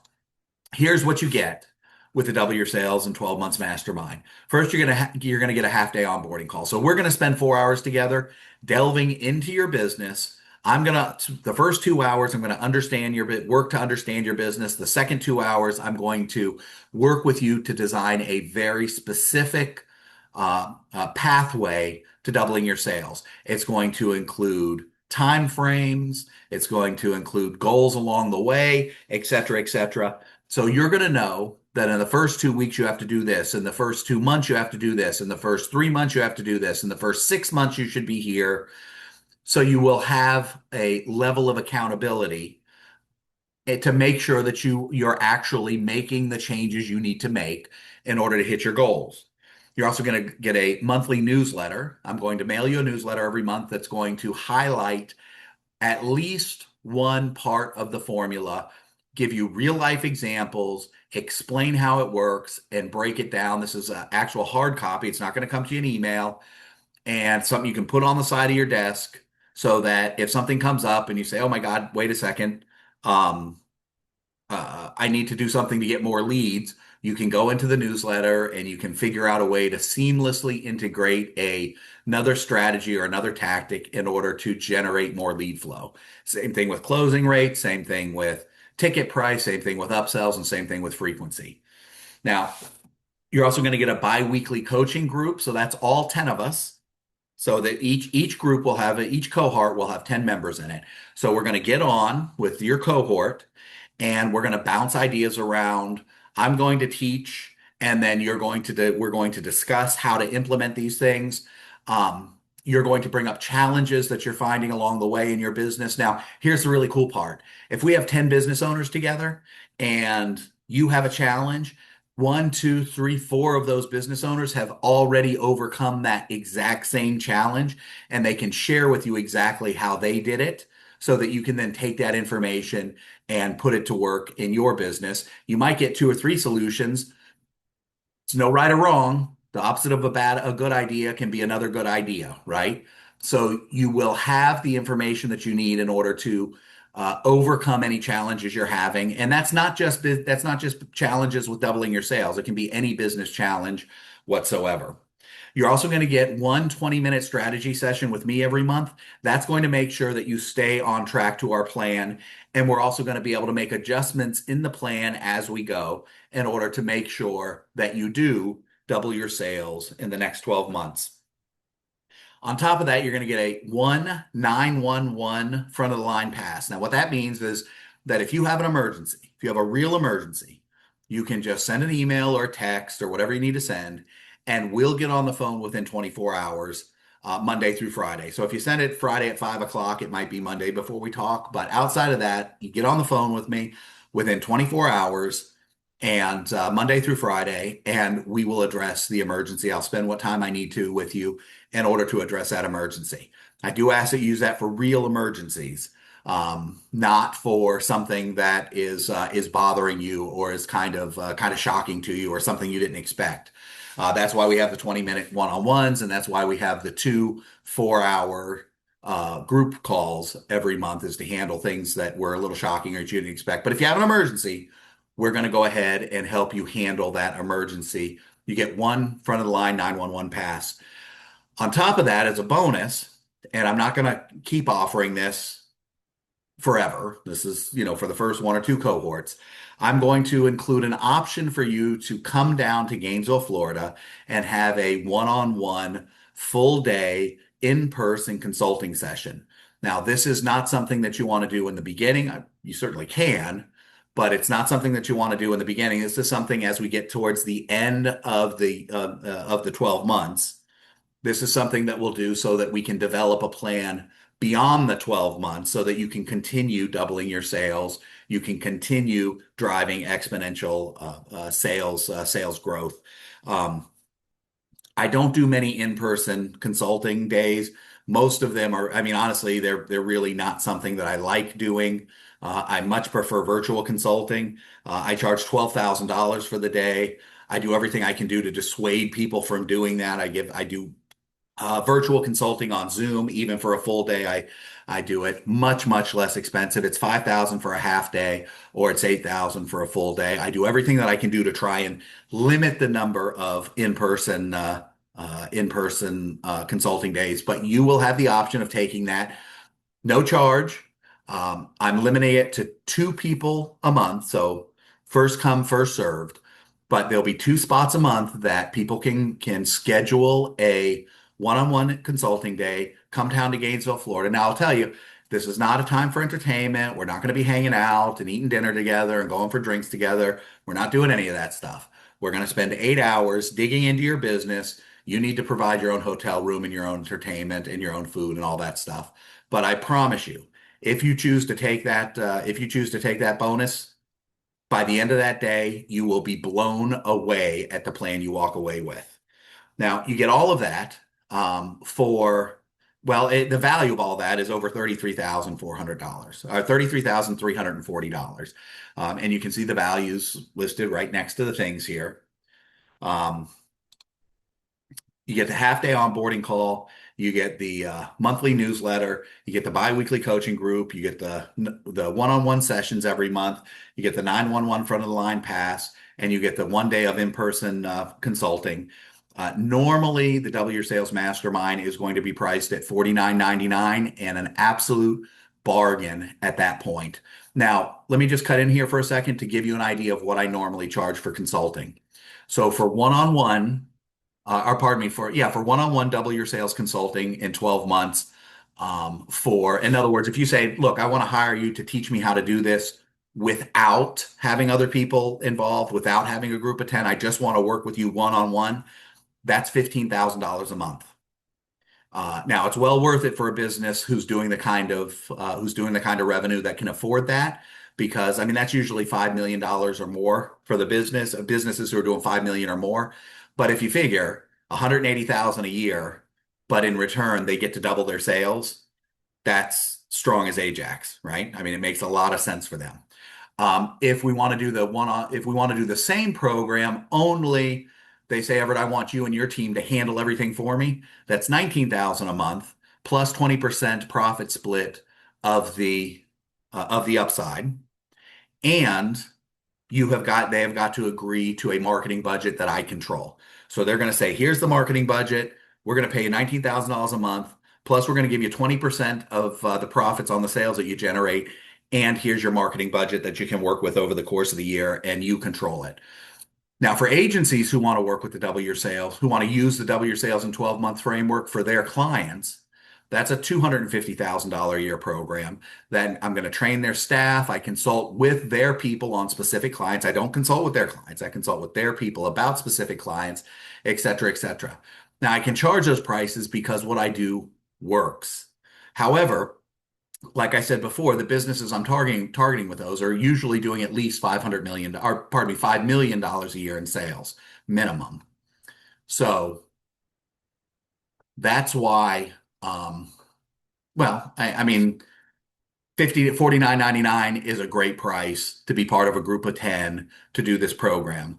Now, I want to tell you that I guarantee 100%, I guarantee that you will double your sales. Now, you need to do your part. That means you need to attend the monthly calls. Now, if you have to miss one or two because of an emergency, that's fine, but you can't just ignore them. You got to be there. You got to do the work. You got to test the ads. You got to tighten up your copy. You've got to go through the steps. You've got to implement the stuff in your business. But if you follow the plan, implement what we talk about in your business, I guarantee you will double your sales. If you don't, then I'll work on one-on-one with you until you do. And I'll do that absolutely free. My point here is that this is not something you're not joining the mastermind so that in 30 days or 60 days or 90 days you can say, I don't really want to do it anymore. You're joining the mastermind because you want to double your sales and you want to know for sure that you're going to double your sales and you're going to be able to double your sales. So I'm guaranteeing you, I'm giving a results guarantee, and in this industry that is completely unheard of, but I'm guaranteeing you that you will double your sales over the next 12 months, or I will make sure that you do double your sales from your membership in this group. Now, your investment is just $24.99. Why am I doing it for half price? Well, because this is a brand new program and I want to work with a cohort or two so that I can fine tune everything. So I want to make it dead bang easy for you to make a decision to say yes. Um, why am I doing the program to begin with? If I can go find a client that's going to pay me $15,000 a month, why would I do anything even at 5,000 or at 24.99? Why would I even do it? Well, one reason is because I want to help entrepreneurs. I love what we do. I believe that without us, the economic world would crumble. I talked about that earlier. We really are the atlas that's holding up the modern world. And I want to do my part to help you do that. But I'm not just doing it for, you know, rainbow, for unicorn fart, rainbow loving, altruistic reasons. I'm doing this because for two major reasons. There's very practical, very significant business reasons I'm doing this. Number one, because I know that some of the people who go through this will want to work with me at a higher level. They'll want to work with me on a one-on-one level. So all it takes is one or two people to make this an incredibly profitable venture for me in the long run. And number two, as I told you before, I have a small private equity company, oftentimes with businesses that I have business partners in. And at some point, some of the people are going to want to work with me in an equity arrangement.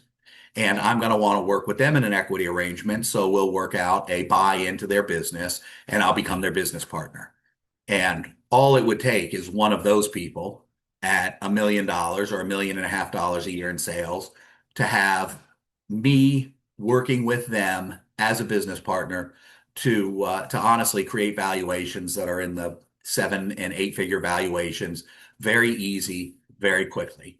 So those are the two hard practical reasons why I'm doing this.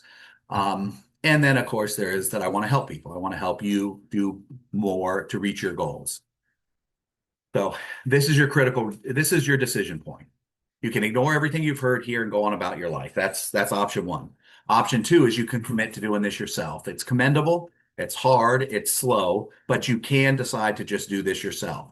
Or number three, you can grab your seat in the Double Your Sales in 12 Months Mastermind and exponentially speed up your journey to your financial goals. You want to double your sales, you want to create more profit, you want to build a business that will give you the ability to do the important things with the important people and the money to do those things. This is the pathway for you to do that. And I'm guaranteeing that you will get it done. It's your choice.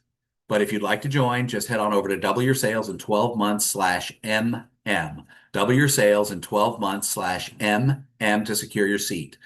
Now, I know some businesses would prefer to lock in a seat and work the fee into their cash flow. That makes perfect sense to me. I've done that multiple times over my life. So there are some outside financing options. Or if you would prefer, we can just split the fee into 3 installments or 6 installments. The 3 installments are $9.99 each. The 6 installments are $6.79 each. Whatever works best for you is fine for me. Yes, if you split the fee into 3 installments, if you go with the outside financing, it's $24.99. If you split the fee into 3 installments or 6 installments, it does get a little bit more expensive. Still worth every single penny. So that's that, a 5-minute talk about joining the mastermind.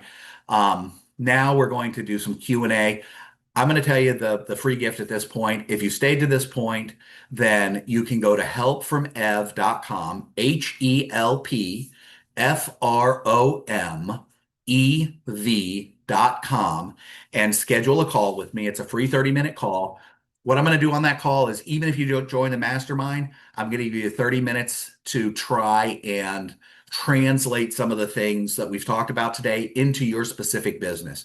You tell me, we're going to spend 5 or 10 minutes. You tell me a little bit about your business, a quick rundown. I'm going to then spend the next 20 minutes giving you some ideas of um, how you can implement what we've talked about today in your business. Of course, if you join the mastermind, you'll still get the free 30 minutes if you'd like them. But even if you don't join the mastermind, I want to help you be able to use what we discussed today in a very practical, very brass tacks, realistic way in your business. So go to helpfromev.com and schedule your free 30-minute session with me. You will be glad you did. So let me open up the chat here, and we're going to take a look at some of the questions we've had. Um, okay. All right. So Tim asks, who is the guy with the Jesus haircut on the website?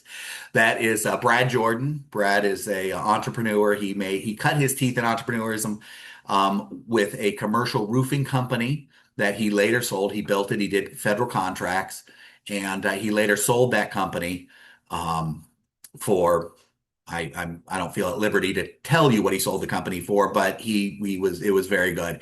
He then started at least two other businesses, and he's actually talked to me about a third. I don't know if he ever implemented the third business, but he brought me out. We spent a day together, and we really smoothed out a couple of the business, cleaned up some problems in one business, and really redid the business plan, the marketing plan for a second business in order to make it move much more smoothly. I'm launching a business. I'm launching my business. Would this work for me? Okay, you're just launching your business and you want to know if it would work for you. The answer is yes, it will work for you, although doubling your sales is not what you're looking to do, because if you're starting at zero, or if you're starting at $1,000 or $10,000, doubling that is very simple. It's not something that we want to even really pay much attention to. What we want to do is we want to figure out how to get you to that $1 million mark very, very quickly. I've done that in my own businesses where I started off with nothing. And as a matter of fact, one of my early businesses, I started off with $1,000 in October, no money in the bank. My spouse at the time, we're now divorced, but my spouse at the time was a stay-at-home mom. We had two kids and one in the oven. And we had $1,000 to our name, and I started that business, and in 16 months, we wrote $1 million in business. So that's the kind of thing that this formula can do for a brand new business. However, what I don't want you to do is put yourself in a position where you use all of your money to join the mastermind, and then you overcommit yourself, and then you're not able to implement the things that we talk about. So yes, it will work, but don't spend your bottom dollar doing this. If you're capitalized enough where you can do this comfortably, good idea, do it. If you're not capitalized enough where you can do it comfortably, then skip it, get some sales, build the business, and then come back later, and then we can talk then. Somebody asked, the numbers don't make sense. 3 installments is 3,000, the 6 installments is 4,000. Yes, 3 installments is a little less than 3,000, and 6 installments is just over 4,000. As I said, to be perfectly frank, I want you to join on the one pay. So I'm making it more advantageous and more attractive to try and do that. There is outside financing options if you decide to go with a one pay. However, if those don't work for you, even if it costs you $4,000 to double your sales, and again, you have the same guarantee, you will double your sales. Even if it doesn't cost you $4,000 to double your sales, it still makes a lot of sense. Especially, I think, John, you asked that. I think you're one of the ones who said that you're in that 500,000 to $2 million mark. Not 100% sure. That was a while ago, but I think you're one of the ones who said that. So in that case, let's assume you're doing 250. If you spend 4,000 to turn it to 500,000, that's $200,000 say jump in sales. Even at a modest profit margin of 20%, you're still at $50,000. It still makes a lot of sense to do. Can I get a refund if I don't like the program? No, but you can get a guarantee that you will double your sales, or I will work with you one-on-one until you do. But you have to do your part. So I don't want this to be a situation where you think you're going to join, never do anything, and then double your sales. You have to do your part. Uh, how do you work with us if we don't double our sales? Well, I work with you one-on-one. It's the framework will be very similar to the group framework as far as the calls every month and et cetera, et cetera. But the difference is it's just going to be me and you, and we're only going to be talking about your business. Are you available to work one-on-one? Yes. If you're in the $5 million or more category, I am available to work one-on-one. Um, aren't sales and profits different? If we double the sales, does that mean we have higher profits? Yes.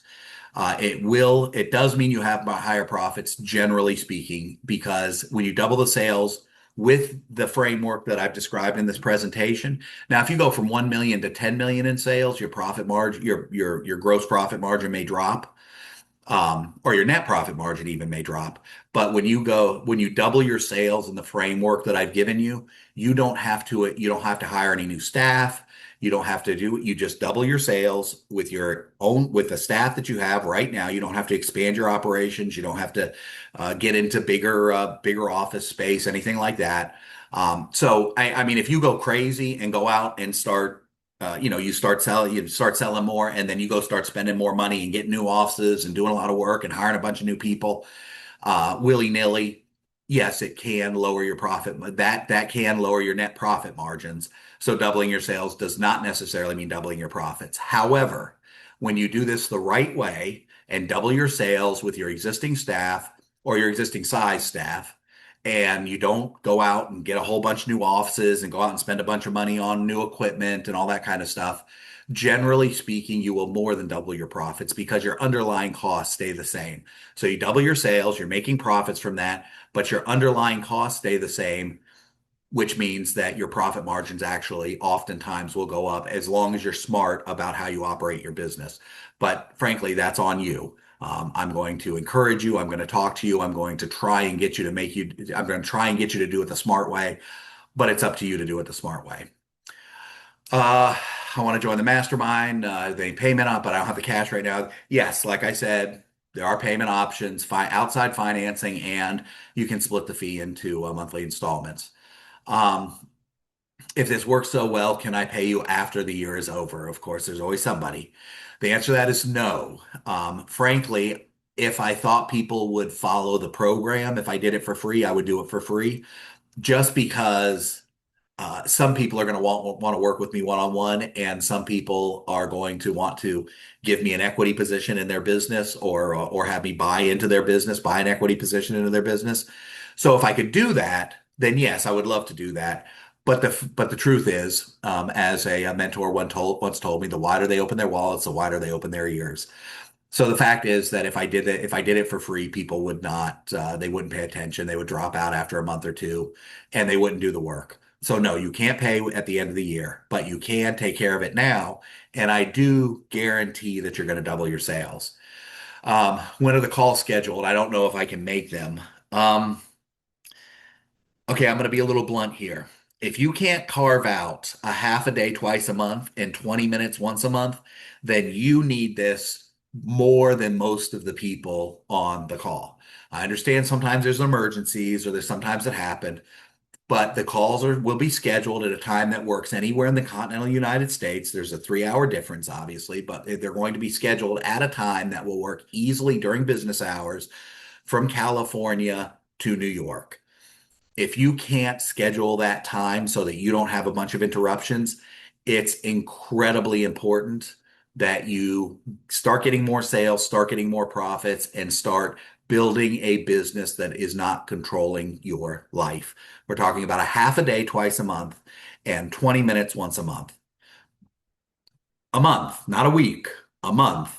This is something that any business owner should be able to do, any business owner should be able to schedule. And if you can't schedule it, then you need this more than anybody else. I'm going to be honest with you.